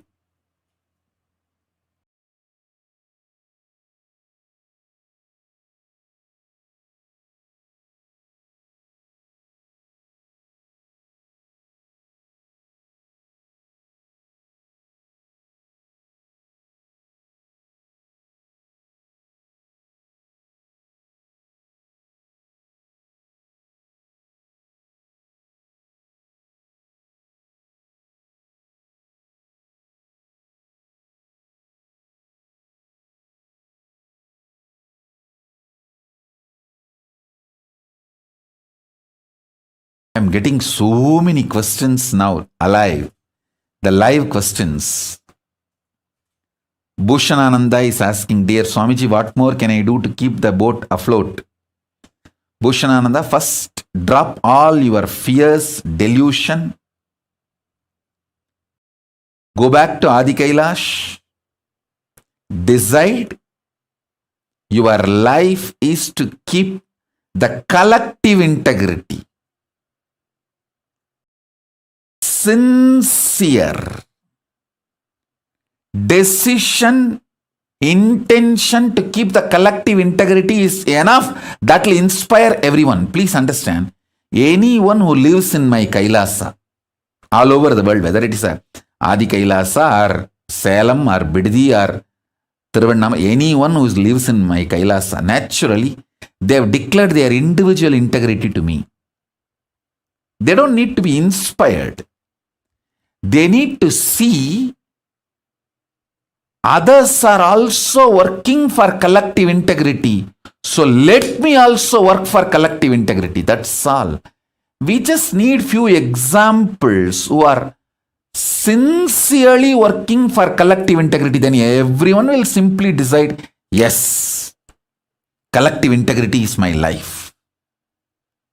Collective integrity is my life.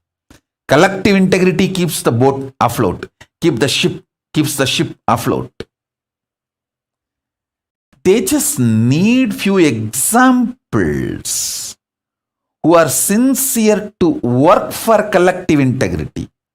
Bhushanananda, go to Adi Kailasa, be an example. through your sincerity, show that you want everyone to come to collective integrity, constantly holding the space, talking to everyone, reaching out to everyone, inspiring everyone, educating everyone about the collective integrity and how only collective integrity is going to make the ship afloat. Individual integrity alone is not enough to keep the ship afloat. You realizing and making everyone realize,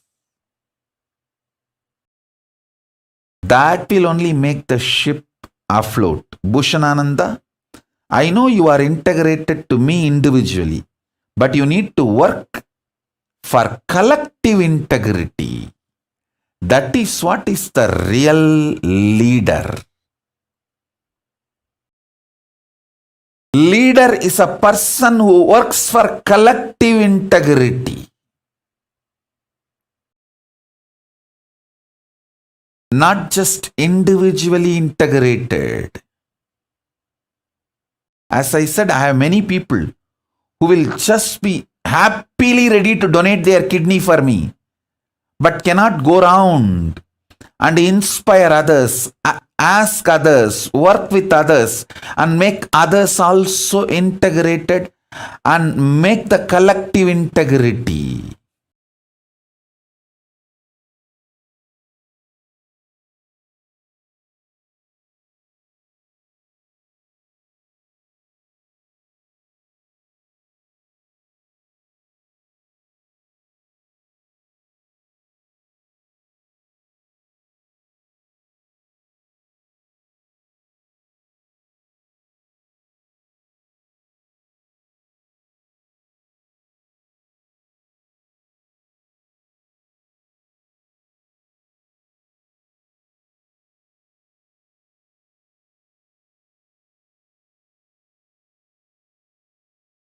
I'm just seeing all the questions, live questions.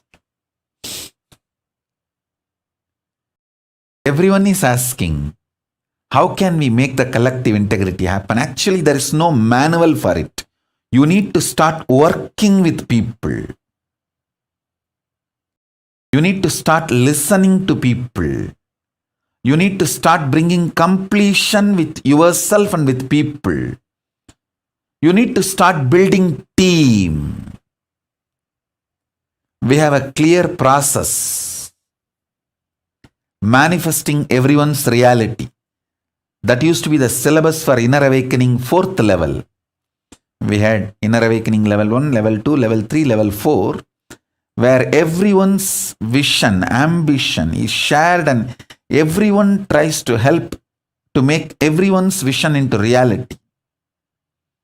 So that should become the ecosystem, the collective integrity should become the ecosystem. Any Kailasa where the collective integrity become ecosystem, that Kailasa will be successful. That's all.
Maybe can all think about collective integrity and have a Vakyartha Sadas about collective integrity. Not having collective integrity is the source reason and sole reason for all the problems of the Hindus. Any Kailasa brings collective integrity as the ecosystem will be successful and solve all problems of Hindus. See, when a collective integrity is brought, everyone in the team will be successful. Everyone will be successful.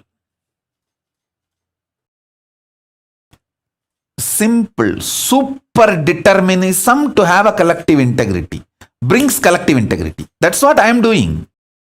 How much I am attacked, abused from externally and even from internally, how many ways I have been attacked. But super determinism to keep the collective integrity, that made the Kailasa successful. Kailasa happened. That is making the Kailasa stay afloat and successful. Let's do Vakya Sadas on this and bring all your questions. I'll answer all those questions tomorrow in the next satsang live.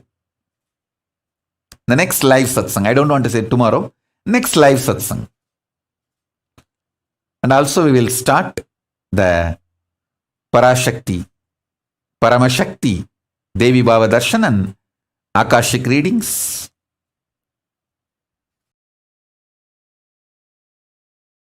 Soon. So with this, I bless you all. Let's all work on this collective integrity. Let's all radiate with collective integrity also. Integrity, authenticity, responsibility, enriching, causing, living Paramadvaitam, the Shuddhadvaita Saivam, the state, space, powers, being, superconsciousness, and Kailasa of Paramashiva, Paramashivoham, Om Nithyananda Paramashivoham, the eternal bliss, Nithyananda. Thank you. Be blissful.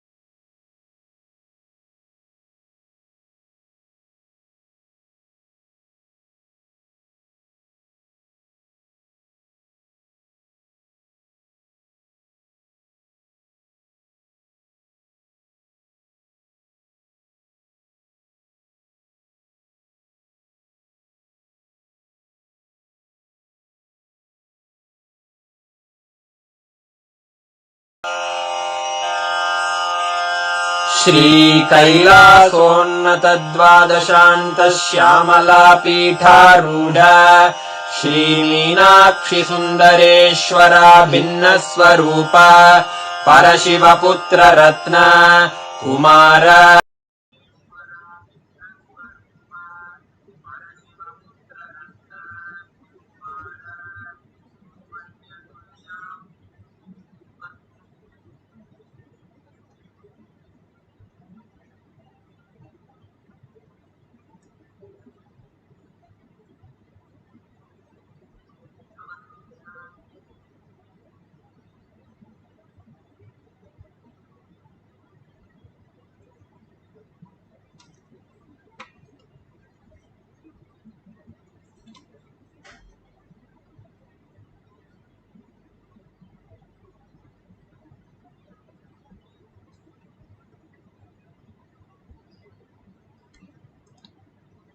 Nithyananda Paramashivam. Let's start with the Sadguru Vandanam. नित्यानन्दं परमसुखदं केवलं ज्ञानमूर्तिं द्वन्द्वातीतं गगनसदृशं तत्त्वमस्यादिलक्ष्यम् एकं नित्यं विमलमचलं सर्वदी साक्षिभूतं भावातीतं त्रिगुणरहितं सद्गुरुं तं Namami. Let's go through the disclaimers. Security measures. No photography, video, audio recording. Important cautions.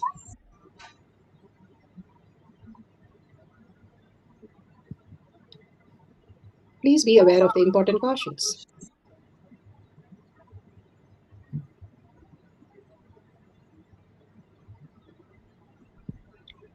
What is power manifestation? Let's hear from Bhagwan himself explaining what is power manifestation.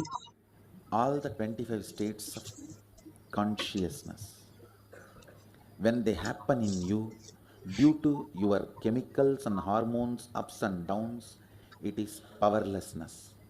When it happens in you, out of your free will and consciousness, it is powerfulness. That's all. When you fall into sleep, it is powerlessness. When you enter into sleep, it is powerfulness. When you fall into dream, it is powerlessness. When you decide to dream, it is powerfulness.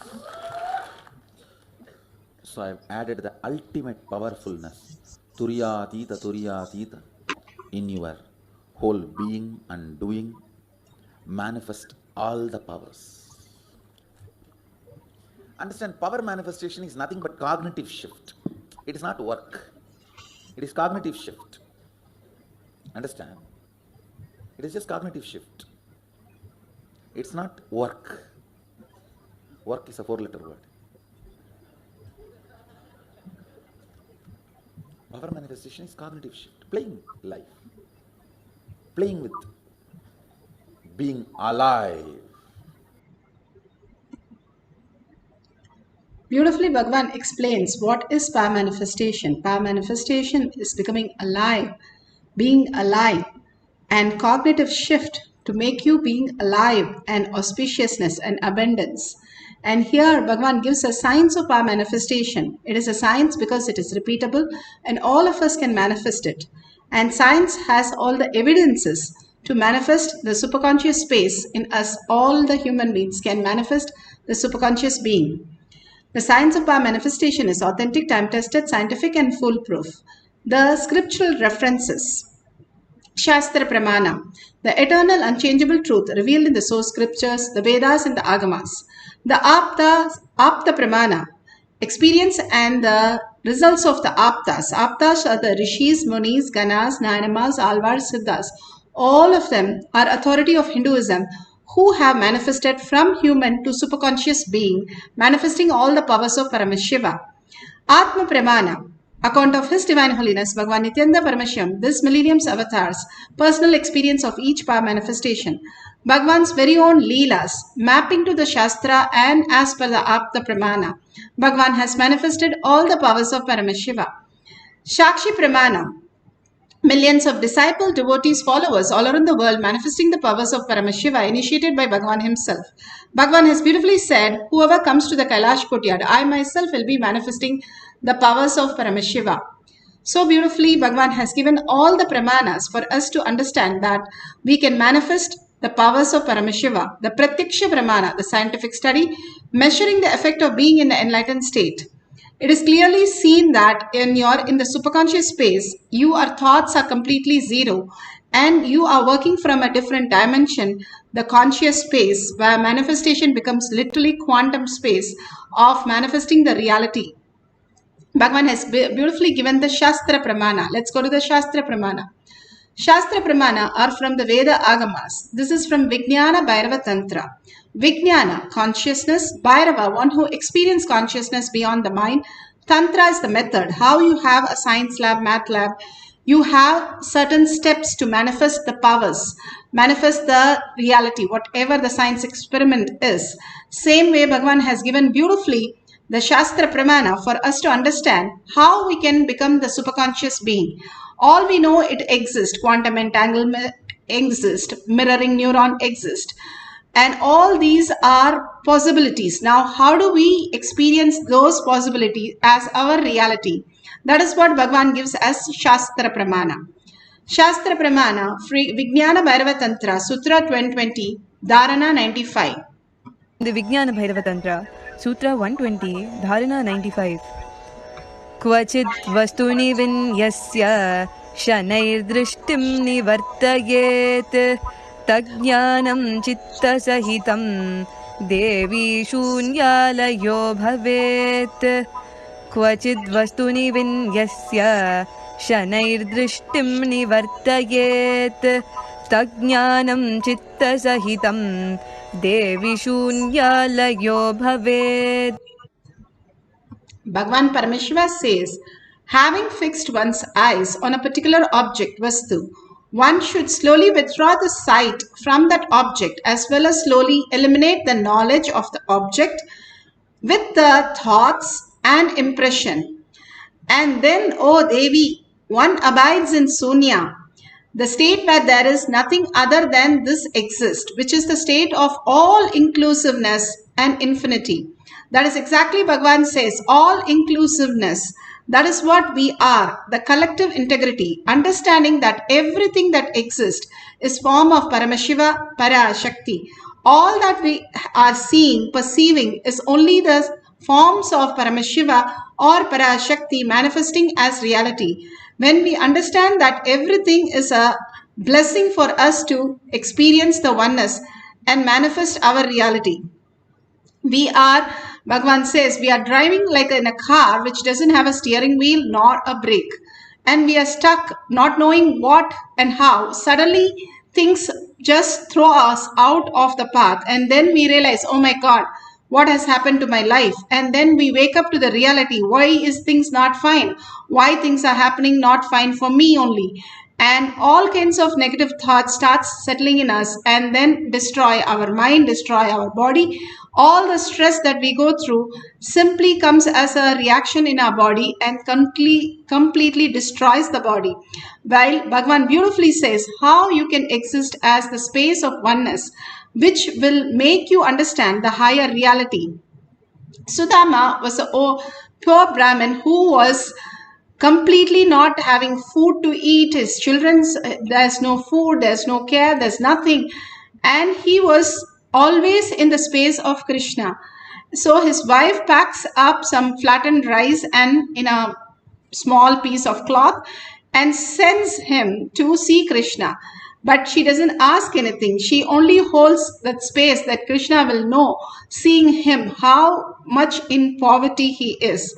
So when he goes to Krishna, Sudama inquires about Krishna, how Krishna is. As though he is doing so fine, he is asking how Krishna is. And he is like worried about Krishna. If he has taken care of himself, how did he do everything?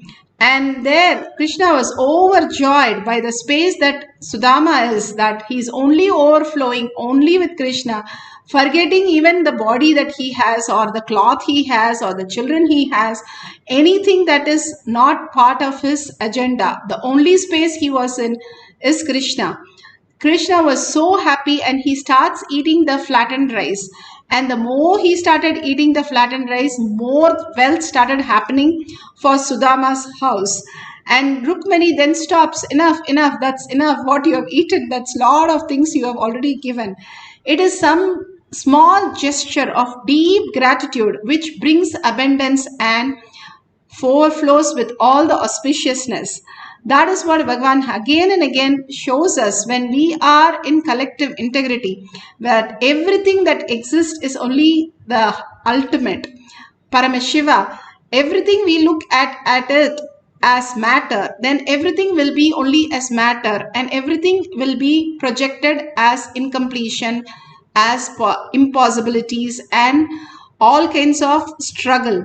But when we look at everything as Paramashiva, everything as auspiciousness, everything as abundance, our life also starts overflowing with all that beautiful space. Again and again, that oneness space of Paramashiva manifests as reality. That is what here beautifully Bhagavan says. When you withdraw the sight from that object, whatever you know as object is a matter, and the knowledge of the object, which is also matter, and thoughts and impression, which is also again the matter. If you remove everything, then what is there in that object? The only thing that is there in the object is consciousness. Everything is made of the building blocks of everything is consciousness. How a child plays with a clay dough, and if it loses a hand, the child will start crying and come and give the hand and the doll to the parent, and then the parent fixes it. Same way, how we are continuously holding the incompletion of the pain and the struggle we are going through, not understanding that we are very building block of us is Paramashiva. Bhagavan himself is manifesting through us. If we are breathing, if we are seeing everything that exists is Paramashiva. All other things that we perceive is also different forms, different shapes, different colors of Paramashiva. And simply each and everything, if you start holding that Paramashiva space, you are in the collective integrity. More and more, when Krishna told Uddhava said, what is the last thing you want to tell? If you're going to leave and go, then what do I live on? And Krishna says, just hold one thing. Everybody you see as Krishna. That's all you need to do. And simply you will be in the enlightened space. All that we need to hold again and again is everything and everybody that we are experiencing is nothing but the reflection of us in different forms. Reflection of the Paramashiva in us as different forms. Bhagavan beautifully says the Guru comes in our life to show who we are. Again, he says, I am like a mirror who just projects the Paramashiva space in you to show you that who you are. That is what is the beautiful completion that happens in us. Bring the completion in us, bring the completion in all others, and simply you will be in bliss. Duryodhana, the Apta Pramana for the power of silicon. Duryodhana was very jealous of Pandavas, and he thought Bhima was the strength of Pandava, and he wanted to kill him. So he added poison in his favorite sweet and he gave him. And Duryodhana gave the sweets, and Bhima ate that sweet unknowingly and fell unconscious. This is from Mahabharata, Adi Parva, page 268-269. And then he took the weeds and tied the weeds and threw him into Ganga. In Ganga, there were some snakes which bit Bhima. Bhima did not get killed, but actually he woke up from unconsciousness and he was searching for what is going on. And the snakes were so shocked, they said, you are the only human survived this. Let me take you to the chief, Aryaka. Then he takes him to the chief, and the chief was so excited. He said, stay here few days. And he gives a magical drink, which is giving him the strength of 10,000 elephants. He became only the stronger by holding the oneness with Krishna all the time. Bhima was one of the very devoted person with just holding that Krishna space. He was only manifesting more and more strength in his body. Whatever we are, we become stronger in that when we align to the highest reality of oneness with Paramashiva.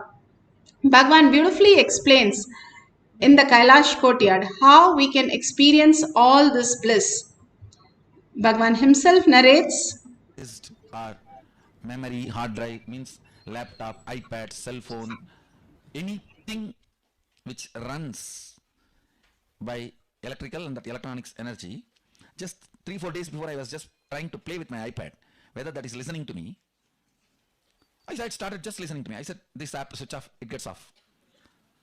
Without typing the password, open, it opens. And I just said, go to this app store, went and download the messenger, downloaded. It was continuously doing. Then I decided, let me convert this into software and initiate as a power to everyone. Very casually only I did. And also by tomorrow you guys will be having a software. I'm preparing it. Any battery, you just hold in your hand, it will be charged. Any battery. From the air, it will produce energy. Actually, I have done it already. I'm converting that into a software. That work is going on. Maybe today after initiation I'll be in Samadhi. That time I'll finish that software work. Actually, whenever I am in Samadhi, I do all this software writing, this power software writing. And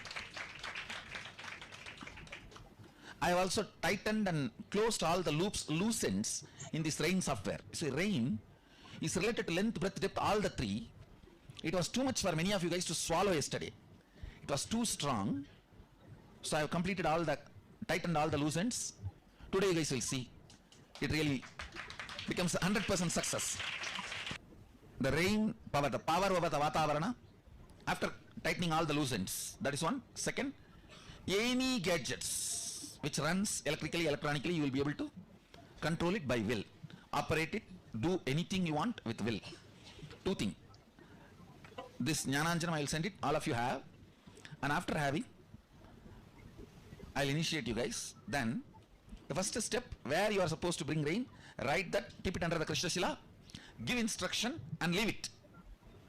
Leave it for 42 minutes. That time don't waste, start playing with the gadgets. Give the instruction and keep the Krishna Shila. Once you give the instruction, that is enough. It does not need to be constantly followed up. You only need to follow up that place, what is happening there. Then pick up any electronic objects you want to play, just put it on the Krishna Shila. Let the Nithyananda participants ask what the Balasant should do. You pen down the instruction, your request. The Balasant will do that. You give that instruction, it will do. Any object. It does not need to be only Balasant's objects, Balasant's iPhones. You keep your iPhone, they will open it. It will open, it will get switched on. It will download the apps or delete whatever you want. Whatever you want, you write and give them. Always all your requests should be in writing. And then after they perform, you tick or cancel. Any command, only 3 minutes. If it takes more than 3 minutes, cancel, means they are not done it. Go for the next command. Any command only maximum 3 minutes. The rain only 42 minutes. If it is more than 42 minutes, crash, it has not happened, go for the next. Second, start the next place. Understand? So that is the way the fluttering will settle down. And it will become part of your biomemory. There were some of the loose ends, means, I should say, it was too much for your biomemory to grasp, it was too big bite. So many of the biomemories, it got stuck in the throat and unable to digest. First of all, even you are not able to, many of you guys are not able to grasp that it is possible.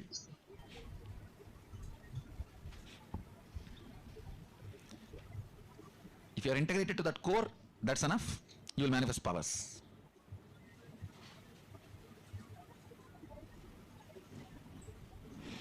You see, if you sat with your Balasant 3 times, if they have made the rain happen, then the entanglement as Shakti Nipada has happened with you. Now you can start. For example, 3 of you are sitting with one Balasant. If that Balasant has made 3 times rain happen, all 3 of you now you can start with your Krishna Silas. You will start manifesting. 3 times is enough time for the Shakti Nipada to happen to you. Same way these gadgets. If you see them, if you are sitting with them and 5 commands they are making it successful. Shakti Nipada has happened to you, now you can start. Because you are not that strong to protect you from Shakti Nipada more than certain period. Once they make 3 times rain happen, immediately your core opens up for the Shakti Nipada. If 5 times you see your Balasant successfully making the commands on the electronic objects, then you can start doing, it will work. It will work for you. That much Shakti Nipada only is required.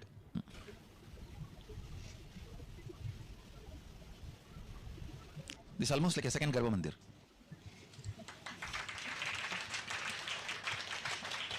Structured form, like a Surya, sun. His sun is sunny. Sunny is his sun. Sometimes the part you deny comes and appears as your sun. And Surya's one wife, Usha, means is light. Chaya, all is self-hatred. Shade is opposite to the light. See, all is self-love comes as Usha, self-hatred comes as Chaya. So the whole Graha structure is nothing but our integrity, authenticity, completion, responsibility and enriching expression. Maybe when I find time, I will sit and explain in detail and give you guys a session on that. Yes. All you guys settle down and close your eyes for a few minutes. I'll finish the initiation. You can open your eyes. You can start manifesting both the powers now. So now the Nithyananda Yogam participants can decide where the rain should happen. You can even keep 2-3 places, no problem. Write as a slip, but find out there should not be weather forecast there. Make sure there is no weather forecast there, rain. You see, under one Krishna Shila, one Balasan can keep even 2-3 places. That's not a problem. But the Balasan should visualize all the 2-3 places and give instruction. So Sadashiva says in one place, even drinking alcohol, the karma will not be carried once the liver is destroyed. Means it will not come to you in the next Janmandal. And each of the vows you take, whether during the marriage or during the other kind of initiations, the vows are taken on Jadaragni, means the Agni, fire in the stomach. Once that settles, over. That sins related to that does not come with you. The breaking of those vows does not come with you. It is left here. For example, if I have to give example, you take a vow on the Jadaragni that I will not steal others' things, but you steal. The karma will not come to you in the next Janma. It will come only as long as the Jadaragni is alive. Once the Jadaragni goes away, means once you are dead, during the death, Jadaragni is taken away. So after that, the karma doesn't come. For example, on Jadaragni only you take the marriage vows. All the Saptapadi is taken on Jadaragni in Agama. So if you break the marriage vows, karma does not come to you in the next Janmandal. Once the Jadaragni goes away, it goes away. That's all. It doesn't come after that. But if you miss the integrity with the Guru, that goes into biomemory and gets carried to Janmas. Gets carried to Janmas. Understand? Because the relationship with Guru is biomemory level. Deepest level. It's a level of relationship and level of commitment only based on that, how much of what karma comes with you and what karma does not come with you. Nothing else.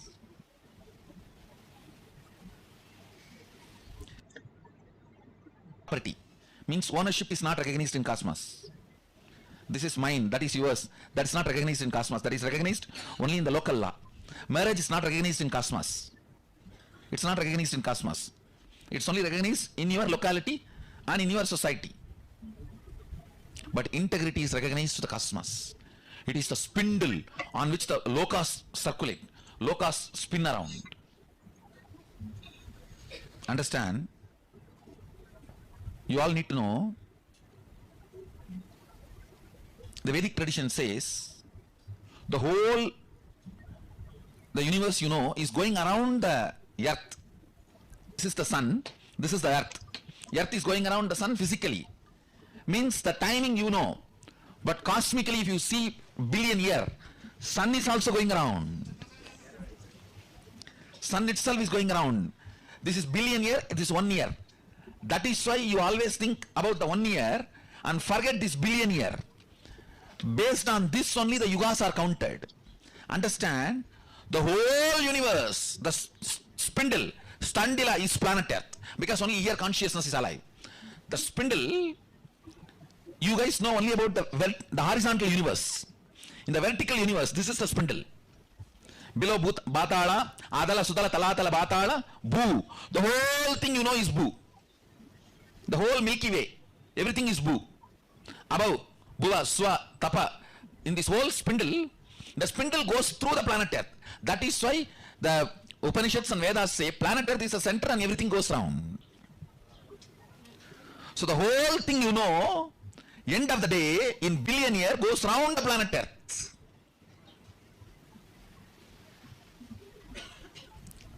Earth is flat as per Vedas, because whatever you know as Bhu is called as Earth in Vedic tradition. Not just this planet Earth, this ball.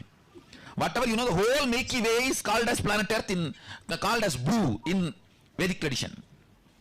Earth is flat as for the Veda is right. Because the definition of Bhu is not this planet. All the grahas you know put together is the Milky Way is described as Bhu in Vedic tradition. That is flat.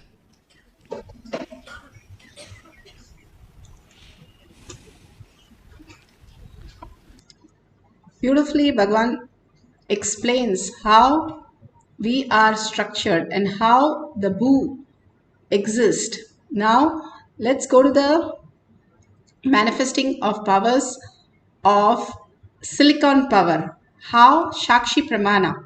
Shakshi Pramana, you can see how they have increased the battery just by power of third eye. Today we are going to play with the silicon power. This was happening in the Kailasa courtyard where the kids used to play, sending messages, sending pictures, all kinds of things was possibility in presence of Bhagwan.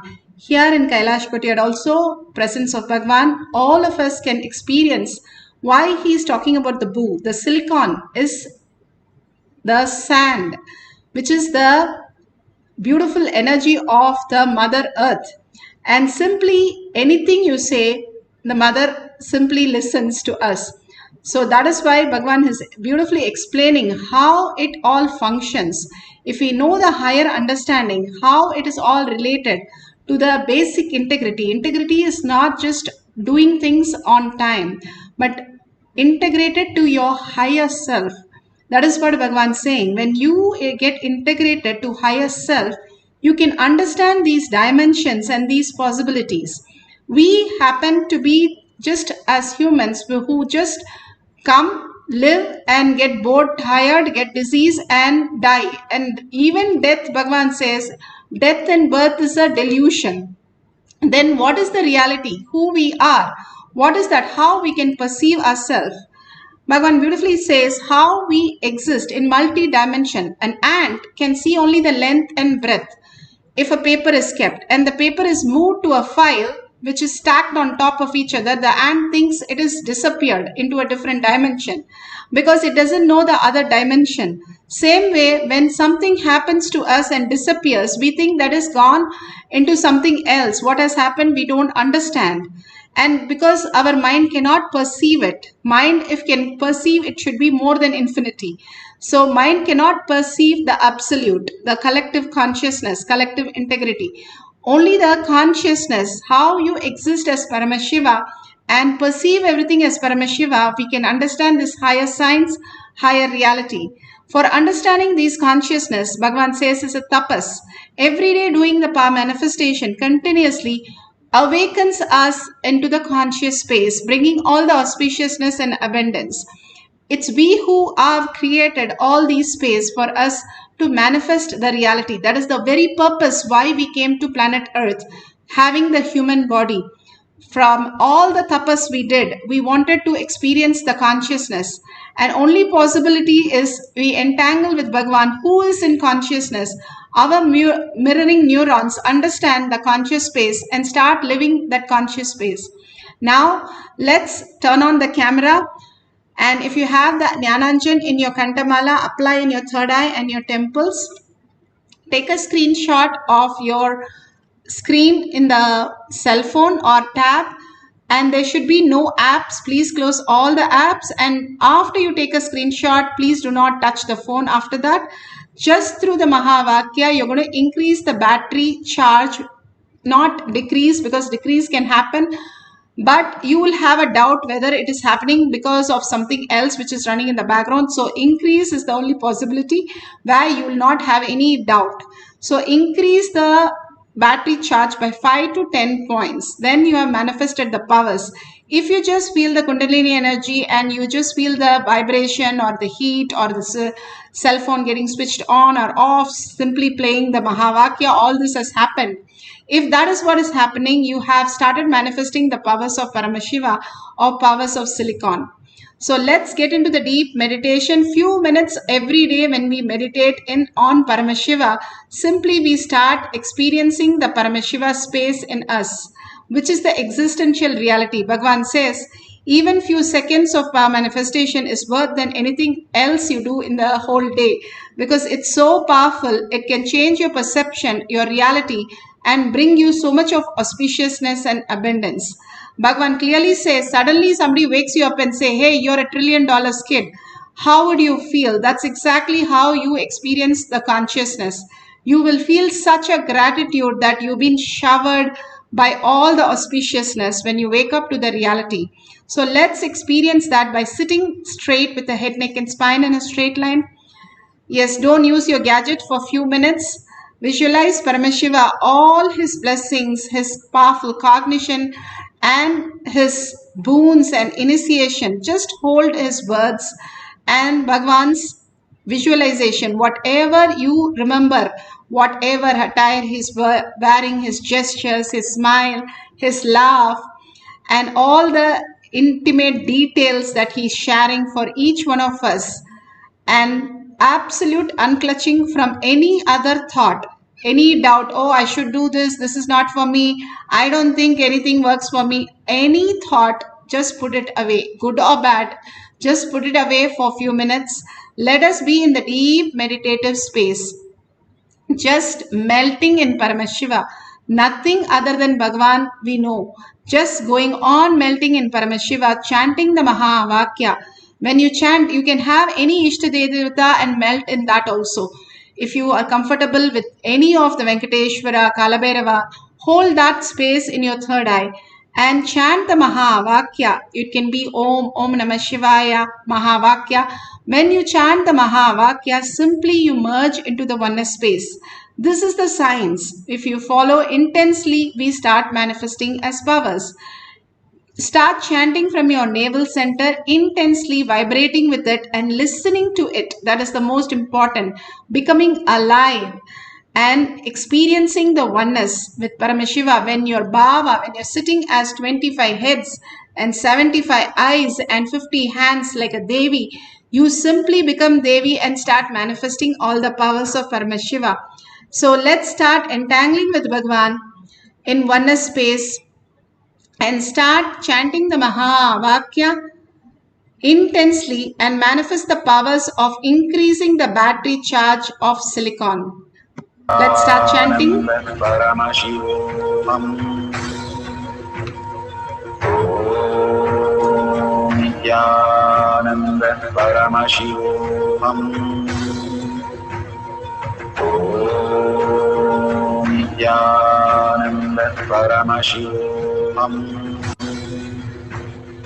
Om Nithyananda Paramashivoham. Om Nithyananda Paramashivoham.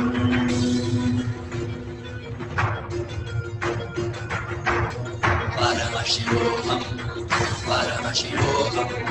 Let Paramashiva's third eye manifest in all our third eyes. Let the Amrita pour, let the Varni open up, manifest in all of us. Paramashivoham, Paramashivoham, Paramashivoham, Paramashivoham. Let Paramashiva overflow, manifest the powers in all our third eyes. Om Nithyananda Paramashivoham. Om Nithyananda Paramashivoham. Om Nithyananda Paramashivoham. Om Nithyananda Paramashivoham. Om Nithyananda Paramashivoham. Om Nithyananda Paramashivoham. Om Nithyananda Paramashivoham.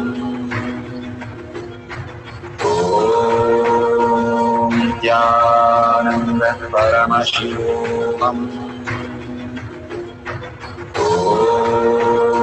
Nithyananda Paramashivoham. Om Nithyananda Paramashivoham.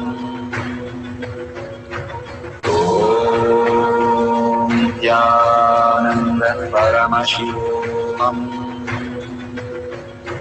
Om Nithyananda Paramashivoham.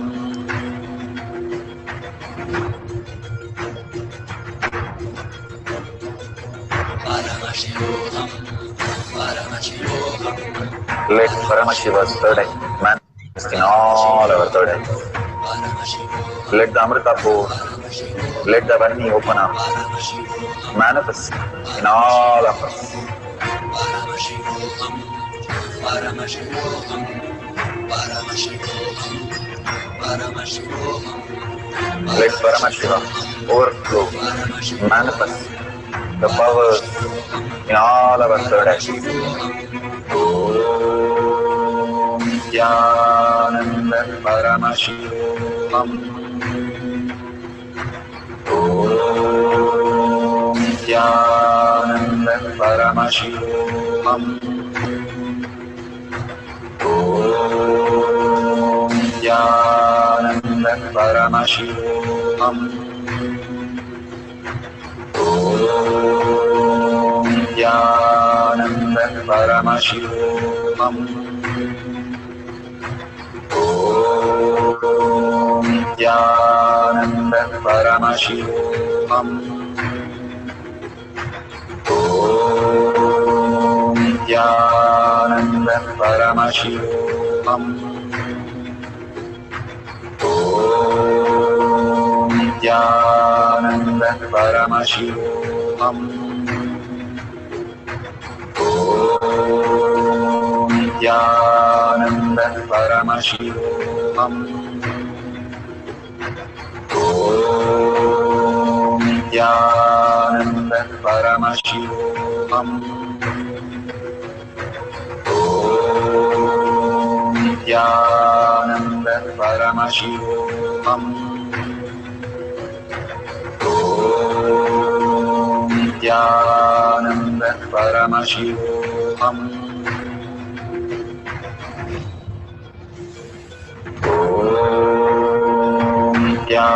Nithyananda Paramashivoham. Om Nithyananda Paramashivoham. Om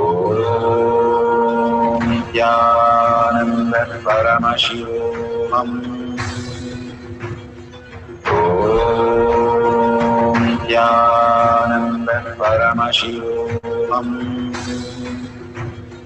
Om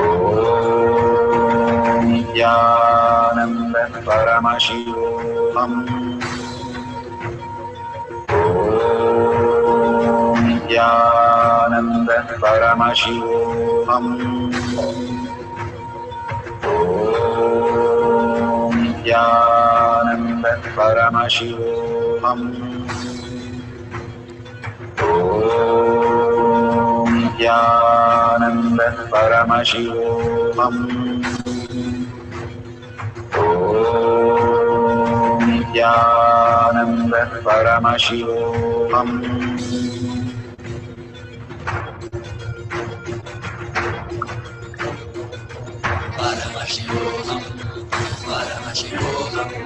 Let Paramashiva's third eye manifest in all our third eyes. Let the Amrita pour, let the Varni open up.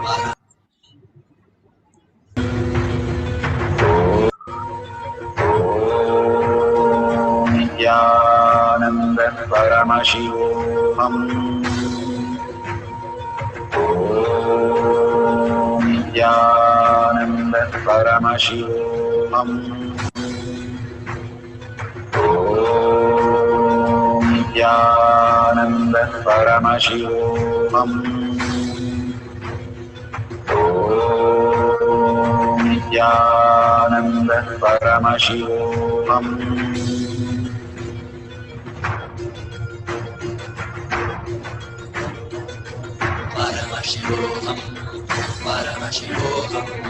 Let Paramashiva's third eye manifest in all our third eyes. Let the Amrita pour, let the Varni open up, manifest in all of us.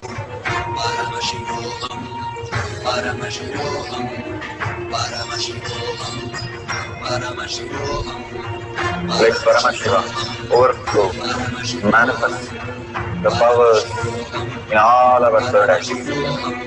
Om Nithyananda Paramashivam. Om Nithyananda Paramashivam. Om Nithyananda Paramashivam.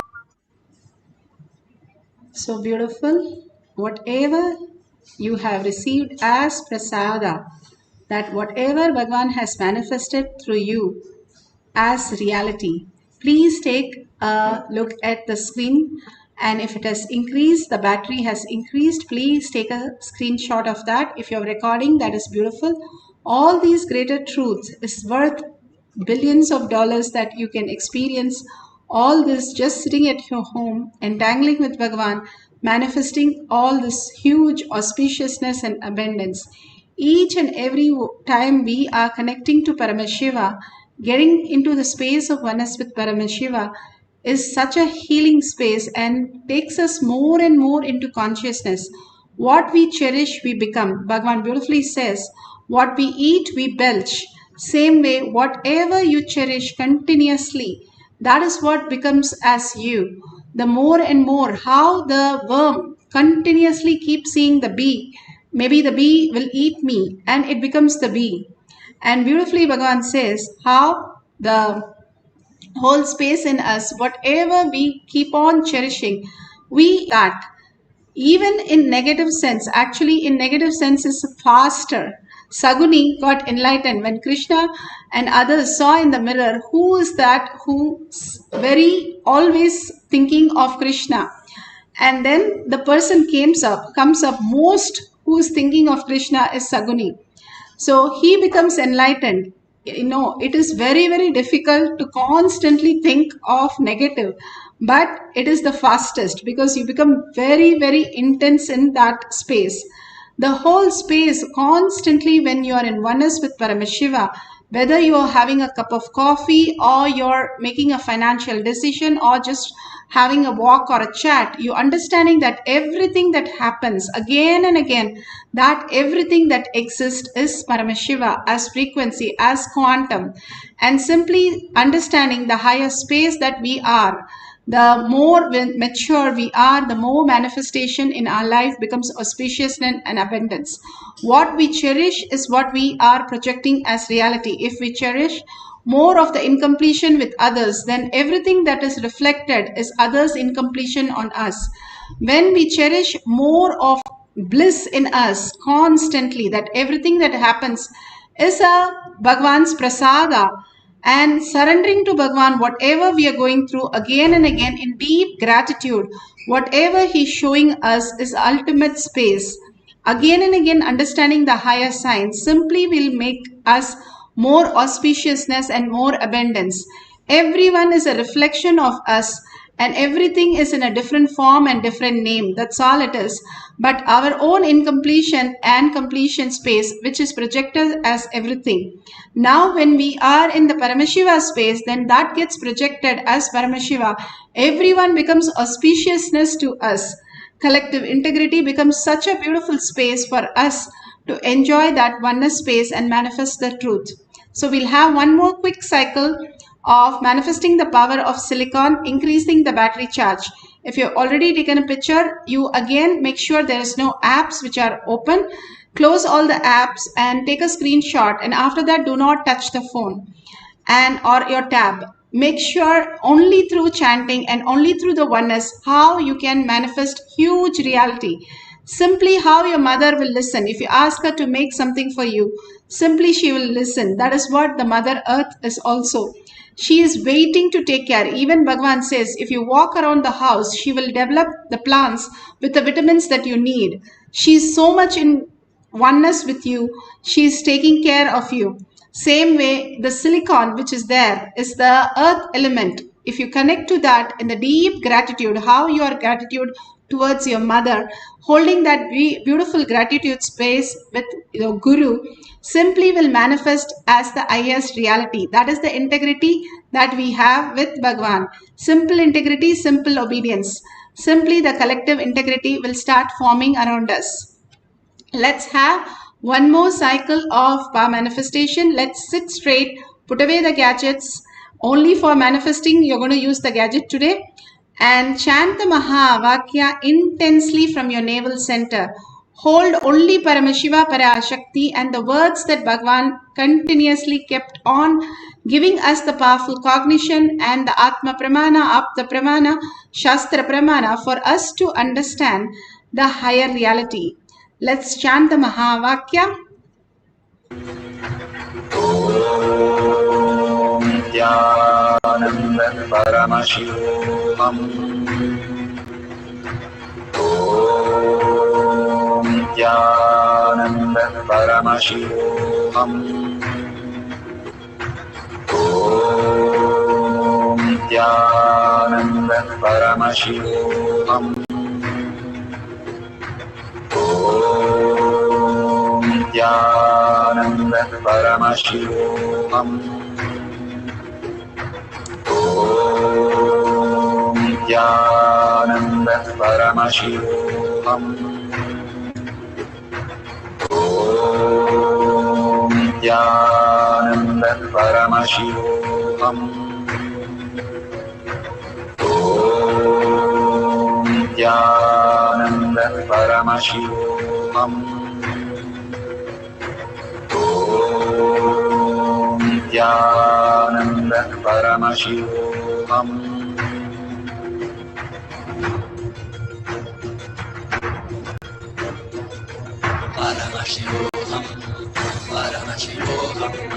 Let Paramashiva's third eye manifest in all our third eyes. Let the Amrita pour, let the Varni open up, manifest in all of us.